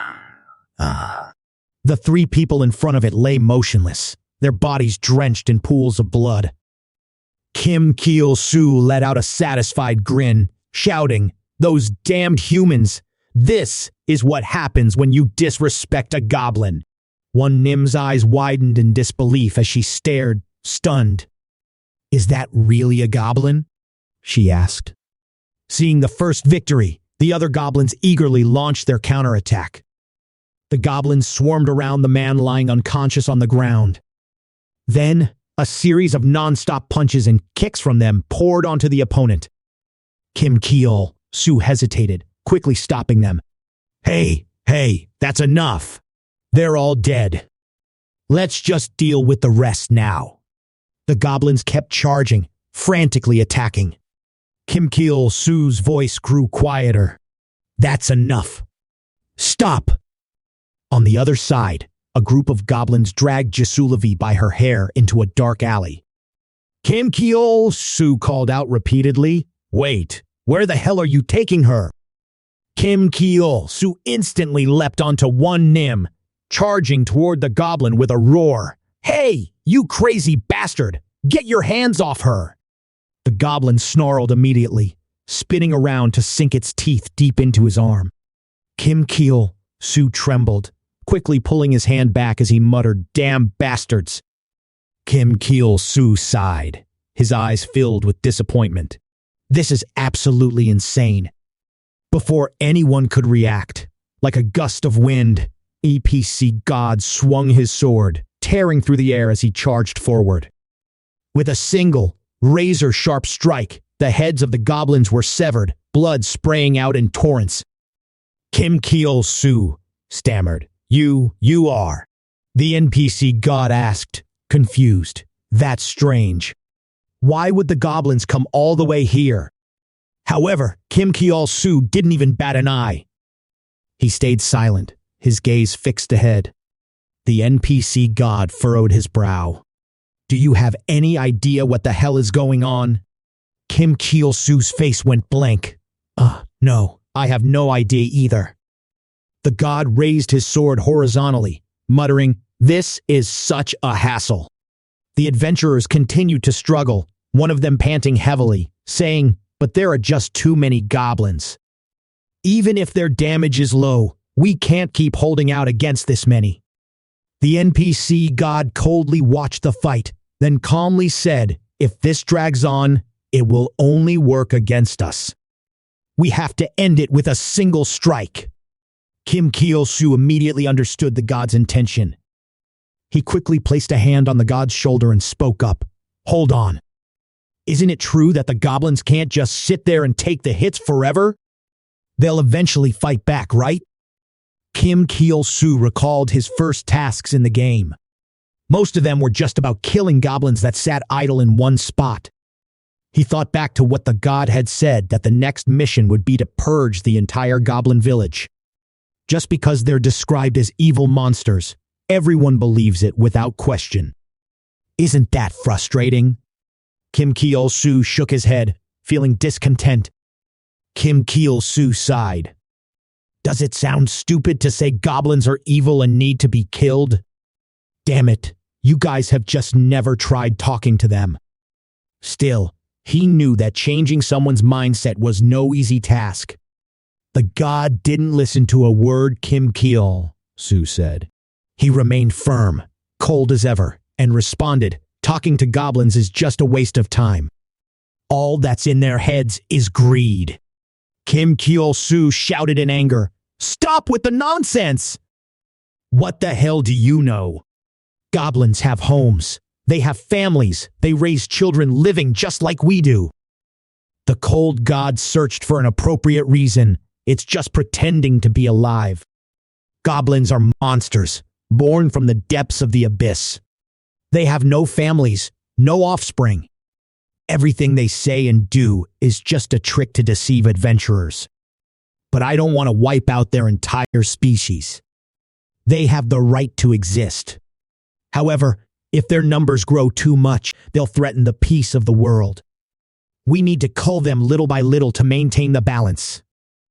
Kim Chulsoo couldn't believe what he had just heard. Stop talking nonsense. Even so, have you ever thought about the ones who are about to die? If you'd ever had a warm meal they cooked, you wouldn't say something like that. The god nonchalantly shattered the vision before him. It's poisonous. Kim Chulsoo jumped, recalling the taste of the dish. Maybe, but it's just poisoned goblin soup. Nothing too weird beyond that. He shuddered as the image of the massive cockroach flashed in his mind. That cockroach. It was really disgusting. Did they really go this far because of me? Then he paused, his eyes narrowing in suspicion. Wait, now that I think about it, there were some strange things about that cockroach. Kim Chulsoo furrowed his brow, his mind a whirlwind of conflicting thoughts. These thoughts, they don't make sense. How am I supposed to figure this out? My anger is making my face burn. Suddenly, he stopped, looking around in confusion, then muttered to himself, "What the hell am I doing? This is a game, for God's sake. Monsters don't have kids or families here. It's all just a damn spectacle." Kim Cheol Soo growled in rage. These bastards dared to trick me. His fist clenched tightly, eyes burning with hatred. But as he turned around, he was shocked to see Kim Cheol Soo running in the opposite direction. "Where the hell do you think you're going?" Kim Cheol Soo sprinted toward Hai Won Nim, who stood there, her face clearly showing signs of confusion. She was caught in a dilemma, unsure of what to do next. "Looks like I've gotten myself into some serious trouble. Is it too late to run?" Kim Cheol Soo charged forward like a gust of wind, landing effortlessly on her shoulder. He spoke coldly. "Change the plan, now." Kim Cheol Soo shouted, "All goblins, listen up!" The moment his words ended, a powerful gust of wind swept through, carrying with it a low rumbling sound like the call of dark creatures. King Goblin solemnly declared, "That's enough. All goblins, cease fighting immediately. Stand down. Now and there." Kim Cheol Soo, lucky to speak, still had his eyes open when he saw the goblins ignoring him. Panic set in as he exclaimed, "What the hell is going on? Why won't anyone listen to me anymore?" Kim Cheol Soo yelled furiously at the goblins. "Didn't you hear the command of Lord Goblin?" He barked, "All goblins, stop right now!" At that moment, a soldier marched forward and shouted, "Hey, you! What the hell do you think you're doing with those goblins?" Kim Cheol Soo broke out in a cold sweat, his eyes wild with panic. "Damn it, what the hell is going on?" he stammered, his face drained of all color. No, it's a misunderstanding, this is." Kim Cheol Soo quickly leapt backward, effortlessly slamming his goblin to the ground. "It's just the setup for my next move." The soldier glanced at him and retracted the sword that had sunk a few centimeters into the ground. "Impressive ultimate suplex. For a second there, I almost thought you were the mastermind behind this setup, working with the goblins." Kim Cheol Soo felt a chill run down his spine, struggling to find words. "I'm just a side character. Why are you acting like I'm guilty?" The soldier turned around and clapped, cheering. "All right, go ahead and kill some more goblins then." Kim Cheol Soo let out a relieved sigh, relaxed his body, and smirked. "That was close. Almost got my ass handed to me." Right after, his goblin scrambled up from behind, rubbing its aching head and groaning. Seeing the goblin lose its mind, the only thought left in Kim Cheol Soo's head was, "I'm dead." He hurriedly explained, "Wait, it's not like that. I didn't perform a suplex earlier. I just slipped and fell backwards." The goblin paid no attention to his excuses. It immediately gripped the large stone beside it, ready to strike. Kim Cheol Soo seethed with rage, muttering through gritted teeth, "Damn it, I just want to disappear already." Kim Cheol Soo swiftly pulled One close to him, using her as a human shield before she even had time to understand what was happening. He coldly commanded, "Use whatever's handy." As expected, One took the full force of the knockout punch from the goblin. Blood poured from her nose like a waterfall, and her eyes were filled with regret. "I will never forget your noble sacrifice. Goblin, no, too." He shoved her harshly to the side, his face darkened with fury. He angrily scolded the goblin. "Damn it, you threw that right at me? Summon a beast and still act like this." In his rage, he reached behind him, his voice dropping dangerously low, filled with murderous intent. "That's it. You're done." Kim Cheol Soo sneered. "Looks like it's time for a little lesson." His gaze was cold, and he readied himself to strike. The surroundings blurred into a haze, and suddenly, something shot up, cutting through the air in a perfect arc, tracing a flawless parabolic curve. Irene stared at the magnificent scene before her, muttering softly, "Stone." Her gaze suddenly fixed on Kim Chulsoo, Soo, a goblin with droopy ears. "It's the one from that time. What are they doing?" Then, she saw Kim Chulsoo, Soo gripping the whip tightly behind his back. Her eyes narrowed with suspicion. "What's up with that fiery red whip? Don't tell me this idiot plans to use it without breaking the curse first." It seemed Irene was right. The item was indeed cursed. If its curse wasn't broken before use, the user would suffer from random effects. And as for summoning beasts, they would turn into uncontrollable monsters. Kim Chulsoo didn't bother with the small details. He raised his whip, brought it down with a sharp crack, and smirked. "I kept wondering why Catherine handed this to me. Now I get it. She wants me to beat you senseless, doesn't she?" Irene saw this and immediately rushed over from a distance, shouting in panic, "Cheol Soo, stop!" But Kim Chulsoo, consumed by anger, his eyes bloodshot, with flames of hatred burning inside him, couldn't hear a thing. The goblin stood frozen, its gaze filled with confusion. A deafening explosion echoed, shaking the very fabric of the air.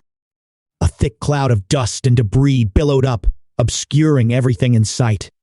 Fragments from the blast scattered in all directions, creating a scene of utter chaos. The guildmaster stood amidst the corpses of the goblins, his expression relaxed. He laughed loudly, "These damn monsters swarming in like this. It feels so damn good to cut them down." Jaimini pushed her glasses up, her cold gaze sharp as she reminded, "Sir, this is not the time for jokes. Do you understand? The blood's been running low, and the people in the guild and the other adventurers have already been taken down, haven't they?" The guildmaster sneered, "If you can't handle these little problems, then you're not cut out for this. Anyone who dies in battle gets kicked out of the guild. Got it?" Horace Philliver gripped two pistols tightly, firing round after round into the goblins. The sharp click-click of the shots echoed relentlessly. His bullets whizzed through the air, each one aimed directly at the goblins' foreheads. The targets were clear, the precision terrifying.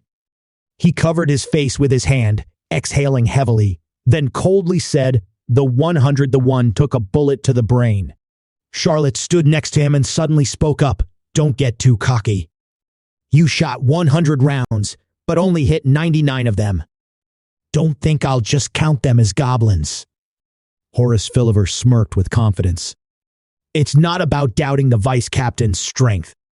But have you counted that guy over there?" Charlotte was momentarily confused, unable to understand what he was talking about. "Which guy? Where?" Just as she turned her head to look, a goblin suddenly appeared before her. And, as expected, Horace Philliver swiftly fired a shot, sending the goblin straight to death's embrace. The goblin collapsed to the ground, blood spurting from its wound. Horace Philliver stood watching, his face filled with satisfaction. He raised both arms and laughed loudly. "This blood fountain is all for you." Charlotte couldn't say another word. Her eyes coldly locked onto him, one bullet left. And he fired it into the sky without hesitation. The guildmaster watched as his guildmates battled the goblins. He muttered in frustration, "Why are we picking them off one by one like we're gathering vegetables? If we're hunting monsters, this is how it should be done." He stepped forward, ready to strike the beast. His body shifted violently in just a few seconds, fiery rings of intense heat bursting around him. The goblins standing nearby, witnessing the spectacle, were filled with pure terror. The goblin suddenly began acting strangely. Jaimini furrowed her brow, her eyes flashing with caution. "Wait a second. Something's not right among those goblins." The remaining goblins turned in unison, their eyes wide with confusion as they stared at the goblin that had just screamed. Its gaze flickered with a deadly, suffocating bloodlust. Jaimini urgently called out, "Guildmaster, something's not right." The guildmaster, with his arrogance, had stopped caring about anything else. Suddenly, he jerked upright, shot into the air, and immediately unleashed his skill. The Fire Knight roared, "Heavenly fire cannon! Burn it all to the ground!" Instantly, a massive fireball formed in his hand, streaking toward its target, incinerating everything in its path. The guild master crashed to the ground, his body tearing through the air with monstrous force. A deafening explosion rang out, its force flattening hundreds of miles of land in every direction. Amidst the swirling smoke and flames, the guild master emerged, his presence as majestic as a god. Before the guild master could bask in his triumph, an odd foot suddenly appeared in front of him. Horace Philliver muttered, "Oh." And from within the flames, a goblin staggered out, its silhouette looming. Upon seeing it, Horace Philliver froze, panic flooding him as he shouted, "You are kidding me!" "Hold on, is the goblin really back from the dead?" The tension was just as intense on this side. Irene sprinted, her legs moving in a blur of urgency. Time seemed to move in reverse. She knew she had to reach Kim Chulsoo Soo before things spiraled beyond control. He swung the whip fiercely, not giving her a chance to react. The whip cracked through the air, striking the goblin directly. A burst of fiery red energy immediately erupted from the wound. Irene's face grew serious as she exclaimed, "It's too late! Why would you do something so reckless? There's no time to waste. We need to cancel the summoning now." She was about to say more, but her gaze suddenly froze, landing on Kim Chulsoo Soo. His condition didn't look good at all. Irene was truly at a loss for words. Unusual condition, unconscious. What now? The red energy slowly dissipated into the air. A goblin appeared, taking on a strange form with power unlike anything seen before. Irene quickly gathered her thoughts, analyzing the current situation. When summoning a beast, I lose control, but in exchange, all my stats get massively amplified. It's called frenzy. Luckily, at this level, I can still manage it. But everything turned out differently than she expected. Before she could even grasp what was happening, the goblin zipped past her with lightning speed. She gasped in amazement, too fast. At that very instant, the goblin lunged. Its eyes burned crimson, wild and empty of reason, as it charged straight at Kim Chulsoo Soo with killing intent. Fortunately, Michelle arrived just in time, swiftly grabbing Kim Chulsoo Soo and clamping him in her mouth. She unleashed a powerful move into the sky, Bluebird. In an instant, a brilliant skill soared upward, leaving a streak of light across the sky. In an instant, a massive bird swooped down and seized Kim Chulsoo Soo. The goblin, furious that its toy was taken, leaped up, trying to grab it back. Irene returned to her full combat state. "No more obstacles now," she muttered. Turning to Michelle, she ordered, "Michelle, strike just enough to wake it up." Michelle soared into the air, ready to strike the goblin, but she had underestimated its sudden burst of power. The goblin leaped up and slashed straight into her arm. Irene was stunned when she saw it, but the current situation offered no time for her to feel sorrow or lose focus. The goblin charged forward, leaping into the air to strike at her. Irene swiftly sidestepped, dodging the attack while chanting an incantation under her breath. "Summon Gigas." A massive rock appeared in front of the goblin. The goblin let out a fierce roar, charging forward, fists and feet flying in a brutal flurry of punches and kicks. The mound immediately collapsed, shattering into pieces. Irene panicked. "I didn't just imagine that, did I?" The damage from that attack was insane. "If we don't cancel the summoning right now, someone's going to die." She immediately urged, "Run, Romeo. Get out of here, now." Seeing her leave, the goblin lunged forward, eager to take flight and attack again. But this time, it was smarter. It flew up, gathering momentum before crashing down hard onto the ground, shattering it. It quickly selected the sharpest stones, arranging them neatly in its hand. Like a madman, it threw the stones up high. Romeo was gripped by fear when he saw the hailstorm. Irene reassured him, "It's all thanks to you, Romeo. Run at full speed." Romeo performed an aerial stunt, and just like that, not a single stone hit him. The goblin grinned maliciously, tightening its grip on the pouch of dirt and stones. It spun around repeatedly, gathering all the force it needed for the throw to come. Finally, it released its grip and tossed the bag. It flew through the air in a perfect arc, heading straight for the bird. Irene couldn't believe her eyes when Romeo took damage. Irene, seething with anger, snapped, "Seriously, it's been so long since we last met, and I told you stop being such a boring man." She could do nothing but grab Kim Chulsoo's Soo's hand and pull him into her embrace. The goblin then grabbed its club and shuffled toward the hall. Seeing its strange appearance, the guildmaster had no idea the danger he was facing. He stared at the goblin, his voice cold and mocking. "You really want to get your ass kicked, huh?" Hey, as always, executed his signature skill, the knight's fire skill, Eternal Flame. Jaimini could no longer stay quiet. "Guildmaster, its name. It took the full brunt of your eternal flame and is still standing, unfazed. This is nothing like the enemies we faced before. This is the moment for me to step in and help you." Unfortunately, the guildmaster wasn't the best at analyzing skills. He refused the help of the vice guildmaster, saying, "If more people help, it's as good as admitting defeat. Shut up and sit there and watch, just like you've been doing from the start."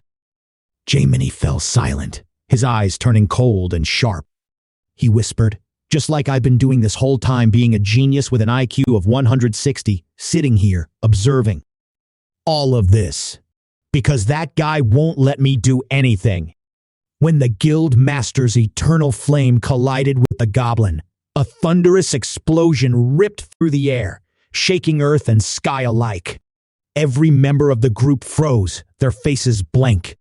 Horace Philliver twitched the corner of his mouth. "Did you see that just now?" "Charlotte." Charlotte stammered, "Why, yes, I saw it too." Jaimini quickly analyzed the situation. Maximum damage. If the hit exceeds the player's total HP, they won't be able to withstand the pain and will be knocked out of the fight immediately. In that moment, Jaimini shouted desperately, "Guildmaster!" At that moment, a large, steady hand ruffled his hair. The guildmaster appeared like a god behind him, reassuring, "Just look at it, it's already a complete loss. Why make such a fuss?" Jaimini immediately stopped crying, choking on his words as he asked, "How are you still alive?" The guildmaster wasn't too concerned and asked, "Hey, genius! You were just babbling about strategies and all, right? So, do you have a strategy that can deal with a monster and cause max damage in just one hit?" Jaimini immediately switched to serious mode. "I don't need to know about anything else, but when it comes to business, I'm all in." He adjusted his glasses and professionally began his analysis. Normally, the top strategy is straightforward run, no questions asked. Winning is out of the question, but at least we can land a punch that'll be unforgettable. The guildmaster looked that way, but still listened to Jaimini's words. "So you say we can't win? You said one strike would be enough, right? Then I'll use exactly that one blow to finish them off." Seeing him charging forward with his sword raised, Jaimini shouted from behind, "No one attacks until I give the order, got it?" Without missing a beat, he sprinted ahead, quickly calculating in his mind. The guildmaster's strike wouldn't do any real damage. And that monster. One hit from it, and it would be a deadly, unstoppable force. As Jaimini ran, his mind raced. What kind of monster is this? It's so powerful that I can't even determine its level. The guildmaster's strength boosting skill, the eternal flame, it pierces armor and deals direct damage to the enemy. If that's the game-changing move in a single strike, maybe there's still a chance to win. But of course, it can only be used once. The goblin glanced over without a care, clenched its fist and charged forward to strike again. Jaimini thought to himself, I have to admit, charging in alone like this against a boss is downright insane. But this stubborn, prideful idiot. Until he gets enough revenge, don't expect him to back down. He thought, well, might as well go for a big hit. If it doesn't work, I'll just bail. Then, he pressed the button, activating the professor's skill. The traps that had just been disabled suddenly made strange noises, and one by one, the antennaed pillars began to rise, stretching high toward the sky. Force field, professor, research lab. Jaimini smirked. When I unleash this move, everything follows my orders. Within my laboratory, the wave surged forward, enveloping the goblin. The system updated. Eternal freeze freezes the target in a vast area for up to 8 seconds. The higher the level, the shorter the duration. Jaimini screamed, "It's done right now." The guildmaster slowly picked up his sword and said, "Anyone hit by this move is as good as dead."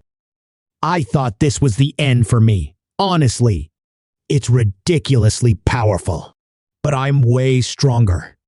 Finishing his words, he activated the 9 deaths 1 life technique. When hit with a fatal blow, I'll survive with just 1 HP. Usable only once per battle. Berserker skill. The lower my health, the more devastating the damage. Without hesitation, the guildmaster unleashed an attack that dealt over 300,000 HP damage. The goblin screamed in pain, but before even a second passed, it was already snickering again. Jaimini was sweating from fear as she exclaimed, "Can it still move? How is it possible that it woke up in less than 2 seconds?" The goblin swung his club without hesitation and struck. The guildmaster was saved by the professor's teleportation. Teleport any player to any location. Cooldown time is 1 minute. Jaimini lost her patience and shouted, "The level gap is too big." Charging in, half-heartedly, will only get you killed for nothing. What kind of idiot still throws their life away for a damn game in this day and age? The adventurers, actively engaged in combat, exchanged glances. "Yeah, you're right. You saw it yourself. I dealt 300,000 damage, and it just stood there like nothing happened. If I end up getting hit and wiped out early, it'll be so embarrassing. This stupid event. Let the goblins take the hits. Who would bring a godly boss to fight us? Yeah, same here. I'll log back in later. Everything should be sorted by then. Nah, I'm done playing for now." Horace Philliver suggested, "We should bail too. There's no way we can take all of them on." Charlotte agreed. "This is the first time I've heard you make sense, isn't it? Of course, even if you want to keep fighting, I'm still not on board." But just as she was about to log out, she froze in shock and quickly turned, shouting, "Wait, don't tell me it's you." Horace Philliver didn't log out.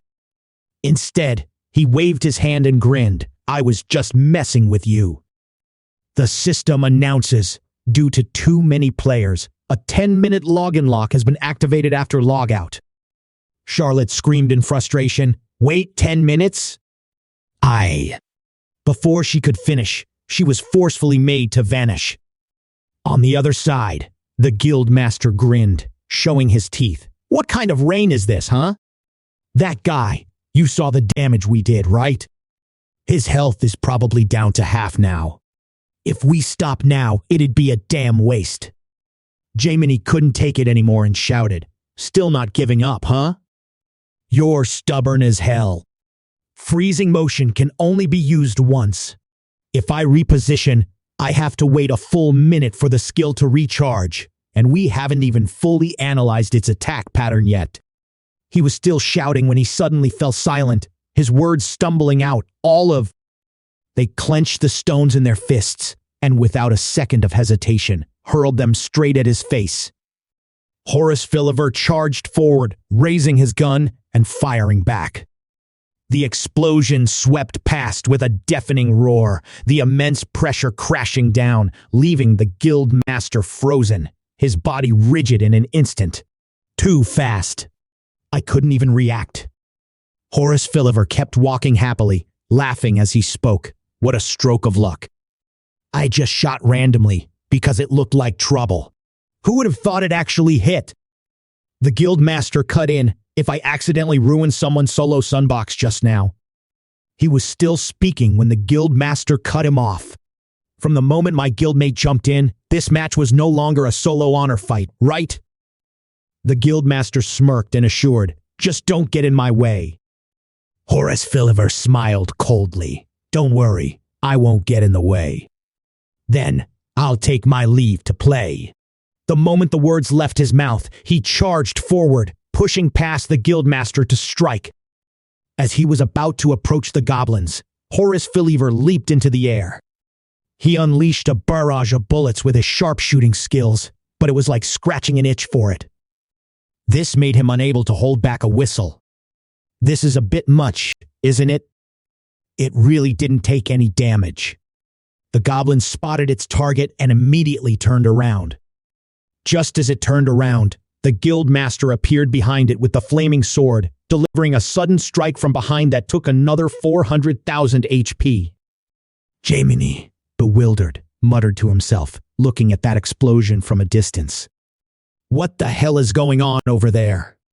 In a battle like this, where the odds are stacked against us, how are they still so stubborn and refuse to retreat? What kind of people are you two? Not afraid of death? Kim Cheol Soo glared, his eyes cold as ice. What kind of people are you two? Aren't you afraid of dying? Even if a goblin is buried in a sea of flames, it'll still leap out without a care. On this side, Kim Cheol Soo shot up in panic, clutching his head as he groaned. My head's killing me. What the hell just happened? Kim Cheol Soo's eyes suddenly snapped wide open, staring blankly as if gazing into an endless void. Kim Cheol Soo squeezed something in his palm. He wondered, what is this soft thing? Feels kinda nice. Seeing this scene, Irene couldn't help but remember the time she fell with him. The damage from falling from the sky hit me like a ton of bricks, damn. It hurt like crazy. So unlucky. Looks like this crazy guy's awake now. Hearing her voice, Kim Cheol Soo turned and shouted, Aren't you the one who was with the royal cat boss that day? The two goblins he was squeezing by the head squirmed in discomfort, yelling, Stop! Don't squeeze us anymore! Irene commanded, Do you know that Goblin's been following you? Get rid of its summoning, now! Kim Cheol Soo refused to get up, snapping back. Why? Why should I do that? Irene's fury exploded. Do you even realize what you just did? You lashed that cursed blood parasite whip straight across the goblin's face without lifting the curse first, didn't you? You passed out, so I guess you don't remember, but that thing went completely berserk. It smashed anything it saw, tore through everything in its path. Irene looked at Kim Cheol Soo with a contemptuous gaze. Someone who hurts others against their will like that. Have you ever thought about how much pain they're in? For that goblin, and for all the other players here, please, cancel the summoning immediately. No matter how Irene explained, Kim Cheol Soo still held firm, responding with a simple, why? That pushed Irene over the edge, and she snapped, What? Kim Cheol Soo's fury exploded, his voice cracking through the air. I don't know how to unsummon it. This stupid game doesn't even have a cancel summon button. I've been playing this whole time. When have I ever seen a feature like that? Irene skeptically asked again. What? Your profession is summoner, right? If you can summon it, there must be a way to dispel it, right? Kim Cheol Soo replied sternly. If there's no way, then there's no way. What more do you want me to say? The one who wants it gone the most is me. Understand? Irene couldn't believe it, sharply questioning. Hey, what are you talking about? What if that goblin gets hurt? Kim Cheol Soo curled his lips into a sinister grin. Injured? You want me to name it? You've been sticking your nose in my business since the other day. What about unintentionally hurting someone? As for you, you're the real bastard. deliberately hurting others. As far as I'm concerned, there are only two kinds of people, those who've hurt me or those who are about to. As for those who get a little hurt, even better. What's the big deal? Kim Cheol Soo shouted angrily. You better take care of yourself. That goblin? Psychologically untouched, physically unharmed. It's tough as hell. In the midst of their excited screams, a blinding flash of light suddenly erupted. Kim Chulsoo turned around in surprise, his eyes filled with suspicion. The goblin exploded, its body shattered into pieces, disappearing into a cloud of thick smoke and dust. The damage exceeded 700,000. On this side, the guildmaster struggled to land, his body swaying, barely able to keep his balance. Unbelievable, he exclaimed. He's been hiding this move all this time? The goblin was blasted away by the explosion, its body hurled through the air, screaming in agonizing pain. But just as quickly, everything returned to normal. The guildmaster's jaw tightened, teeth grinding as fury blazed in his eyes. He activated Eternal Flame, heat rippling violently around his body. Still not satisfied? Fine. I'll end this right here. However, just as he was about to unleash his skill, the system suddenly announced, System Insufficient MP. The guildmaster froze mid-motion, disbelief crashing over his face. What? The goblin charged forward, and the guildmaster quickly dropped his sword. Just as the goblin's hand was about to grab him, Jaimini quickly activated her skill, shouting, Teleport him away. In an instant, a blinding surge of energy enveloped the guildmaster, whisking him away. Jaimini couldn't take it anymore. What the hell are you doing? You said you'd win. You always win like it's nothing. If you can't win, then you fight until the end. Jaimini kept punching the guildmaster, her frustration boiling over. You have to win, like always. If you can't win, at least don't die. Jaimini fell to her knees, crying out, Sometimes I must look like nothing more than a coward, right? But we should leave right now.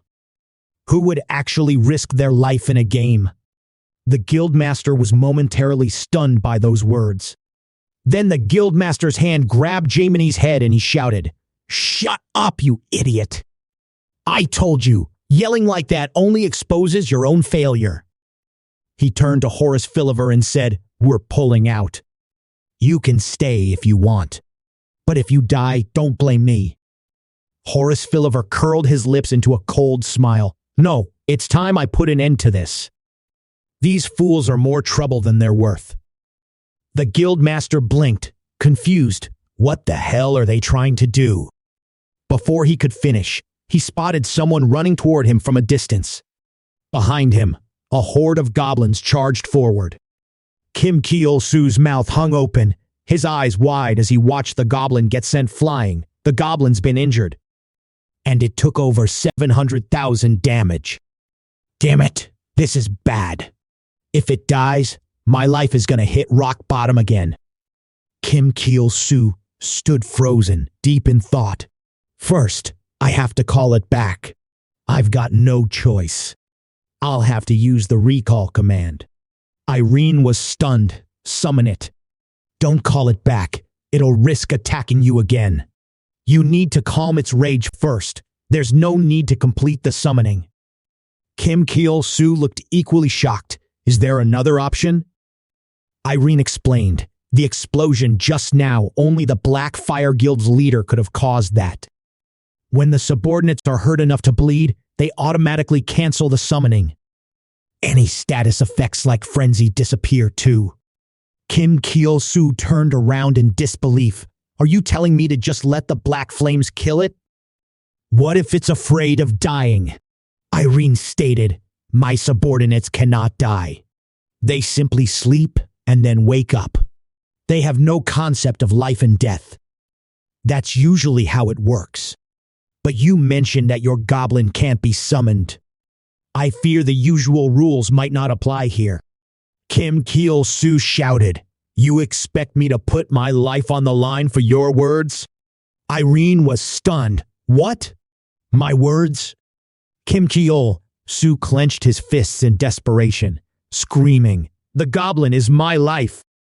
I can't even begin to imagine what it would be like to return to reality without it. I'd rather die than live without it." The words snapped Irene out of her trance. She recalled the time she spent with her cat. She stared in shock at Kim Cheol Soo standing before her, unable to comprehend. How could this be? How could someone hold such deep feelings to the point of crying for an entity that isn't even their own? If your master were him, you wouldn't have met such a tragic end. She couldn't hold back her emotions. She quickly stepped forward, gripping his hand tightly, and with sincere determination she said, "I'm sorry. No matter what happens, I won't let the thing you hold dearest die. Let's do everything we can together." Kim Cheol Soo lost his patience and shouted, "Don't get involved if you don't have a way to bring it back." "I don't have time left." Irene sighed softly, her voice barely above a whisper. "After analyzing your goblin as a living entity, it's not just a typical summoned goblin. It's a real life form, one that only lives once. But that means we have a way. The monster's been driven mad, like an animal abandoned in the wild for too long. The easiest way to open its closed heart is to feed it. It won't be easy, but I'm sure it'll work." Irene sighed, "But with your heart, Kim Cheol Soo cursed to himself. Damn it, what the hell is she saying? All I wanted was to give my goblin a good beating. Oh right, now I remember I lured it with the feed goblin skill. And that's how it started chasing me like a maniac." He suddenly realized, wait, I've never fed it a single time. He activated his summoner skill, Feed Goblin. Kim Cheol Soo gazed at the sausage in his hand, whispering, "This might be the way to bring it back." "No, this is the only way." Kim Cheol Soo roared, "Wait for me, you bastard!" With that thought, he shot forward, his legs steady, his speed unstoppable. Irene yelled in panic, "Wait! If you have food, why didn't you call it back?" Before she could finish speaking, a group of goblins rushed past, their red eyes blazing with panic. Irene looked down, a confused expression on her face. Are the goblins targeting Kim Cheol Soo? Kim Chulsoo ran ahead, the goblin hot on his heels. At first, he didn't even notice, but then he turned back to glance. Kim Cheol Soo frowned slightly when he saw the goblin's hungry expression. Kim Cheol Soo stared intently at the sausage in his hand, his gaze deep in thought. At the same time, a system notification rang in his mind. Special sausage for goblin. Legend has it that it can make even a divorced goblin wife come back, summoned once a day. Kim Cheol Soo roared in fury, "Get lost, you bastards!" He charged forward at breakneck speed, screaming like a wild animal. And so, Kim Cheol Soo sprinted ahead of the goblins, like the sea chasing him earlier. The guild master watched the scene unfold, sweat pouring down his face. What the hell is this? Why are they charging straight at us? Horace Philliver quickly logged out, forcing a smile. They must have caught a whiff of something tempting. If we don't leave fast, this could turn into a real nightmare. Before Horace Philliver could finish his sentence, Kim Chulsoo shot past them, right between the two. The guildmaster immediately grabbed Jaminie's hand, his gaze filled with determination. With a powerful swing of his arm, he threw him far away, forcing a smile. "See you later, Vice Leader." Immediately, the goblin horde surged forward, the system notification ringing out. Asfaz Dasak has died. The goblins didn't care at all, charging forward like wild beasts. Kim Cheol Soo glared at his goblin, his eyes burning with fury as he snapped, "You plan to leave without asking for my permission?" The goblin fell silent, its eyes sharp with suspicion. Kim Cheol Soo snapped, "We don't have time. Eat now." He shoved the sausage into the other's hand, his face showing no hint of patience. The goblin, in a state of savage fury, drooled with hunger. Damn it. Is it the berserk effect? It's losing its mind. This feels awful. Kim Chulsoo flinched.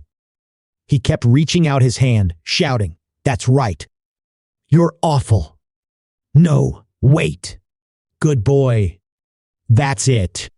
The goblin had barely managed to slice off a piece when the horde, as vast as the sea, rushed forward, knocking the sausage away and dragging the savage goblin back into the depths. They were fixated on the floating sausage, showing no hesitation as they stomped hard on Kim Chulsoo, pinning him to the ground beneath their feet. Kim Chulsoo gritted his teeth, enduring the pain, cursing under his breath. Damn it. These damn goblins, useless pieces of trash. Kim Chulsoo silently screamed, greedy, selfish, and there are just so many of them. That NPC god was right. There are too many of these bastards. And because there are so many, a cold voice echoed, if a few die, who cares? The goblins piled up into a chaotic heap, a massive mountain of writhing bodies, jostling and shoving as they fought for survival. It climbed to the top of the tower, its hand brushing against the sausage, gripping it tightly. The ground suddenly trembled. The goblin mountain shook violently. Rocks and debris exploded in all directions, filling the air with deafening blasts. The entire mountain seemed to be collapsing under the weight of an unstoppable force. Even Kim Chulsoo was lifted up as well. The reason is the rare grade armor you're wearing. When you take a hit, there's a 1% chance it activates the skill Heaven and Earth Shatter. Kim Chulsoo couldn't help but be surprised. Heaven and Earth Shatter. This armor has an option like that. Goblin King said. Following that, an announcement was made. Every goblin who had trusted and followed you has been wiped out. The Goblin King was immensely satisfied and earned 1 goblin point. Kim Chulsoo had no support left and fell straight down. Suddenly, a goblin appeared. It leapt from stone to stone before jumping down to the ground below. As Kim Chulsoo was about to land, the goblin caught him. He stared at it in disbelief and muttered, You're awake?" Kim Chulsoo sneered. "You're back, huh, you bastard? If you're hungry, just say you're hungry." The sausage fell to the ground, rolling for a moment before coming to a stop. The goblin immediately hurled Kim Chulsoo aside and charged toward it. He muttered to himself, feeling dejected. What a damn bastard. System update. Mission complete. 18,783 out of 30 goblins in Goblin Village slain. Reward, 350 grams. Irene jumped down, landing next to Kim Chulsoo with swift precision, letting out a relieved sigh. The frenzy seems to have worn off. Thank goodness. Irene stood up, her voice dripping with sarcasm. Did you really take down all these goblins by yourself? Kim Chulsoo, irritated, jumped to his feet and snapped, "What's your problem now? Are you my mother?" Irene was instantly pissed off by those words. What are you rambling on about? I'm just worried about you. Fine, I'll say it straight. This mess is all your fault, isn't it? Kim Chulsoo immediately retorted, "No way." Irene sighed in defeat. Just looking at your face, I already know the answer. She stood there, explaining, goblins are usually just called small monsters. Whether it's a few hundred or even tens of thousands of them, they can't really cause any harm to the players in this village. Even if your HP drops and you faint, you can still respawn without any penalties. But no matter what, the fact that they attacked innocent people is still your fault. So, just hand all of this over to them. Kim Chulsoo had no choice but to comply. Oh, fine. I knew that already. I was going to do it anyway. A moment later, someone logged into the game and shouted, "There's a loud explosion over here." They curiously moved closer, only to be startled by what their eyes were witnessing. All that could be seen at the bottom of the pit was a wooden sign that read, "If anyone needs it, take the sacrifice money," surrounded by piles of gold, silver, jewels, and the scattered belongings of goblins. Meanwhile, in a secluded room, several people gathered around, discussing. It seems like there's a pretty positive outcome this time. That's what I heard. Oh, hurry up and report the results to G67 now, quickly. G67 spoke at once. Damage output confirmed at maximum threshold. Not even the most vicious criminals in history have ever reached a number like that. There's always a fragment of goodness buried somewhere in the human heart. And in the end, that's exactly what weakens a summoned beast or sometimes drives it completely out of control. But inside 67, there's no such thing as a human heart. Are you saying it's the perfect vessel? Either way, this is a monumental achievement. Another voice spoke up. Finally, who knows how many lives have been sacrificed for this? After dozens of resets, a savior has finally appeared. Another person added, but the fact that such a perfect goblin was summoned means that G67, among all the summoners in history, is the one who most resembles a goblin. Even I can't sleep. I'm so worried. If someone like that starts recklessly wielding that insane power, everything will surely fall apart. Of course, that absolutely cannot happen. We must do everything in our power to keep him under our control. We must succeed, because only then can we continue to exist under the name Iscariot. Sometime later, in the real world, a wave of news articles spread about the goblin raid at Phoenix El Bazaar. Fortunately, the goblins were low level, so the damage wasn't significant.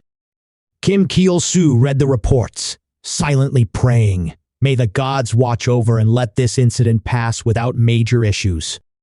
He sighed in relief, realizing that no one had suspected him as the mastermind. Looking back, following that Catwoman's advice had been the right call. Anyone who needs the subsidy can take it, he thought. I can pocket it all myself. Better to keep quiet than risk angering those players who might start hunting for the culprit. Magician, the Wind Mage, level 35, smirking with a mocking laugh. Honestly, before I got paid, I just wanted to kill him. Now, I just want to beat the crap out of him. Kim Chulsoo pressed his forehead, feeling utterly defeated. Who the hell is this guy? I just lost 10 years off my life. Damn it, getting tricked by some monster. And this so-called kind goblin my ass. Kim Chulsoo thought to himself, this damn goblin's gone crazy because I didn't feed it.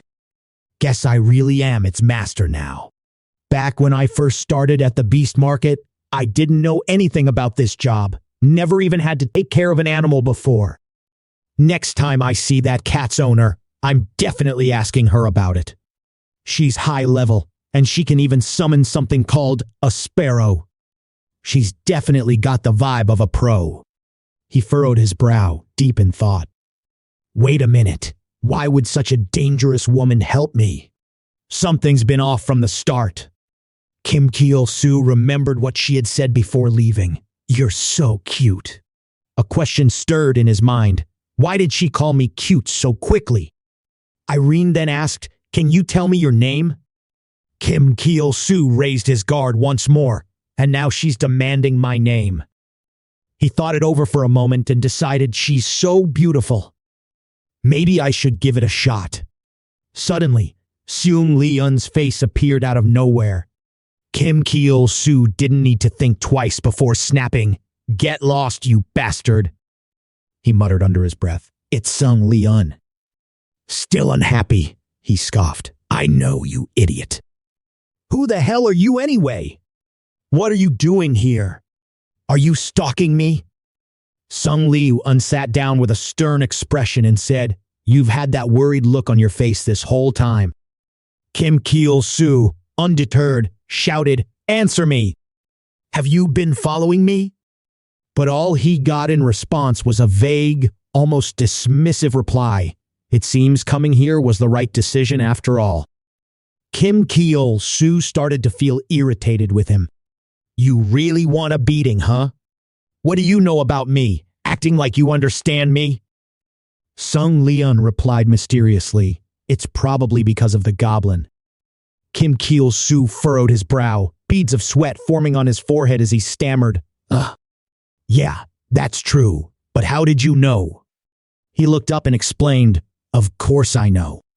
Your summoned beast won't be able to maintain its current strength much longer. That's why you're worried, right? Kim Chulsoo was even more stunned, his eyes wide with confusion. What do you mean, no more power? Are you out of your mind? What's wrong with the goblin? Hasn't it been fed? Seung Leon's presence turned razor sharp, a dangerous chill settling in his eyes as he shot back. Don't tell me you don't know. I heard they uncovered a fatal bug tied to the summoned beasts of summoners. A patch is coming soon. I was hoping I was just being paranoid, but your goblin being that absurdly strong, doesn't that scream game bug? The color drained from Kim Chulsoo's face. He couldn't stay calm anymore. He shot up from his seat, shouting, Are you serious? That thing about fixing the game, is it true?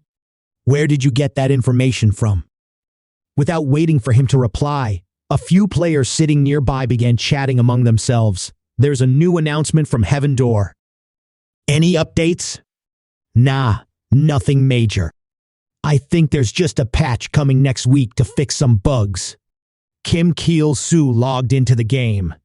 He sat on the grass, lost in thought for what felt like an eternity, unsure how much time had passed. Frustrated, he threw a rock and shouted, Damn it! Why now of all times? Kim Chulsoo rubbed his head in distress, deep in thought. My goblin is acting extremely strange right now. If there's a critical flaw that the game company discovers in the summoner, it has to be this goblin. There's only a week left before the patch fixes it. I can't go back to that miserable life. In that time, I have to make 20 billion no matter what. Moments later, Kim Chulsoo appeared before the divine PC. As always, he maintained his arrogant demeanor, casting a contemptuous glance at him. Don't get cocky just because you managed to kill 30 goblins. You look pathetic. Kim Chulsoo couldn't help himself, boasting proudly. But the other man didn't even bat an eye, calmly ordering, Put that down. He lost his patience and shouted, Stop. Quit jumping around. Bring me the next mission. I don't have time for this. This time, who do I have to beat up? But the god simply curled his lips into a smile. Kim Chulsoo cursed loudly. Damn it! He was currently level 38, having just barely leveled up from 37. He frowned, muttering to himself, Look at my current level. This is ridiculous. Who would thought level would even be an issue? Killing 10,000 goblins, and I only go up by 1 level. Kim Chulsoo thought for a moment before walking toward the Adventurers Association. He stared at the mission board, pondering, instead of randomly hunting down trash mobs, it'd be faster to just take a quest and earn some extra rewards. All the good missions have already been snatched up. But this one, a 10,000 gold reward? Demon Mask. This has to be the highest level mission left. He reached out to grab the mission briefing, only to see another hand already gripping it. Kim Chulsoo glanced over and immediately locked eyes with Hee-Won-In, the fighter, level 36. Hee-Won-I instantly realized who it was and was so shocked that she stumbled backward, falling to the ground, screaming, Is it that crazy pervert? Kim Chulsoo stared at her panicked expression, slightly stunned. Isn't that the one I rode last time? What's with the freaky breakdown? If people hear that, what are they gonna think of me? Just as he had said, the group behind him immediately glared at him with accusing eyes. That freaking psycho. He's been staring at that mission, like he's picking who to play with first. He's totally lost it. His face says it all, just like his true nature. They advanced aggressively, surrounding Kim Chulsoo, muttering, To be honest, I always thought he was a madman. He's definitely out of his mind. Just when he didn't know what to do, the mission paper on the board was pulled down. Now, calm down. Don't fight. The woman was okay. a level 32 sorceress. Her deep voice cut through the conversation, silencing the group. Stop arguing, she said sharply, or you can just come with this old hag. Kim Cheol Soo shouted in fury. Old hag, who the hell do you think you are? Stealing my mission? I called dibs on this first. Ochre remained calm, pointing at the mission sheet. No way a young guy like you missed what I saw. Looks like you overlooked the line at the bottom. At that moment, he finally noticed the small text beneath minimum party requirements, 3 players. The message made him freeze in shock, his eyes widening in disbelief. 3 of them? Why? 1 is enough for me. What the hell do I need to carry 2 more burdens for? He quickly turned and pointed at Hai Yunin, catching her off guard, unable to react in time. You're actually useful. Kim Cheol Soo smirked, his tone dripping with mockery. And you? You're just an old hag. She gave a calm, soft chuckle and said, You don't want this old woman tagging along. I can't force you. But are you sure you're okay on your own? Kim Cheol Soo turned around confidently and glanced at the crowd behind him. I just heard her reminder. Besides you, this old woman here also has a whole group ready to come along too. The group looked at him with suspicion and disdain. We're teaming up with this guy? Wait, hold on. Isn't he the crazy one who got involved with Han Ji-moon's daughter? He glanced at their attitudes, his anger boiling over. There's no time for arguments. I'm taking this old woman on the mission with me. And the last position, he said, while glancing at Hai Yunin, causing her to flinch in fear, clutching her head and stammering, No, please don't.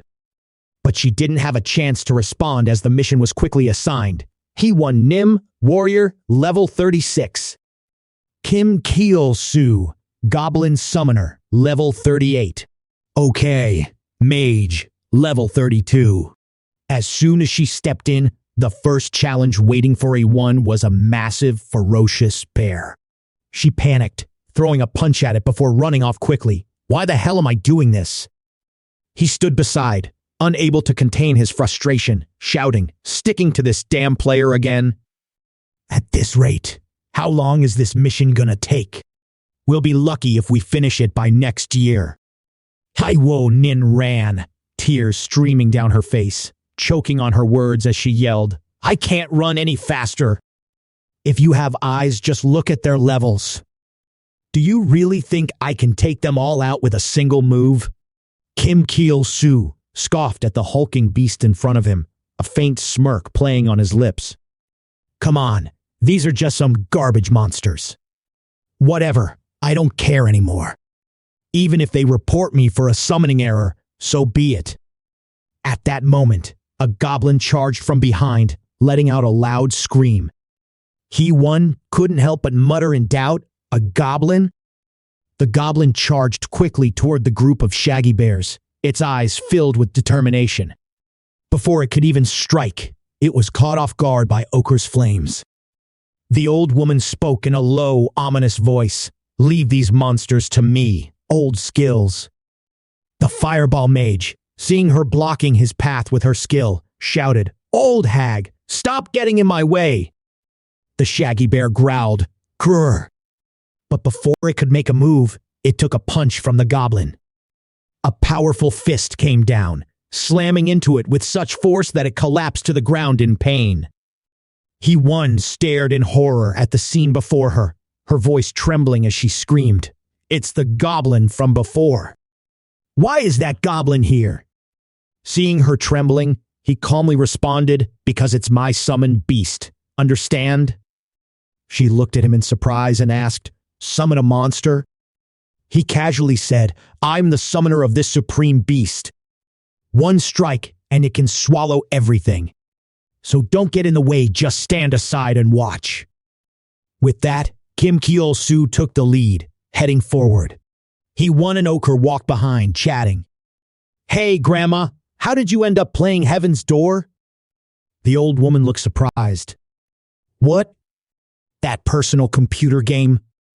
I started playing because of your grandfather. Haiwon couldn't help but be taken aback by the comment. You got into this game because your husband dragged you into it. Sounds pretty romantic. She gave a neutral response, asking, romantic? What does that even mean? She smiled and replied, tell me more. What's your husband like? What kind of character does he play? She heard the words and immediately fell into a deep silence. He. At that moment, a screech from the goblin cut through their conversation. Kim Chulsoo sneered as he looked ahead. What are you gonna do, huh? The legendary beast. Demon mask. He instantly became alert. I thought it was just a mask, but what the hell is that? Grandma, stay away from it. Okra stepped forward, ignoring Hee-won's warnings. In her eyes, the scene from the past resurfaced. Having fun, are we? You used to complain all the time, saying it took up too much space. Her husband lay on the bed, his voice hoarse as he replied, some crap about harmful electronic waves. And now, I'm stuck in this game all day. It's so boring. I can't even go outside. Might as well just play this. She gently lifted the apple slice, carefully feeding it to him. I've already peeled it for you. Go ahead, eat it. Just like how the government gave us old folks this machine to kill time. Hearing her, he muttered, enough, be quiet. Go somewhere else. She recalled the surprised look on his face back then. Warrior, level 17. Oh my God. What are you doing here? Okare, level 1, smiled and replied, I borrowed your machine to join this. Gotta admit, this place looks so real. But at that moment, her husband pointed to her character's name and said, look at that name. You couldn't even get it right. It's so obvious you're faking it. She was a bit surprised by his words. Is it that obvious? She asked. He replied, the name's right there at the top. She squinted her eyes when she heard that, her face flushing as she said, who wouldn't notice? But what's up with your name? It sounds so corny and yet so sensitive. Back in reality, she stood before the demon mask, level 36, Park Ochre, warrior, level 39. Demon mask stared at her thoughtfully. Haiwoon Nim stood to the side, anxiously calling out, this is dangerous, Grandma. Demon mask said nothing as it swung the blade in its hand. She quickly spoke up, sorry about that. She said, you kids are about to help the elderly. With that, she immediately activated her mage skill, combining it with a shadow bomb and launching it toward the demon mask. Kim Chulsoo couldn't help but marvel at her attack. Damn, that skill is badass. That really hits hard. No sooner had the compliment left his lips than her figure swiftly darted past the two of them, catching him off guard. The demon mask suddenly slammed onto Kim Chulsoo's face. The goblin broke into a cold sweat, its eyes following her every movement. Nin stared in disbelief at the scene unfolding before her. What is this? Did she just take down that beast? Grandma, who is that? She followed the direction where the two of them had run, her gaze catching the display names, Okare, Mage, level 32, Park Ochre, Warrior, level 39. The words under the demon mask's name made her stop in surprise. I love Park Ochre. She couldn't help but ask, do you two know each other? Her words from earlier echoed in her ear. Sorry, but you kids are going to have to help the old folks now. She couldn't help but wonder, what does she mean by helping? At that moment, Goblin stepped forward and tugged at Haiwoon, catching her off guard. What's wrong, Goblin? Before her stood Kim Chulsoo, but in the form of Demon Mask, level 36. Kim Chulsoo, level 38. She screamed in fury, I hate this so much. On the long road, Haiwoon's small figure was desperately sprinting ahead. She screamed in terror, her face flushed with anger. I really hate this. Just as Kim Chulsoo's arm was about to touch Haiwon Nim, she leaned forward. She spun, delivering a powerful kick straight to his face. I told you to get rid of that stupid mask. The mask flew off with a swift motion. She gritted her teeth, glaring at him, thinking, the mask. Did it fall off? Just a little damage is enough. No need to knock him out. That mask always targets whoever is closest to the person who is nearest to it. Kim Chulsoo, please, just get it already. After Hwoonin's kick, he collapsed to the ground, dizzy. Damn it, I feel like I'm gonna puke. You damn demon mask, you really want to mess with me? He turned to Hwoonin and shouted, You bitch! I saw everything! Why the hell did you run off instead of helping me? Damn, you run fast and strong as hell too. As soon as he turned, he saw that Hwoonin had already been taken over by the demon mask. Kim Chulsoo stepped closer to her, but she pushed him hard against the wall. He quickly spoke, Don't do this. We're good friends, right? Without a word, she drove her fist into his stomach, making him painfully spit out blood. The goblin immediately charged forward to shield Kim Chulsoo. Goblin summoning, assemble. Hwoonin ruthlessly swung punch after punch towards him. Kim Chulsoo blocked each blow, his mind racing. Damn it, this cursed mask. It's controlling whoever wears it. No wonder I couldn't do a damn thing earlier. Goblin, that mask, it's targeting it directly. Goblin immediately obeyed, drawing his weapon and getting ready for battle. But at that moment, the mask slipped off Hwoonin's face. Before she could even comprehend what was happening, the goblin struck, sending her flying. Kim Chulsoo trembled, hiding behind the goblin. That damn thing is back again. Do something. Demon Mask tried to put itself on the goblin's face, but failed. It then switched to Kim Chulsoo, causing him to panic and run. Why me again? Who's up ahead? Don't block my path. Move. Okay saw Kim Chulsoo approaching and shouted, Stop! Don't come any closer, you bastard! He gritted his teeth and said, That old hag, was she just cursing at me? Wait a minute, this nickname. Demon Mask.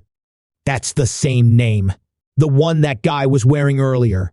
It's gotta be Park Gokur's class. Kim Chulsoo raised an eyebrow. Are they siblings? She shot back, We're husband and wife, you idiot. He angrily turned to respond, his face darkening. I don't care what you all are. What's important is that you two old women lied to me. Isn't that right? So that's why you've been following me on this mission. Once we're out of here, you're dead. The demon mask drew closer with each passing moment, and Park Gokur was growing weaker by the second. The old man on her shoulder spoke quietly. I'm feeling dizzy. She glanced at him and softly asked, Are you awake now? Before she could say a word, Demon Mask had already taken control of her. The old man, his voice frail, spoke up. What do you think you're doing? Okur stood frozen, muttering, Oh my God, it's so dizzying. I think I'm gonna pass out. Running as fast as he could, Kim Chulsoo finally stopped, turned around and looked behind him. Wait a minute. What the hell is that? The demon mask didn't attach to me. On this side, he just caught sight of her appearance. He couldn't help but be stunned. Park Gokur, that bastard. He stumbled backward in fear. The young guy can still handle it. But if it were us, we'd be done for, that little punk. He immediately retorted, Hold on a second, you think I can handle this? It sounds like you're asking me to put on that damn mask myself. Stop talking nonsense, old man. Who gave you the permission to jump into this game at your age, huh? It's just a little control from the mask. You'd think the apocalypse is coming or something. Do you even know when or where the monsters pop up in this game? What if you have a heart attack? Who's gonna take the blame for that? What the hell are you talking about? I can handle it. If it's too dangerous for old people, why are you even logging into this game? At that moment, Haiwunin and the goblin rushed over from the distance, shouting, "Kim Chulsoo Soo!" He turned to look, surprised. "Aren't those my top two underlings?" "Wait, how are you still alive after taking a full hit from that goblin?" She panted heavily, replying, "None of the team members took damage, unless you switched to PK mode, you idiot. And why are you running so fast? Did you dump all your points into agility?" He responded, "You don't know? Turns out, that woman tricked us. She planned to have someone else put on the mask, not her husband. I was planning to escape and get my revenge first. But then, the demon mask ended up on her instead." She flinched at the question. "Kim Chulsoo, have you ever wanted to become a goblin?" He turned to Haiwanim, a look of suspicion on his face. "What kind of nonsense is that? Why would I become a goblin?" She quickly said, "No, not the crappy goblin. I mean the one you summoned. It's way too strong. Don't tell me you've never wanted to be it." Kim Chulsoo fell into deep thought as he muttered to himself, "Lately, he doesn't even listen to me anymore." Before long. "Well, whatever. The important thing is he's strong, but I can't always control him. Sometimes I think it might be easier if I were a goblin myself." He snapped out of it and replied, "Why are you asking that all of a sudden?" She asked, "So how do I look when I wear this mask?" He replied calmly, like a total psycho. She immediately snapped, "No, I'm asking about the appearance." He calmly replied, "You suddenly got huge, all muscles. You look damn impressive." She seemed to figure something out and said, "I knew it. I guessed the mask would turn you into the version you long for. I love lifting weights, but my body just doesn't build muscle like that, so I often wish I had more. Not that I need to look as tough as I did just now. And that old guy, he's so short. If he feels insecure about his height, then it makes sense why he looked like a giant." Hearing this, he turned towards Park Goker. "Then, if your hypothesis is correct, that old hag." She replied, "Probably." On this side, he couldn't help but tremble as he looked at her, but his voice was filled with determination. "Wait a moment." He gritted his teeth, silently thinking, "I'll get you out of here, soon." It seems like she longs for a child. Decades ago, when the old man and his wife were still young, they went for a checkup, and the doctor diagnosed her, "This time, you won't be able to conceive either. Perhaps it's better if you just give up." After a while, they sat outside in the park. The old man bent down to pluck a flower, sighing deeply with a heavy heart. "Hey, come on, cheer up a bit." "Why are you crying? It's not your fault that it's hard to conceive. There's nothing to cry about. Look, we'll be sweet to each other and live happily, that's enough. Children aren't everything. One day, I'll be your little boy, and the next, you'll be my little girl. It's fine, really. Don't worry anymore." Park Oker, smiling warmly, gently coaxed, "Why are you crying so much? You're acting just like a little kid. Let me see, baby. Don't cry anymore. For the rest of your life, I'll take care of you like you're my baby." Back in the present, the old man's eyes filled with tears as he pointed his sword at his wife. She was under the control of Demon Mask, blissfully cradling her pregnant belly. Not far away, Kim Chulsoo took a quick glance and suggested, "We should get out of here while we still can. That crazy mask moves too fast. We can't handle it." Hee-woo-nin saw the situation of the couple and quickly stopped him. "Wait, how can we just leave them behind like this?" When that mask covered my face, I could feel it. I couldn't move, couldn't speak. My body felt trapped, like I was in a dungeon, but with no way to escape. It was like being suffocated by an invisible force. Completely immobile, overwhelmed by an unsettling sense of fear, unsure when it would ever end. That old man is still stuck in that condition right here, right now. Hee-woo-nin turned to Kim Chulsoo, her eyes filled with determination. Save those two. Still caught up in the serious moment, she panicked and looked around. What? What's going on? Kim Chulsoo didn't care, idly scratching his ear. Didn't you say you'd wear the mask for them? I get it now. Ewonin immediately shouted. That's not what I meant. We need to destroy that mask right now. But Kim Chulsoo, completely indifferent, responded. Why should I? It's too fast to catch. If you want to level up, just go out and kill some monsters. It'll be much quicker. Seeing that Kim Chulsoo wasn't interested, she switched tactics, her voice dripping with temptation. Really?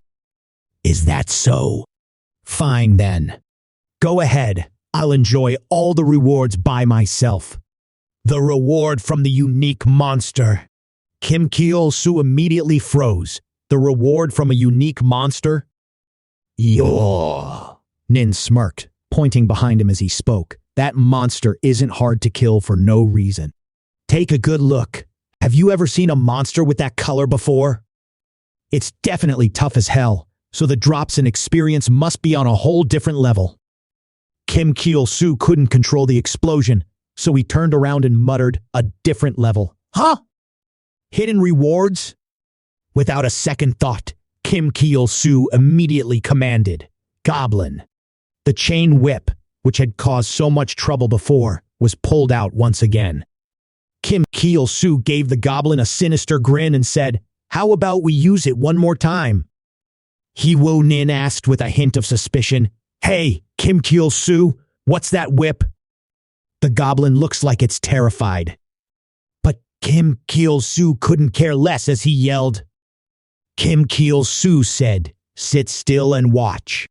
Right now, this is the only way to stand that damn mask.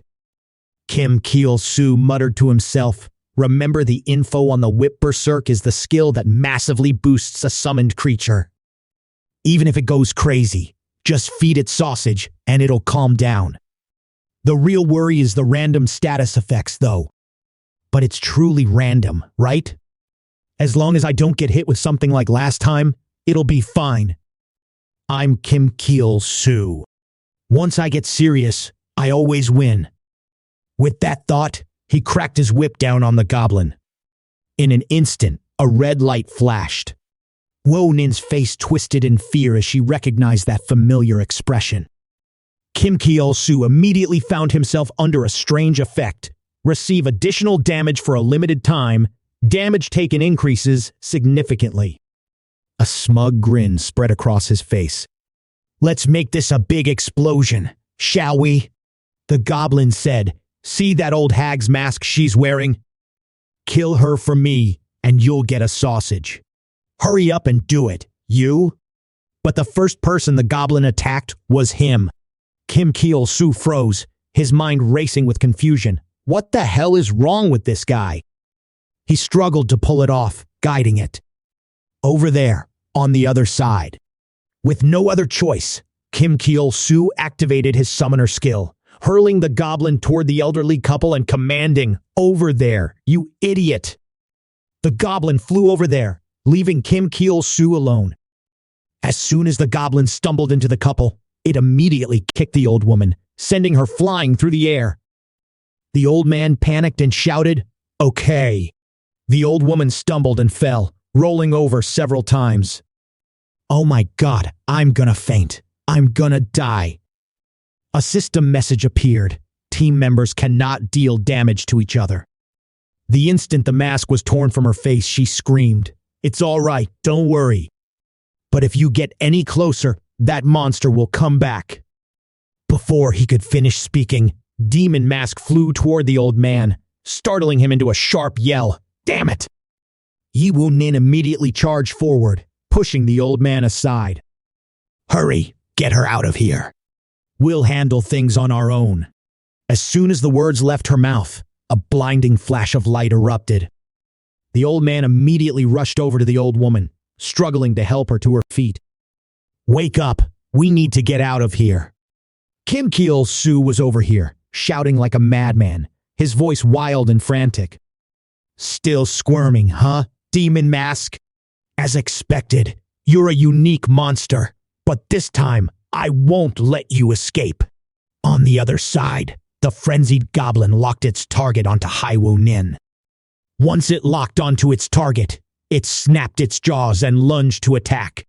But a full-force bite from it was easily dodged by Haiwu Nin, who quickly seized the goblin's ankle and retaliated with a knee strike. Kim Chulsoo gaped in disbelief. What the hell is this? Not only did it dodge the goblin's attack, but it countered as well. The goblin rose again on the other side and relocked its target on Haiwu Nin. But before it could do anything, she raised a foot and stomped hard on its head. Kim Chulsoo stood frozen, staring in disbelief. But aside from a little distortion, the damage is zero. Lucky I didn't lose any blood. I thought it was going to be so powerful, it almost gave me a shock. He watched the battle on the other side, tipping in one direction, feeling a bit confused. But something seems off. The goblin's in a berserk state and can't land a single hit. The damage is pathetic, yet its movements. It's like it's setting up for a move with massive power. And then another attack with zero impact. Kim Chulsoo wiped the sweat from his face, realizing it's not that the goblin got stronger. It's that the beast got weaker, right? On the other side, the goblin crushed into the rocks, still kept pushing forward. Kim Chulsoo suddenly realized the cave was starting to collapse. How did it end up like this? The old couple froze for a moment as they rushed out of the cave, panic creeping into their eyes as they stared inside. This cave. The old man released the old woman's shoulders, pressing her down as he threw himself over her, shielding her from the falling rocks. The old woman screamed in panic. Oh my God, I must be losing my mind. What is this? He held the old woman tightly in his arms, his voice trembling as he whispered, I just realized. I promised I'd take care of you like a baby for the rest of my life. Always speaking sweetly, gently. Yet because of my age, I forgot something I should never have forgotten. How lonely you must have been to follow me all the way here. I'm truly sorry. Just as he finished speaking, they fell straight into the collapsing depths of the cave. Kim Chulsoo was buried under a pile of jagged rocks, cursing, damn it. Haiwu Nin dug through the rocks, shouting loudly, Kim Chulsoo, can you hear me? His voice echoed from within the rocks. Damn, where are you? This is all because of you. Haiwu, Nin shouted, I see your hand over here. Can you still move it? What happened to it? Right beneath your hand is the demon mask.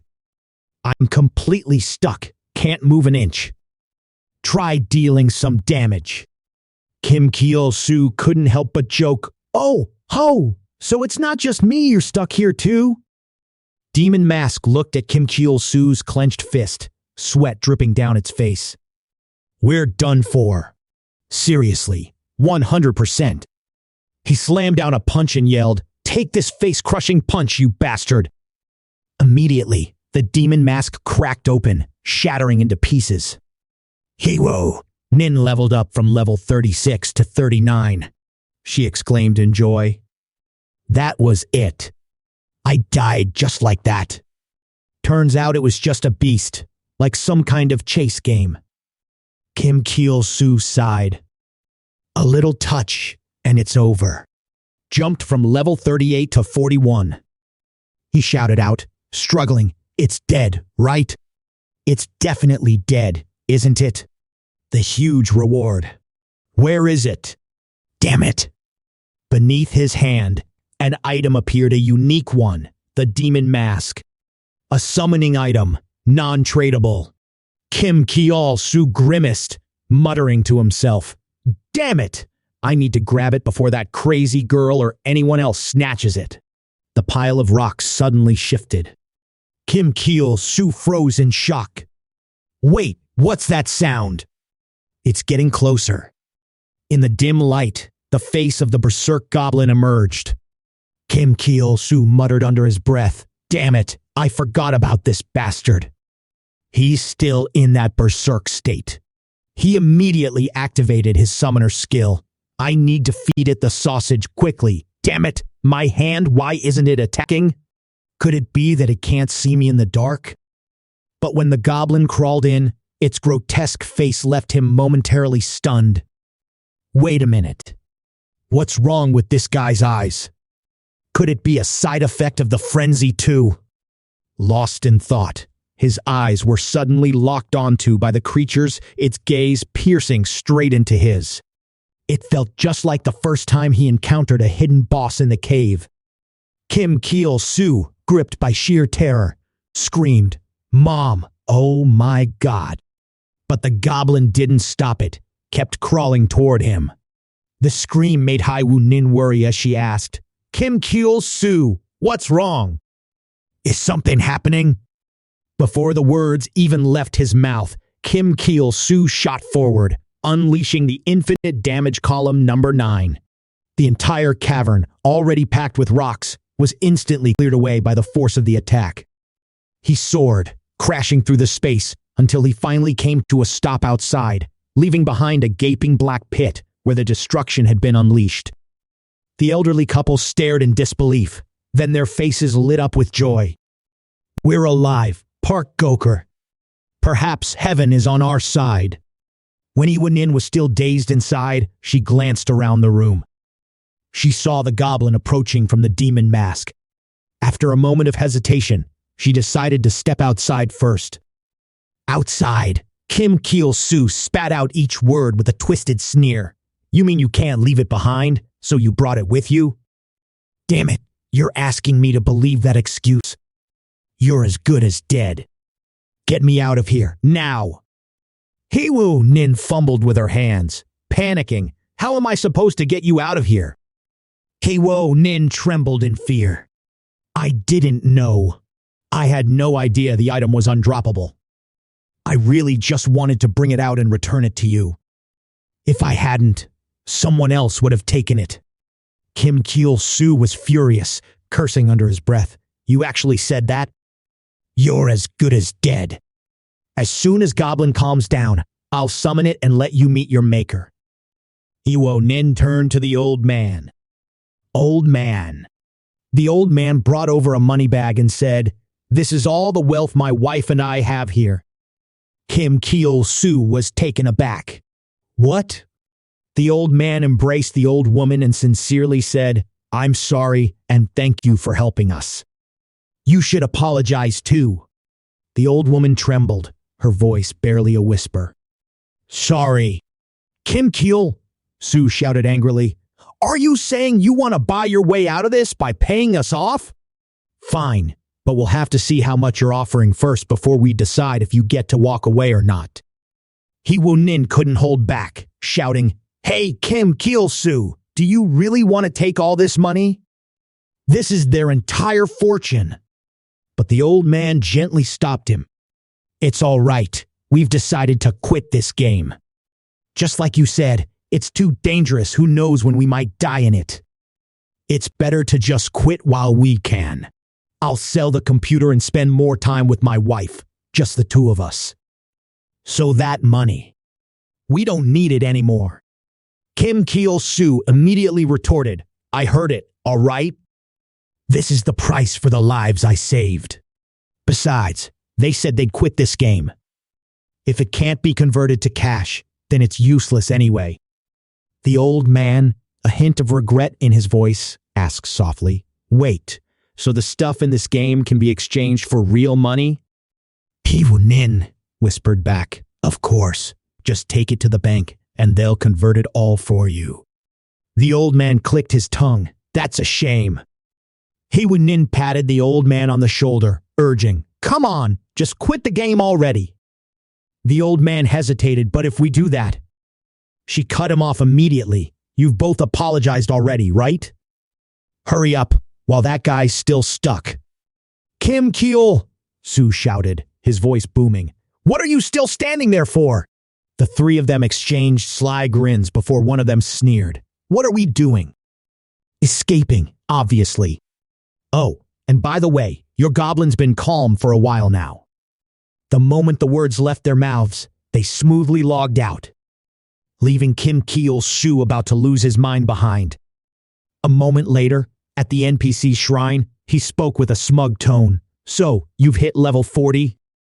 Seems like you've become quite the adventurer now. I can tell just by looking in your eyes. You're stronger, not far from matching me, or at least on the same level. All right, maybe it's time to reveal a secret to you. Come, walk with me for a bit.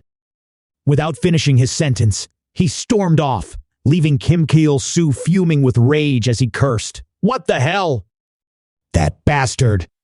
Bring me the damn mission already. This crazy guy. Why won't he listen to anyone? But the NPC didn't care. He kept rambling as he walked away. For all this time, I've been searching for someone like you. Someone who shares my vision. Do you know about the 1,000-year war between demons and humans? Kim Chulsoo frowned. What the hell?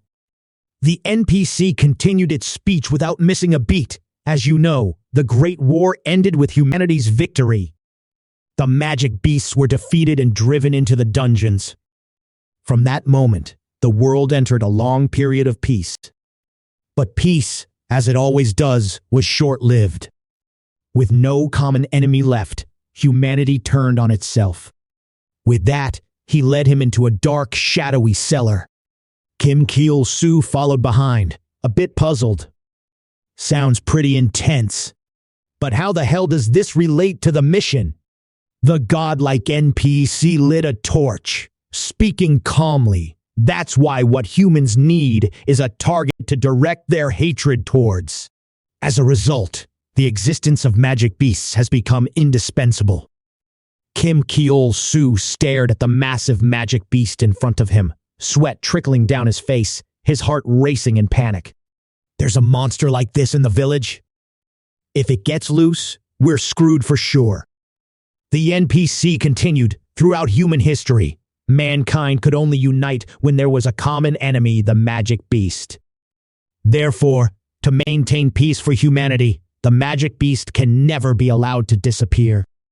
Soon, war will erupt once again, and to prevent that war, I am forced to make a choice. Even if that means many will die, it is only to save more lives. It is an unavoidable decision. Kim Chulsoo puckered his lips and commented, trying to sound all philosophical, huh? It's kinda heavy, don't you think? And what's even weirder, we can't even skip this damn dialogue now. The NPC tossed the torch in his hand to the ground and shouted, Listen closely. Kim Chulsoo! I will recreate the great battle between demons and humans from that day. Kim Chulsoo, irritated, cut him off. The hell with your great battle. I just need the damn mission. Got it? The stern NPC turned and said, The road ahead will be treacherous. Do you wish to accompany me? Then a selection screen appeared. Kim Chulsoo frowned and muttered, A choice. Huh, so I have to pick a companion for the mission to continue? What happens if I don't pick one?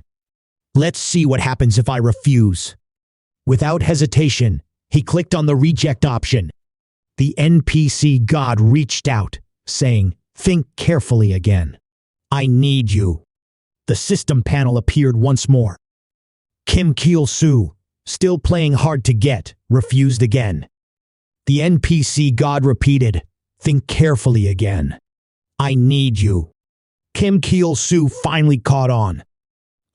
So this is designed to force me into a partnership, huh? But I'm still refusing. The NPC god said again, Think carefully again. Kim Chulsoo replied, No, I won't do it. What's the worst that could happen? Bye-bye. Unable to persuade him any longer, the divine NPC drew his sword, assuming a defensive stance as he snarled, There's no other choice. I'll force you to come with me. Kim Chulsoo panicked and yelled, What the hell? I was just joking. Follow me. All you had to do was follow me. I told you to go. But the NPC couldn't care less, charge in and take a swing. But after taking that hit, Kim Chulsoo was unscathed. He looked down at the wound on his shirt, puzzled. What is this? Why doesn't it hurt? I just got hit by a level 70, but I don't feel a thing. Wait, this quest requires level 40 to accept. Logically, how could a player at this level fight a level 70? It's just like when I fought the Z-Tick Golem before. This is a battle we're meant to lose. He thought, if I lose, the only choice left will be to get reassigned to the same team. With that thought, he turned around, fired up, and defiantly added, "Oh!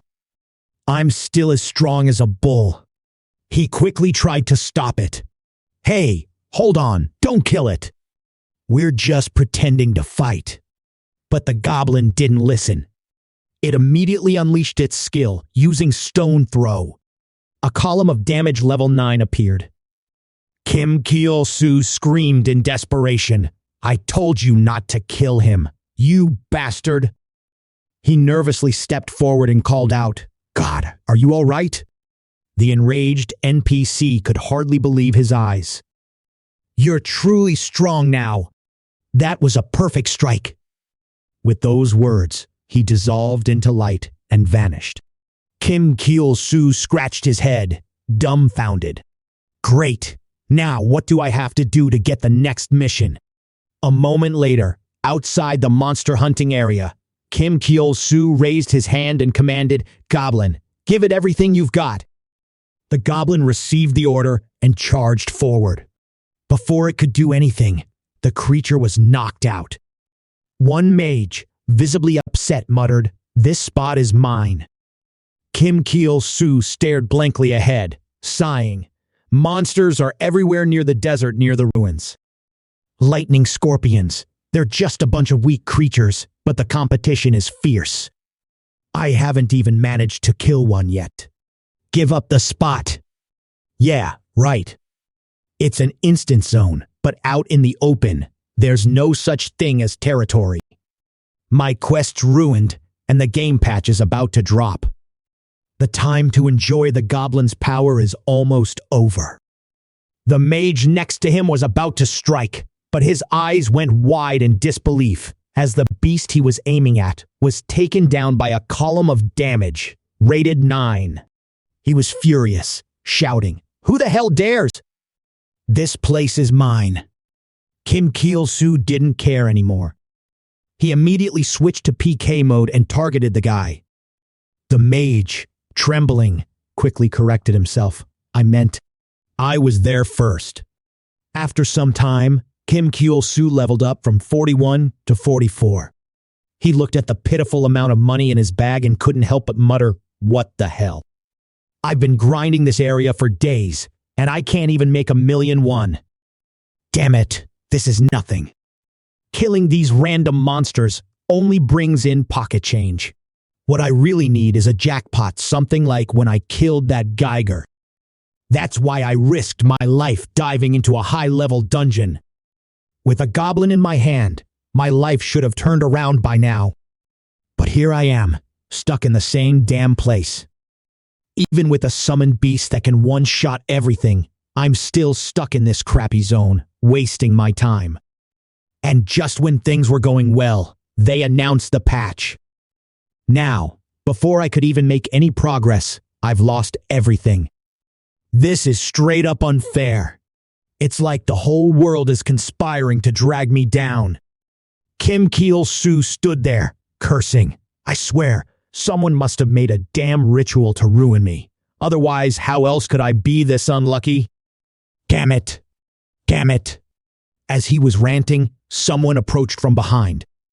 The system interface immediately popped up, PK mode. Kim Chulsoo stared at it in confusion. "PK? What's going on here?" Before he could even react, the bastard struck first, landing a heavy blow straight to his head. Kim Chulsoo screamed out in pain, and Sung Lee-eun, hearing the cry, stepped in to block the attack. "What the hell are you doing?" "I'm not your damn babysitter." It was then that he finally noticed his presence. "What's going on?" "It's you again." The old man scoffed. "I went through all the trouble to keep you alive, and now you're sitting here spouting all this depressing nonsense." Sung Lee-eun said, "Good thing I passed by, or you'd be dead by now." You fainted right there. What? Were you fighting someone? Kim Cheol Soo was taken aback. Did I really pass out? He muttered, still in shock. Thinking back, he remembered the interface of the virtual screen at that moment. PK, what the hell is this? Someone definitely turned on PK back then. Remembering that, he immediately felt angry. Damn, that bastard attacked me. Who else? How dare he attack me? Let's go, Goblin. Debts must be repaid. Sung Leon looked up and asked, how do you plan to find him? You don't even know who attacked you. Have you done something to make someone resent you? Kim Cheol Soo frowned, a trace of doubt in his voice as he repeated, hatred!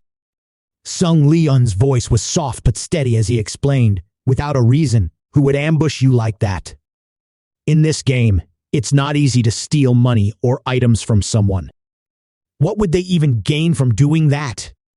With the old man's guidance, Kim Cheol Soo slowly calmed down and pondered, is someone holding a grudge against me? Could it be Han Jimun? Sung Leon continued, it would be strange if someone like him knocked you down and then laughed about it. At least, I'm sure it wasn't Chairman Han Gimun. If you don't suspect anyone, then just drop the whole revenge thing. Sometimes people just bump into each other by accident. Hell, you could even get bird droppings on you while walking. That's just life, isn't it? Kim Cheol Soo shouted, damn it, why do they keep causing trouble for me? But he remained humble and gently advised him, right now, you should only focus on what's in front of you. Kim Cheol Soo, confused, asked, what else? Sung Leon reminded him, you have something to do, don't you? That day is getting closer. He immediately froze, realizing that day. Right, the goblin's life is hanging by a thread. Whoever it is, revenge can wait. Kim Cheol Soo gritted his teeth, thinking, right now, money is the most important thing. The mission for that comes first. Suddenly, Kim Cheol Soo's eyes snapped wide open as a thought crossed his mind. He turned to Sung Leon and asked, that damn Grim Reaper, is he dead? The older man reassured him, you're worried that if an NPC dies, you won't be able to get the quest? Don't worry, he'll respawn right there. Kim Cheol Soo suddenly shouted, are you messing with me? Why are you telling me this now? Hurry up and tell me everything. Seung Lee-un, feeling helpless, cut him off. You've already met me, haven't you? His fury cooled as if doused with ice water as he spat, you crafty old man.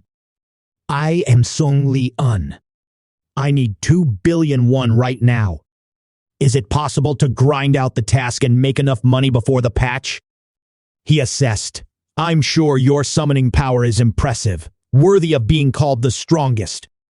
But in dungeons, there are many variables. Strength alone isn't enough.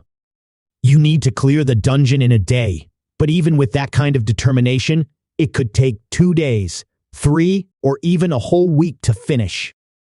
How long until you reach a high-level dungeon as you wish? I honestly can't promise anything. Kim Cheol Soo clenched his fist and asked in a low voice, you mean I have to end it like this? After all the chances I've had, it's going to end in such a pointless way? He was so furious, he could have cried. The heavens really love screwing with me. The moment patch day was announced, I knew my life was going straight to shit. He remembered the time when he had loudly declared, no problem. If this is a bug, we should take advantage of the time before the patch to farm in the high-level dungeon for loot and gold. The summoning monster's already bugged. I was planning to go all out until they fixed it. Guess I won't be able to reach the high-level dungeons after all. Just stuck here. It's over. Without the goblin, I'm nothing. It's really over now. Suddenly, the virtual interface popped up, activating PK mode. Sung Lee-un threw a punch, landing it squarely on Kim Cheol Soo's face. He jolted, turning to shout, "What the hell are you doing? Are you messing with me? Do you want to die?" He immediately shouted back, "Wake up! If you collapse like this, what will happen to the Evaton organization?" Right now, the Evaton organization is still struggling day by day, fighting to hold on so they aren't defeated and desperately denying that their victory in the hidden dungeon was thanks to Kim Cheol Soo. They refuse to admit they couldn't have won without him. They're determined to win, no matter what. Survival requires constant vigilance, being shackled to avoid defeat. We call that an adversary. It's not the goblin, it's you. You are the true enemy of the Evaton organization. Do you still think you're nothing without the goblin? While Kim Cheol Soo was still processing the information, Sung Lee undelivered another punch to his other cheek, making sure it was balanced. "Quit acting so tough, you little shit." Kim Cheol Soo couldn't hold back, muttering under his breath, "You are kidding me?" Cheol Soo collapsed and muttered, "Hey, Sung Lee Un." Sung Lee Un, responding as usual, asked, "Is it really me, Sung Lee Un?" But 2 seconds later, he immediately realized something was off. "Did you just call me Sung Lee Un?" When he finally noticed Kim Cheol Soo sitting on the ground, his face was bright red, clearly embarrassed. "Thanks," he muttered. He was overjoyed at the sight and reached out his hand, wanting to help him stand up. Kim Cheol Soo, embarrassed, snapped angrily, "Shut up." On the other side, Catherine Lee was live streaming. "It's Catherine here. Today, I'm at Heaven's Door to complete a mission to dodge all attacks, so monsters don't hit me even once. How the hell am I supposed to dodge that? I'm not an assassin. I'm a mage, damn it." Immediately, her viewers picked up on her curse. Did she just swear? Reward. And, of course, she caught those comments right away. Catherine Lee burst into a bright smile. "Oh my God, what are you guys talking about? Catherine doesn't swear, you know. Anyway, today I'm going to try dodging Lightning Scorpion's attacks, the fastest one out there. I've even put 1,000 gold on this mission. It has to succeed." After wandering around for a while, she finally realized there were no monsters at all. Why are there no monsters? Peace really is amazing. Her hand clenched tightly, teeth grinding. Damn ghostly fog. Suddenly, a voice came from behind her. "If you're looking for a place to grind, you've got the wrong address, sweetheart. The one speaking is Super Wizard. This is the Deadlands. There are no monsters here, so not many players come around." He slowly explained to Catherine Lee, this place used to be a peaceful hunting ground for many players. Those who arrived first would sometimes cooperate to hunt monsters. It was a time of great fun. Then, one day, he appeared. Catherine Lee clearly became intrigued by the story. She skeptically asked, "Hey?" Super Wizard continued. He suddenly showed up and drained the monster population dry. Catherine Lee gaped as she stared up at the massive creatures soaring overhead. Super Wizard continued, his voice slow and deliberate. "Of course, the monsters will resurrect over time. But..." Suddenly, a virtual interface popped up with a notification. "The task of avoiding the monster's attack has been completed." Super Wizard seemed unfazed, as if he'd seen this countless times. "See? Any monster that resurrects here immediately becomes its prey. If you want to meet him, just come find him. He doesn't hide, and he certainly doesn't run." Catherine Lee gazed into the distant horizon. She saw 2 figures on the sand dune. It was Kim Cheol Soo, and beside him, someone was ruthlessly beating him. What's going on? Why is that person ambushing Kim Cheol Soo from behind? After watching for about 10 seconds, she suddenly froze. "Wait a minute, that guy. He looks familiar. I'm sure I've seen him before. Bald, old man. That's it. He's the one who sold us information about the hidden dungeon. But why is he with Kim Cheol Soo? No, even I've been losing sleep over this. How could those two be together?"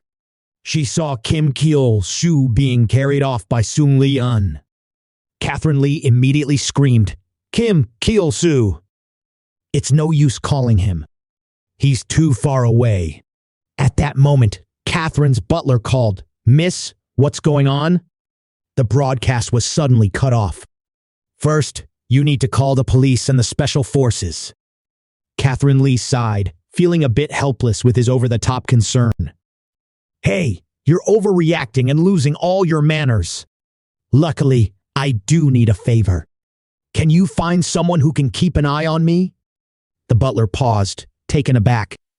"Keep an eye on you?" He only heard Catherine Lee seriously say, "No matter the cost, but the person must be fast and able to handle the situation with certainty." Sung Lee calmly ordered, "You need to start making money again." He heard that and nearly lost his mind. "You think I don't want to? Now I gotta figure out some damn way to come up with $2 million. The game's updating in 3 days, damn it." Sung Leon saw him protesting and smirked. "Get your hand out of the way, or I'll punch you a few more times." Unfortunately for him, Kim Chulsoo was much smarter, you idiot. "You think you're tough just because I let you land a few punches earlier?"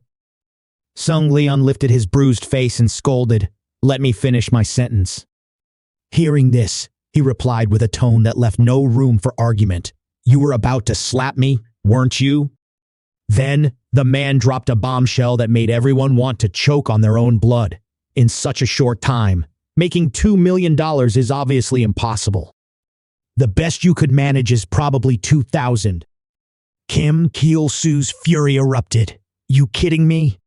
What the hell can you do with 2,000? Take that money and make a hot pot. You'd probably feel better than this."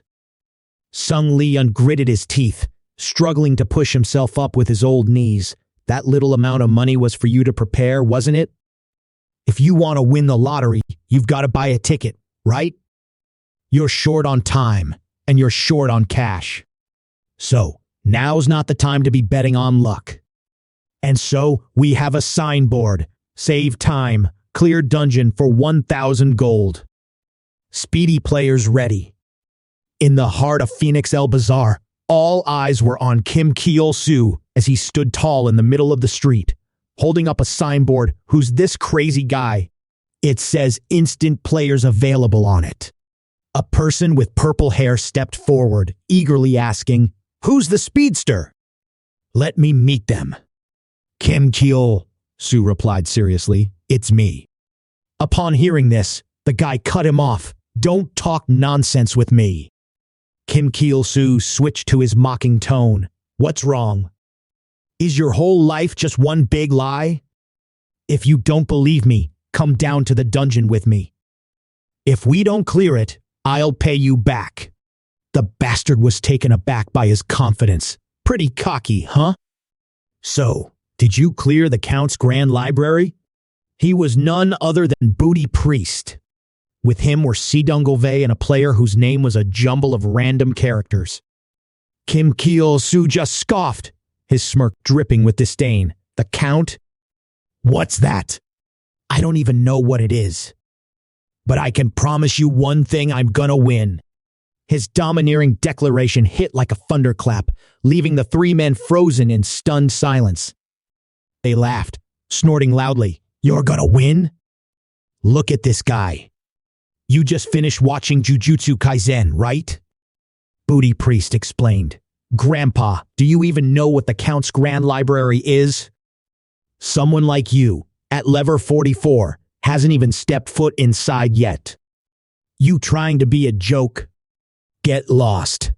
The words sent veins bulging across Kim Chulsoo's face, his anger rising to a boiling point. After laughing to his heart's content, Booty Priest spoke up.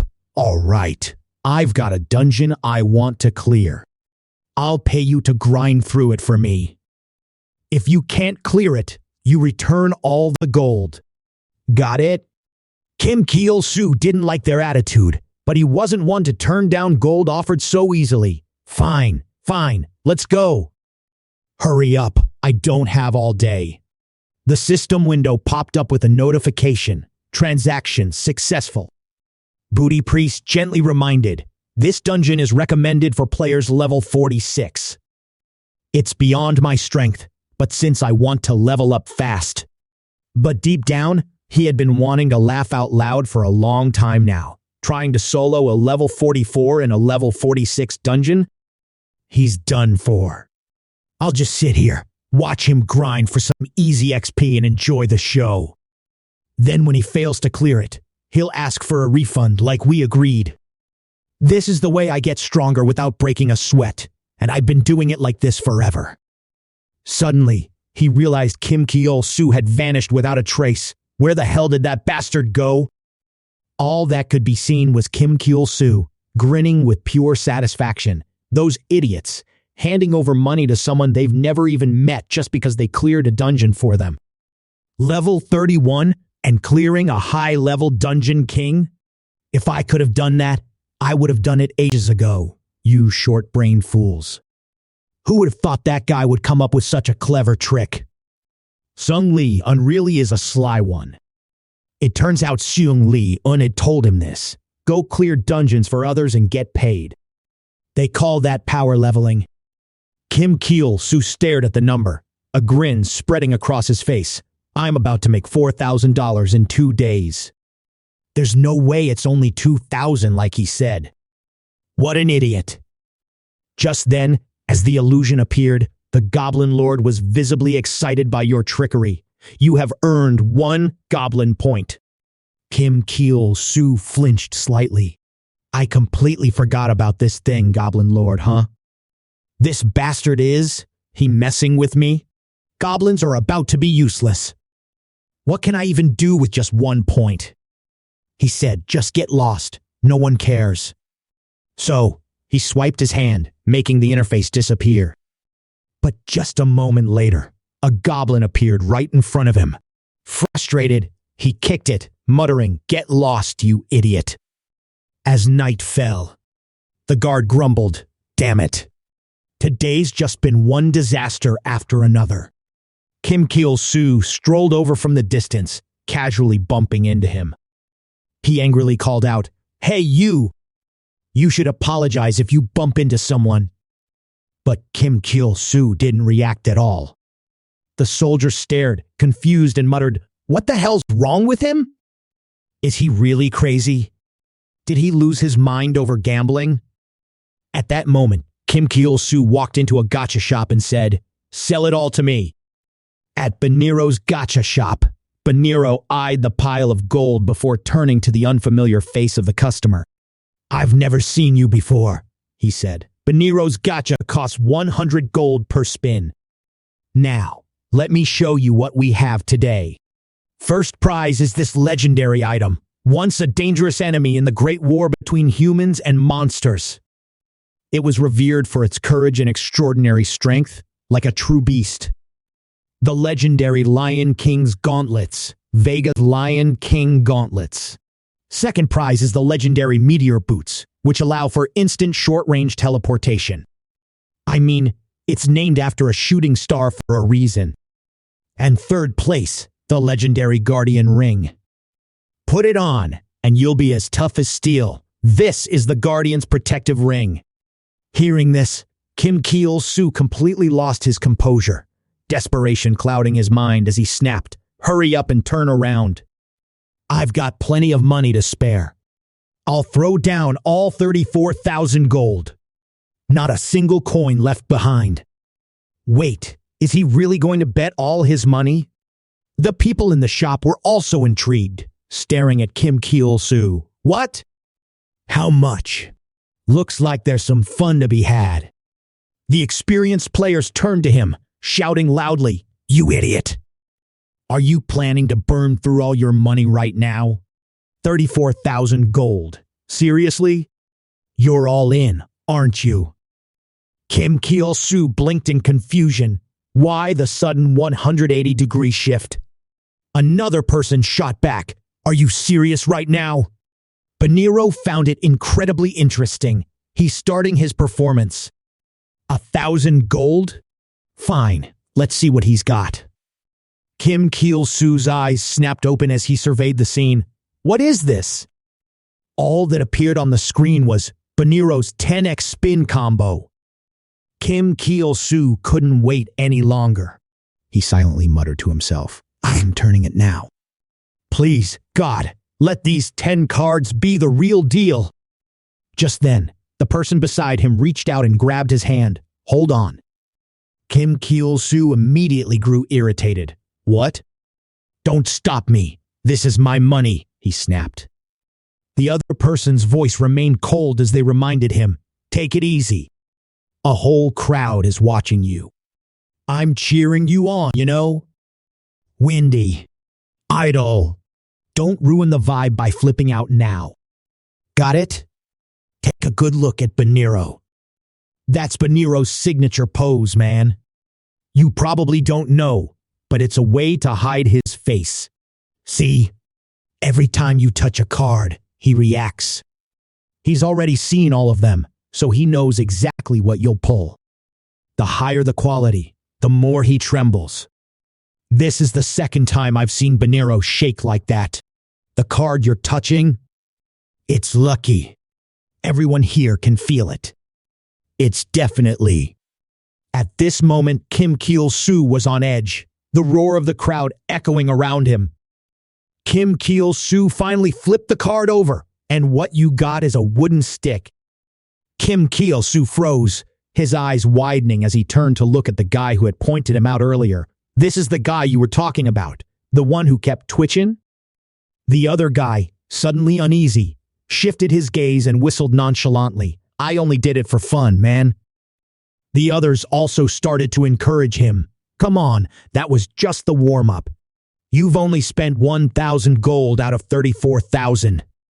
Kim Chulsoo listened for a while, and it started to make sense. He thought to himself, they're right. I still have plenty of gold. Might as well keep playing. But the cards he flipped over were all something too embarrassing to mention. Kim Chulsoo was shaking with anger. You guys are messing with me, right? Kim Chulsoo, fuming with anger, muttered, another 10 times. Yet, the outcome barely changed. Damn it, another 10 times. And in the end, like countless gamblers before him, Kim Chulsoo found himself trapped in an endless cycle. More.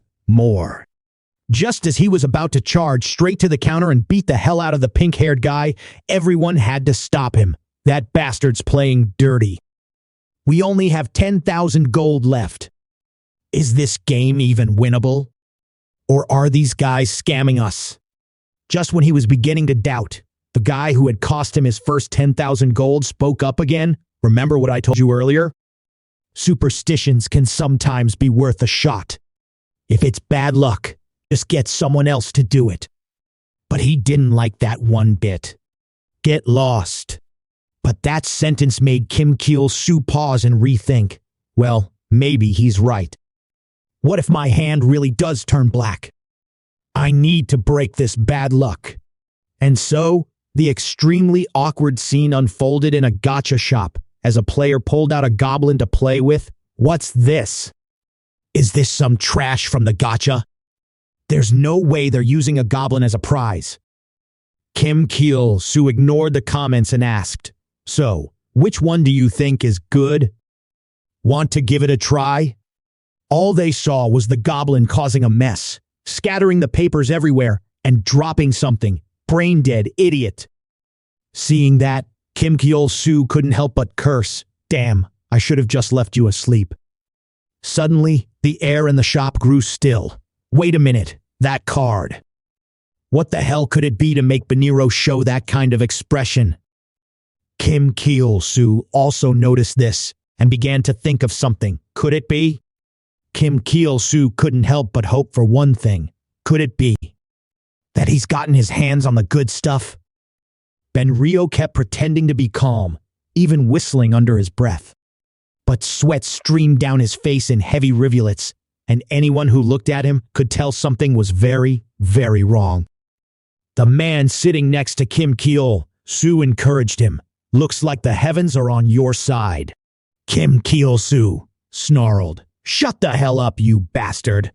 He remembered Soon Leon's words. If I switch to the Lion King gloves, Not only will I clear all my debts, but I'll get ridiculously rich. Forget about second or third place. What I want is the first prize. Kim Cheol Soo picked up the card and everyone gasped. These are the Lion King's gauntlets. Hearing that, he was furious. What the hell are the Lion King's gauntlets? Everyone seemed shocked. I can't believe this fake just fell out.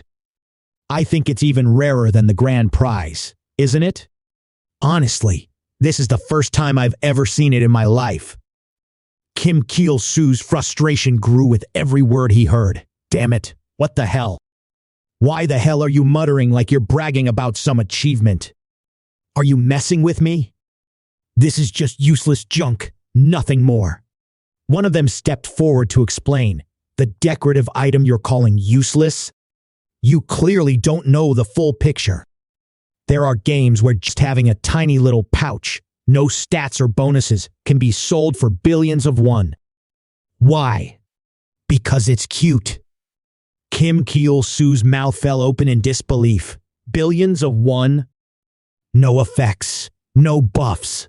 Which crazy person would buy that? The person casually remarked, people spend a fortune just to look good.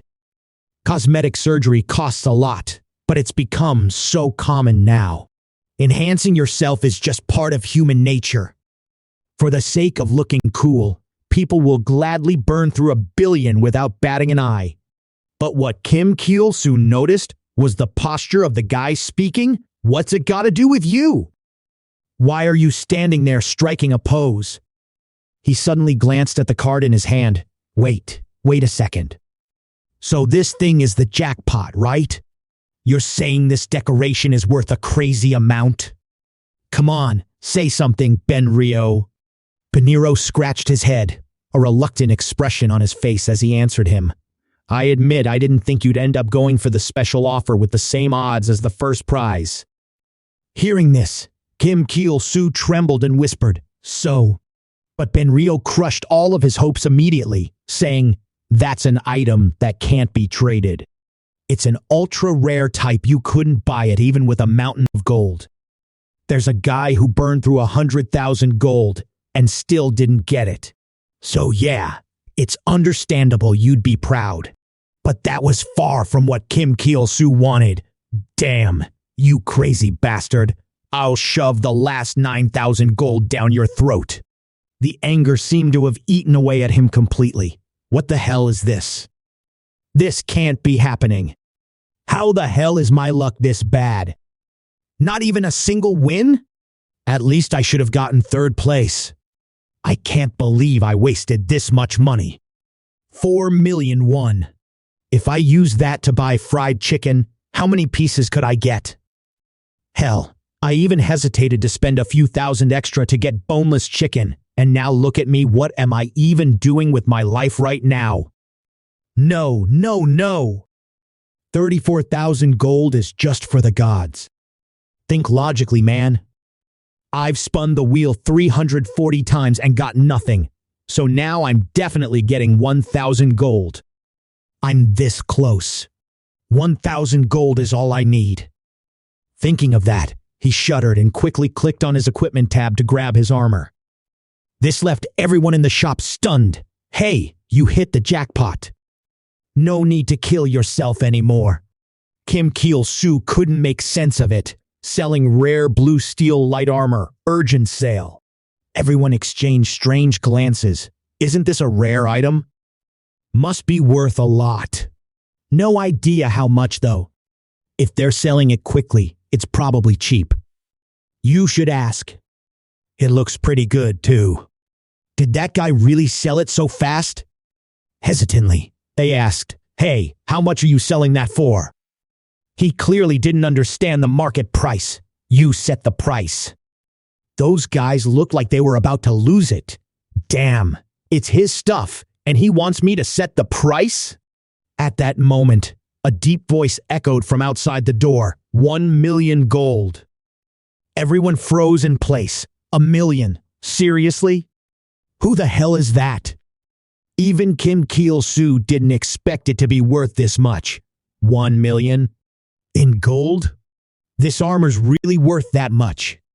I've already haggled, and it's still $1 million. That means it's worth even more. The man walked in and waved his hand dismissively. What's the deal? 1 million gold, deal? Honestly, it's not even close to $1 million. Just sell it. You want to get rid of it quickly. That's why I'm offering that price. This man was Kim Chulsoo. Kim Cheol Soo barely thought before responding. Is that so? Well, fine. I'll sell it. After the two made the exchange, the item Kim Cheol Soo received in the box wasn't money at all. This isn't money. Are you lying to me? I'm busy, you know? Kim Chulsoo looked at him with a helpless gaze. You really don't know rare items, huh? This is beating Dragonheart, a rare material. The entire shop buzzed with excitement once again. What the hell is beating Dragonheart? Is it that rare material dropped by the Red Dragon lore moose? How did that guy get his hands on such a treasure? Kim Cheol Soo finally reacted to a few words. Red Dragon, huh? Pretty rare. Judging by these guys' reactions, it must be really expensive. Kim Chulsoo started tempting him. Honestly, swapping this for the armor would be a loss for me, but my time is just as precious as gold. Consider it sold for gold to save me the trouble of converting it. Kim Cheol Soo muttered. Guess it can't be helped. Go ahead, accept the deal. But then the illusion faded, revealing that the transaction had been cancelled. Kim Chulsoo chuckled and said, Sorry about that, I slipped up. Let me try again. Kim Cheol Soo couldn't help but urge, Hurry up! Come on, come on! Sell that heart for 1 million gold, then start over. Once the transaction was complete, he burst into laughter. Thanks for the trade! Kim Chulsoo flashed a sly smile. What are you thanking me for? I'm the one who should be grateful. When he saw him log out of the game, Kim Cheol Soo thought, how busy can he be to log out just like that? Whatever, forget it. I've got my own stuff to worry about. Why bother with everyone else? But when Kim Cheol Soo saw the item in his hand, he froze. What the hell is this? This is a strawberry. The crowd started murmuring. He's been scammed. They swapped the goods. Losing money and getting tricked like this is just normal around here. No wonder those scammers treat this place like a gold mine. The man who had plotted with Kim Cheol Soo earlier stepped forward again, this time to comfort him. When making a deal, you need to look carefully before you click. From the start, that armor wasn't worth 1 million gold. If you set an absurd price like that, you should have been suspicious. Including me, how many of us actually made it out with a win? Not a single one. We just led you astray, getting you all riled up, only to end up losing like the rest of us bloodied and defeated. It's just a bunch of us stuck here, screaming to vent our frustration. Back when you looked like you were actually going to win, we were all thinking the same thing. The people thought to themselves, please, just be trash. It'll be such a relief once we find out you're worthless and can't be traded. The man continued, from the start, no one ever wanted to congratulate you. Look around, anyone still here. Consider this your tuition fee. Don't come back here again. With that, he walked away. Only the goblin remained, its grip tight around Kim Cheol Soo's leg. He snapped, let go, damn it. When he woke up and uttered a single sentence, you dead bastards, I'll kill every last one of you now. Two men, one with black hair and the other with blonde, laughed mockingly in front of him. Oh, is it that scary? You know, killing someone lands you in prison. And once you're there, how are you gonna pay off your debts?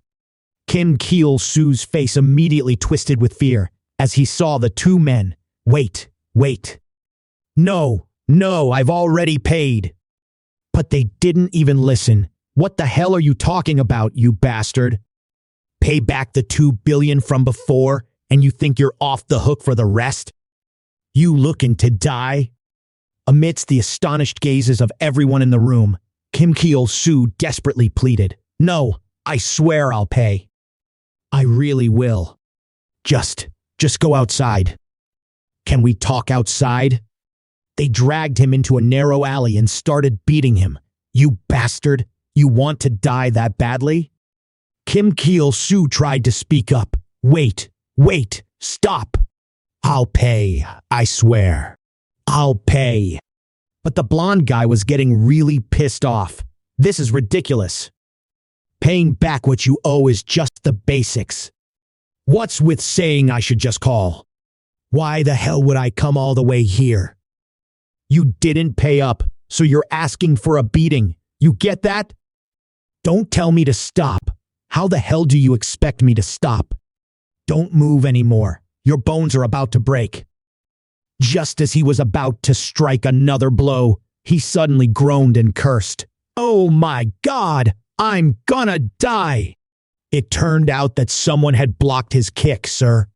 He was fuming with rage. What's this? Can't you see properly, old man? You think you're innocent with that act? The man with black hair stood there, speechless, muttering, "Can't you tell what's going on, you idiot?" But all that could be seen was the old man rising, a murderous aura radiating from him. Then, the one who made my friends suffer should pay the price, right? I expected a brutal fight, but no. The old man was kicked away by the blonde guy. Give it back, you old bastard. Kim Cheol Soo quickly shouted. Seung Lee-un, are you okay? How dare you shove a brick at someone? The two men were startled when they saw something. What's this? Is this money? So you came here to pay off your debt? Seung Lee-un struggled to sit up. Can't you at least let me finish what I'm saying? Oh, my back. He stared in shock. What are you doing? Why are you suddenly paying off my debt? The man didn't answer. He simply handed over a stack of 1,001 bills, exactly 1,000,001. You guys aren't here to collect the full debt today, are you? If you're just here for the interest, take this and leave. The blonde handed the thug a stack of bills. Count it. But who's this old man? Your friend? We've known each other long enough, right? I know damn well you don't have any friends. He wiped his hands and stood up, cutting in. Once I take the money, it's over, right? I don't think I owe you any explanation about my relationship with Kim. He smirked and shrugged. Right, we only care about the money. Whether it's his best friend or his father, we don't give a damn. The accomplice muttered, 99, 100, that's 100 bills. The blonde man snapped, 100 bills is 1,000 short, you idiot. It's only 100,000. You're supposed to be collecting debt, and you're messing up the count. The accomplice suddenly remembered, oh right, I forgot. The blonde man growled, 101, 102, are you planning to count all day, you moron? Let's go. The blonde turned around. Kim Cheol Soo, you better treat him right. Got it? Inside the house, Seung Lee-un asked again, so the 100 million you borrowed 10 years ago has turned into 2.3 billion now. Compound interest at 33%, really? That's insane. If that's true, what about the debt your parents left behind? Kim Cheol Soo was taken aback. How do you know about that? Did I ever tell you? Honestly, what I told you was a lie. If I said all of that was debt from a payday loan, everyone would probably look down on me. He frowned. So have you asked your parents for help? He slammed his hand on the table, then lowered his head. What parents? I don't have any. The truth is, I'm an orphan. Do you know how badly I've been bullied just because I don't have a mom or dad? They left me with a debt that can never be erased. Seung Lee-un retorted, I understand your situation, but that loan is too big for a just getting by excuse. What did you even spend that 100 million on? What could possibly need that much? He fell silent for a moment before murmuring, the only thing I can offer as collateral is probably my life. He sighed. Now I understand why you're throwing yourself into those high-level dungeons. and the goblin power can vanish at any moment, which makes you even more desperate. So what's your plan now? You still have to pay the fee for the exam. Kim Cheol Soo turned his face away. What else can I do? Guess I'll just have to work as a mason. I've always lived day by day anyway. I'll never escape those low-level dungeons. Summoner Goblin? Sounds like a joke. Because clearly, that goblin is me. He clasped his hands and analyzed. It's still too early to give up. You've become much stronger. He put the beer can down. Thanks. Without you, I'd probably be beaten to a pulp by now. I'll repay you, no matter what it takes. Sung Leon let out a soft laugh. Don't say at any cost like that. It sounds terrifying. Come on, finish your drink, my friend. I've already emptied mine. Go grab us another can. The day of the update, Kim Cheol Soo put on his VR headset and made up his mind. Sung Leon was right. I've reached level 44 now. It's not like when I was just mining ores. If I give up just because the goblin lost its power, it'll be too soon.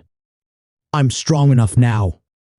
As his mind was still tangled in 1,000 thoughts, the moment he logged into the game, a goblin appeared before him. He looked at it, analyzing. It seems fine, doesn't it? What's so funny? You're only at level 1, and you're still laughing? The people around burst out laughing. Look at that guy. I can't stop laughing. What's wrong with him? He must be crazy or something. He stood there, embarrassed, muttering, "They're right to laugh. Damn it." He put on his regular clothes and sighed in relief. Good thing I didn't sell this outfit, or I'd be in trouble. Kim Cheol Soo clenched his fist. From now on, I won't rely on the goblin anymore. This will be my own battle. I have to show them all the strength I possess. Kim Cheol Soo started calculating to make that happen first. He smiled dangerously, opening the score chart. Let's mark this spot first. The people around him were disgusted and quickly ran off. When the information board appeared, he thought to himself, I used to have a goblin doing all the fighting for me, so I never had to bother with stats. Now, whether it's damage dealt or damage taken, I have to handle it myself. Kim Cheol Soo, the Goblin Summoner, level 44. Strength, 4. Stamina, 2. Agility, 26. Intelligence, 1. He felt frustrated when he saw the information. There are only 2 in stamina. I can't believe how overconfident I was, relying entirely on Goblin. A level 44 character still like this. All right, I need to boost my stamina first, then add more strength to be ready for close combat. The stats screen had changed. Kim Cheol Soo, the Goblin Summoner, level 44, with 9 strength, 10 endurance, 26 agility, 1 intelligence, and 0 luck. His points were all spent. He felt a surge of pride. Balancing it out actually feels pretty solid. I look like a mobile assassin now, and my agility's pretty high too. Now I just need to buy a weapon that matches this stat setup and... Kim Cheol Soo suddenly seemed to remember something. Ah, that's right. I spent all my money on that damn Wheel of Fortune. I can't even afford a dull stick now. Suddenly, Kim Chulsoo Soo froze as something clicked in his mind. Wait, re-rolling gear? At the Adventurers Guild, a cheerful laughter echoed. This is the first time I've ever seen something like this after playing Heaven's Door for so long. To be on a team with someone as famous as Ray Vernon. It's such an honor. You're exactly like the rumors say, so quiet. A man who's reached level 47 just by basic attacks. We're probably going to burn out our systems hunting today. We've received a commission from someone, and now we need one more player. Kim Cheol Soo suddenly appeared from behind. Are you two looking for teammates? Who knows? Maybe I can help. After all, I'm the one with the Lion King gloves. She looked surprised. The Lion King of Vega? He said proudly. You know about it? I wasn't trying to show off, you know? Roy smiled politely and introduced, well, that saves me the trouble of looking for teammates. It's rare to see Vega's gear in real life. You should come with us. He crossed his arms, glaring at the guy, eyeing him like some cheap NPC.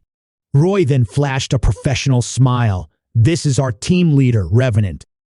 His expression shifted into a wide grin. Hey there, nice to meet you, huh?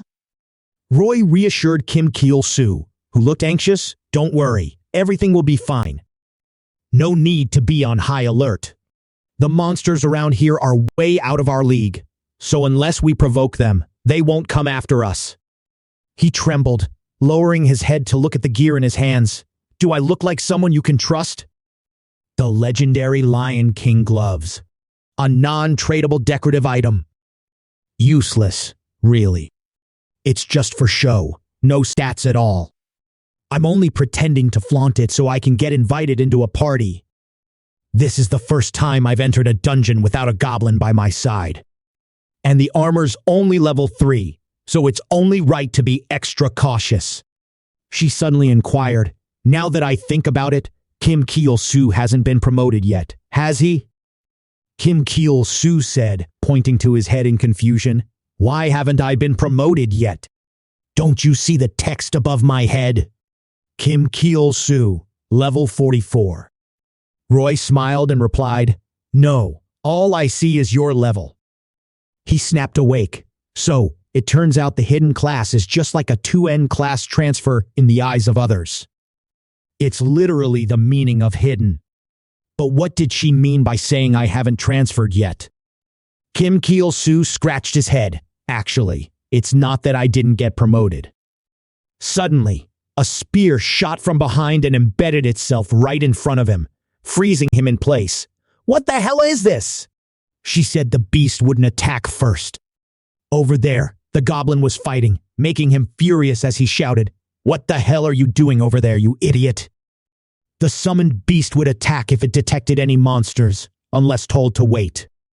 Kim Cheol Soo had no choice but to say, damn it, you barely held back for a second, and now you're causing trouble? You're much weaker now. After the fix, don't go thinking you're as strong as before. Curious, Roy stepped closer. That goblin is. He explained to her, this one? I was going to mention it earlier, but I forgot. It's my summoned creature. She raised an eyebrow. So you just happened to switch to a hidden class and can only summon one goblin? Kim Cheol Soo shrugged. Its absurd power is actually its advantage, but it's probably a bug. No wonder the goblin's been so ridiculously strong. But hey, there was an update today, right? I heard they fixed some bugs with the summoners. Guess the golden days are over. Roy rested her chin and thought, I see. Sorry, but where did you hear about the revised version? He replied firmly, I heard it from a reliable friend. Why do you ask? She explained, well, your friend must have misunderstood. In today's update list, there's nothing related to Summoner. A spear flew towards him, causing his eyes to widen in shock, leaving him speechless. Sung Lee unpleaded, I'm sorry, I truly messed up. Kim Cheol Soo waved his hand. Hey, why are you apologizing so much? He screamed in terror as he looked at the scene below the cliff. I'm about to die anyway! I was wrong. I must have misread the revised plan. So, the goblin is still fine, right? Please, have mercy on me. He bent down and muttered, look at this shameless bastard. You think I'm just gonna let you die like that? What do I get out of it? Look at all the time I've lost because of your mistakes. Even if I threw you down 100 more times, it wouldn't be enough to ease my anger. He suddenly ordered the goblin to pull him up. Kim Cheol Soo reached out his hand. You probably don't mean any harm, right? Since my best friend has already apologized, I have no choice but to accept it. What else can I do? This is crazy. Sung Leon smiled slyly. Who said I'm your friend? We just played a game together for a bit. Watching people like you makes me sick. He calmly gave his order. Goblin, hang him up there. Sung Leon quickly backtracked. All right, I was just joking. Sometime later, outside of reality, Sung Leon took a sip of his coffee, his eyes fixed on Kim Chulsoo Soo walking below him. He's completely put his trust in me now. I guess it's time to make a move, he murmured to himself. It was time to tap into the power of the goblin that he now possessed. Heaven's door. At that moment, a car came speeding towards Seung Lee-eun, crashing into his body and leaving him standing there, lifeless. A little later, at the hospital, he quickly asked the doctor, "Doctor, how is he? Is he all right?" The doctor nodded in confirmation. "Are you the patient's guardian?" Sung Lee unbowed his head solemnly. "Yes, I am his guardian." The doctor began to speak. He's lucky to be hit by a car like that and only have minor scratches. His head did take a blow, but the tests show there's nothing serious. Once he wakes up, he'll be discharged immediately. After the doctor left, he collapsed, drained of all energy. I was too careless. In the game, he's really strong, but in real life, he's just an ordinary person. Kim Chulsoo struggled to regain consciousness, his voice weak. Where am I? He quickly jumped to his feet, his face filled with worry. Oh my God, you're awake. But his next question froze the old man in his tracks. Who? That one. A moment later, in the game, Kim Chulsoo grinned and asked, So, what you're saying is that you and I have a really close relationship, right? And this cute little beast is my summoned beast? Sorry, I don't remember any of this. Anyway, thanks a lot for your help.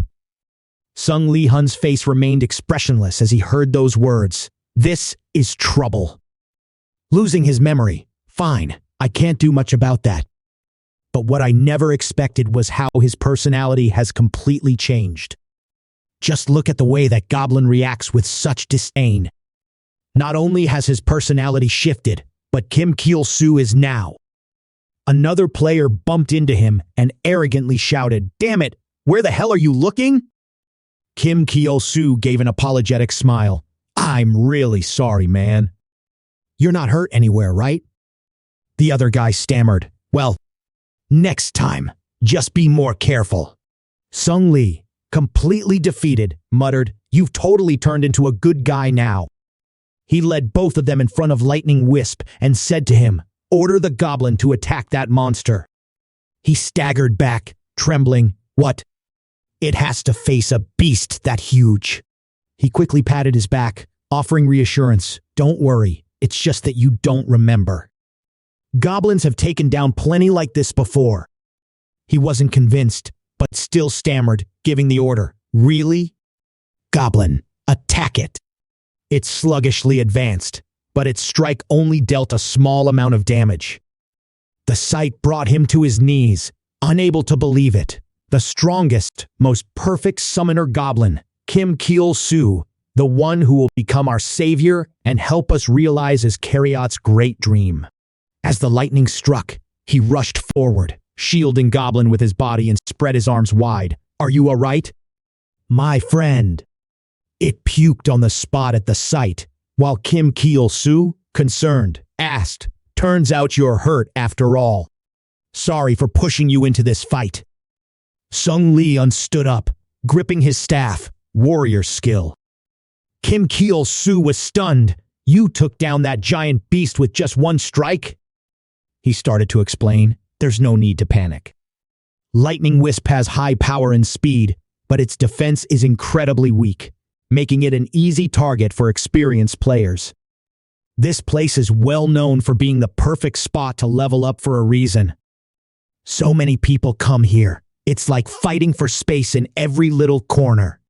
He hugged Goblin tightly and suggested, We've been through so many battles. It would be great if we could hunt together. A voice echoed. I never thought I'd hear you say that. You, the one who used to dominate all the monsters in this area. Are you brave enough to look me in the eye and say it again? Kim Chulsoo turned his head, confused. This guy.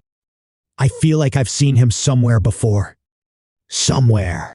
When he saw the super wizard, Kim Cheol Soo immediately grabbed his head and screamed in agony.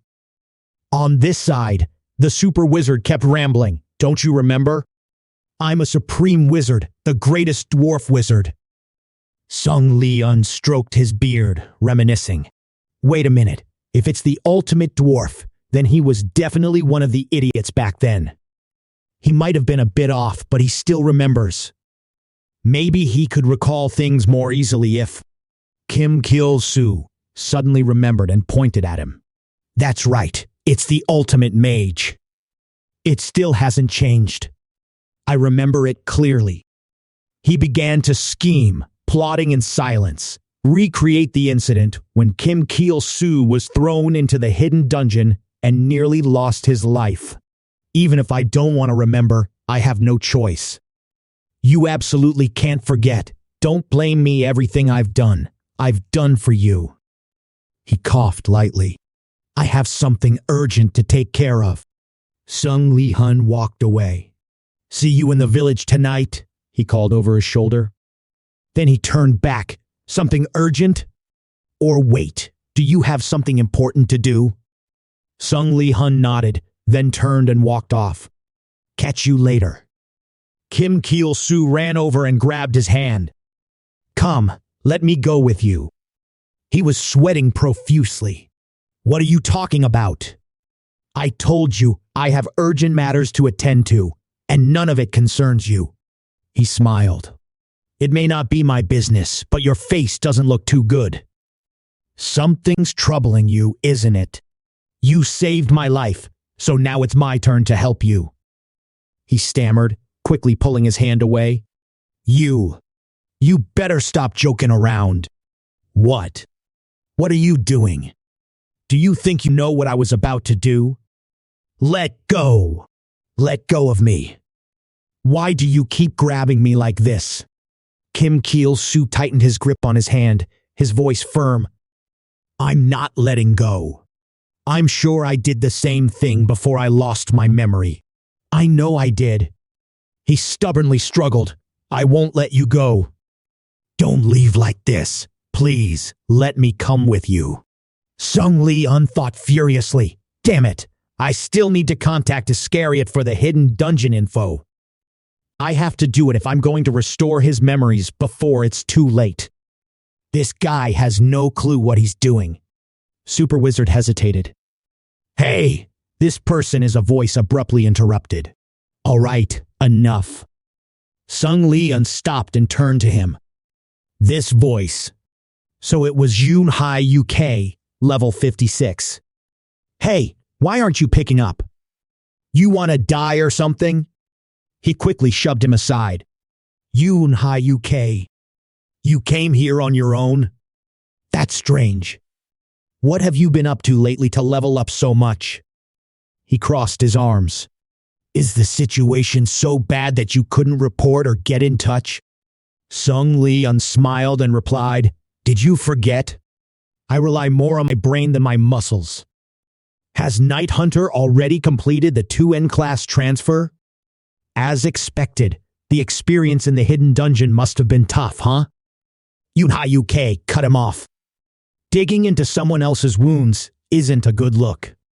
Unfortunately, I don't have time to reminisce with you. Patton and Ji Hyun's lives are on the line. Kim Cheol Soo pushed himself up with his hand. What about Patton and Ji Hyun? He pondered. These names sound familiar. That person looks pretty strong, huh? Probably not someone I need to worry about. Has he noticed me at all?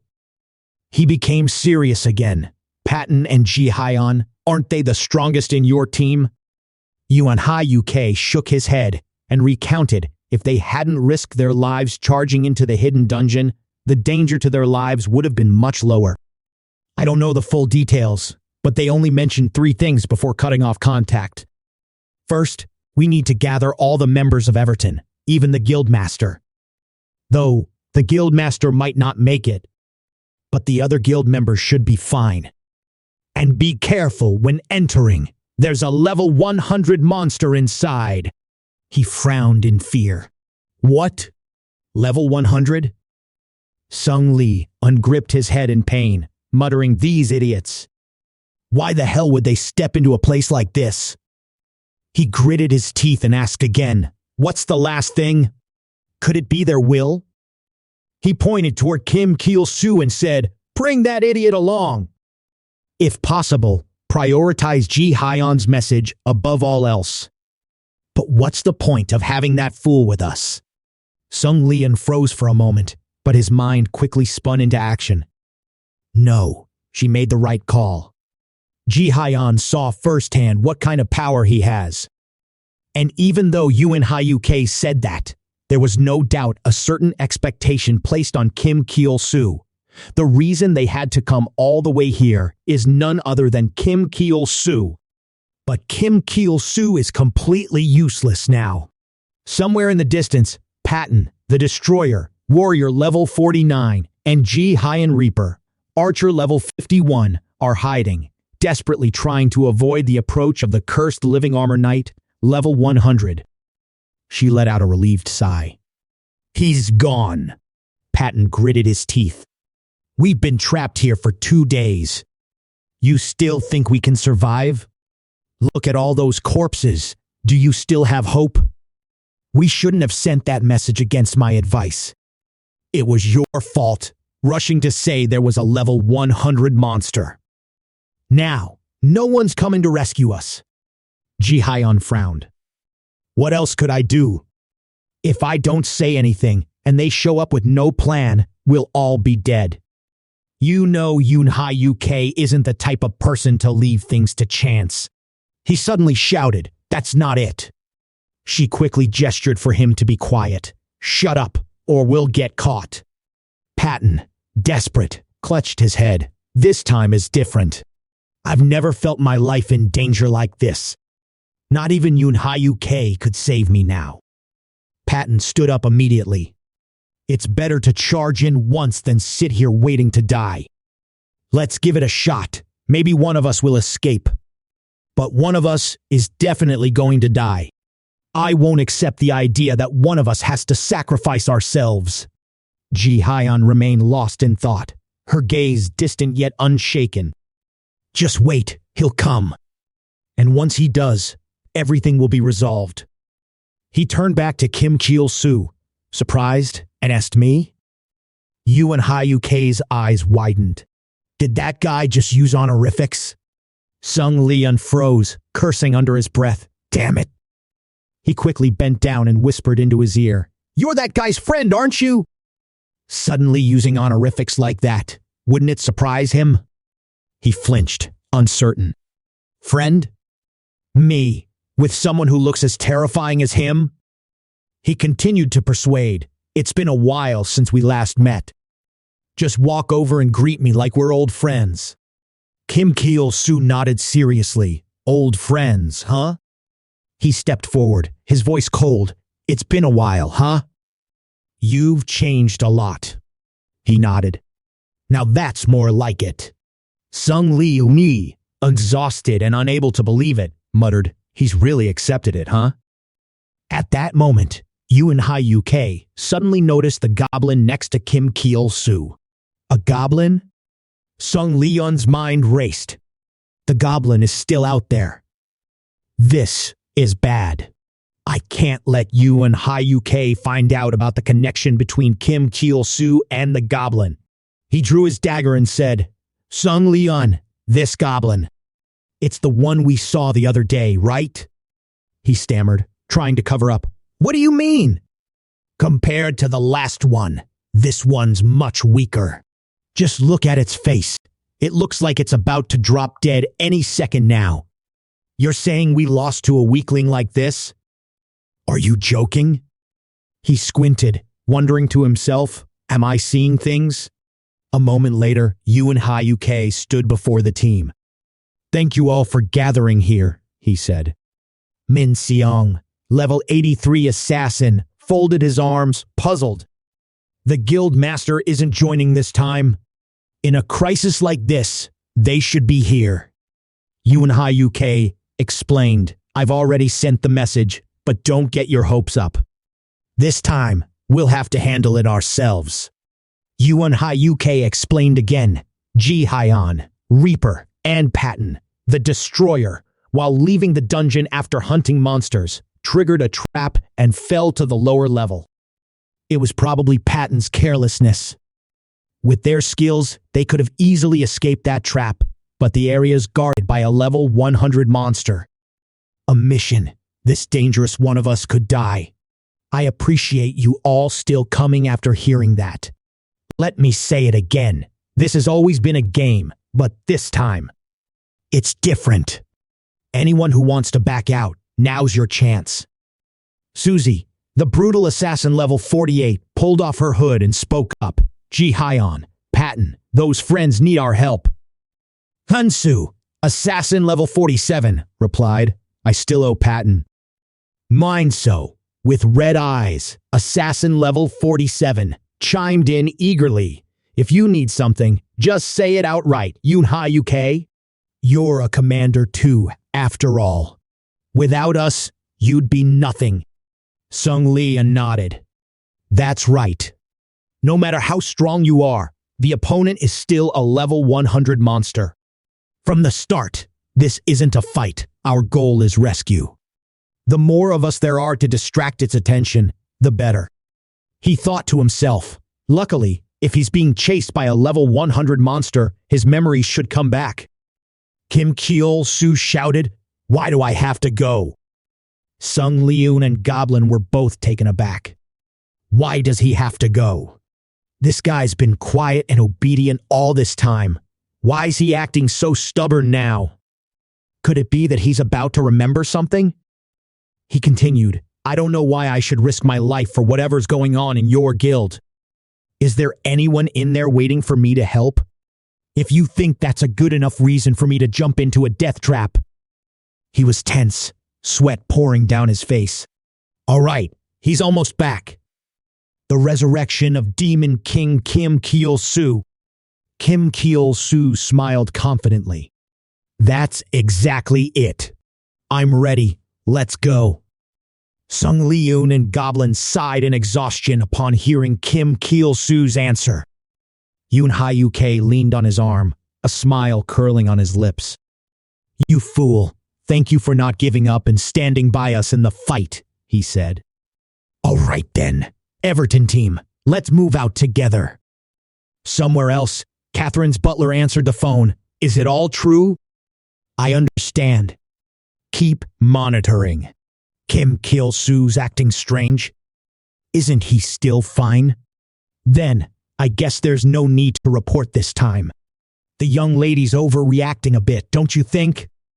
Back to the rescue mission, Yuan Hyuk sighed. Dealing with these little monsters is taking forever. It's so annoying. They just keep jumping out without a hint of tiredness. Kim Chulsoo stared in shock, his mouth hanging open as he watched Yuan Hyuk's skills. It was incredible. Despite fighting without any defense, Yuan Hyuk showed no signs of weakness. Could it be the result of their absolute trust in each other? Maybe that's why they could drop their defenses and focus only on the offense. Will I ever find someone I can trust enough to have my back like that? He wondered. At that moment, a beast charged from behind, catching him off guard. Sung Lee quickly charged forward, knocking it away to rescue him. Tease Kesk, looks like all it takes is one more hit, and you'll be on the ground before this old man. A lot of people, but terrible defense, huh? The sight moved him deeply, and he hugged the old man tightly. Grandpa, he whispered. Sung Leun, embarrassed, shouted, Let go. What the hell are you doing? He still didn't let go, moved by his own words. Two people care about me like this. I'm sure, before I lost my memory, I must have lived a good life, right? I must have tried my best, right? He reluctantly agreed, muttering, Yeah, that's right. But inside, he sneered, there's no way something this absurd is happening. I need to get rid of this guy fast. Throw him to the strong monsters as bait. Yuan Hyuk. He turned his head. What is it? Sung Lee unpanted, offering his suggestion. From here, we split up. What do you think? The monsters here are so weak. They're barely even worth calling regular soldiers. No need to stick to this formation. It's better to scatter and find the traps they've fallen into. He nodded. In a critical situation like this, the only thing I could think of was that there'd be a powerful monster somewhere. I've been cautious enough. From now on, we'll split into 3 groups to search. If you find anything suspicious or a trap, report it immediately. Don't enter until everyone's gathered. Super Wizard complimented. They're pretty good, huh? I didn't even get a chance to step in. At that moment, a beast charged toward Super Wizard, but he didn't even bother to open his eyes. Well, it makes sense. If I go all out, they definitely feel a power far beyond theirs. At that point, they'd probably start feeling inferior. A lightning bolt shot from his waist, quickly obliterating the creature and striking a strange stone, causing it to glow. Yoon Hyuk wondered, what's this? The beams of light trapped them in the center. Sung Lee uncrouched down, uncertainty in his voice. Is this the trap those two fell into? Could it be? A bad feeling washed over him. Sure enough, Kim Cheol Soo and the goblin suddenly fell into the pit, their screams echoing. Ah!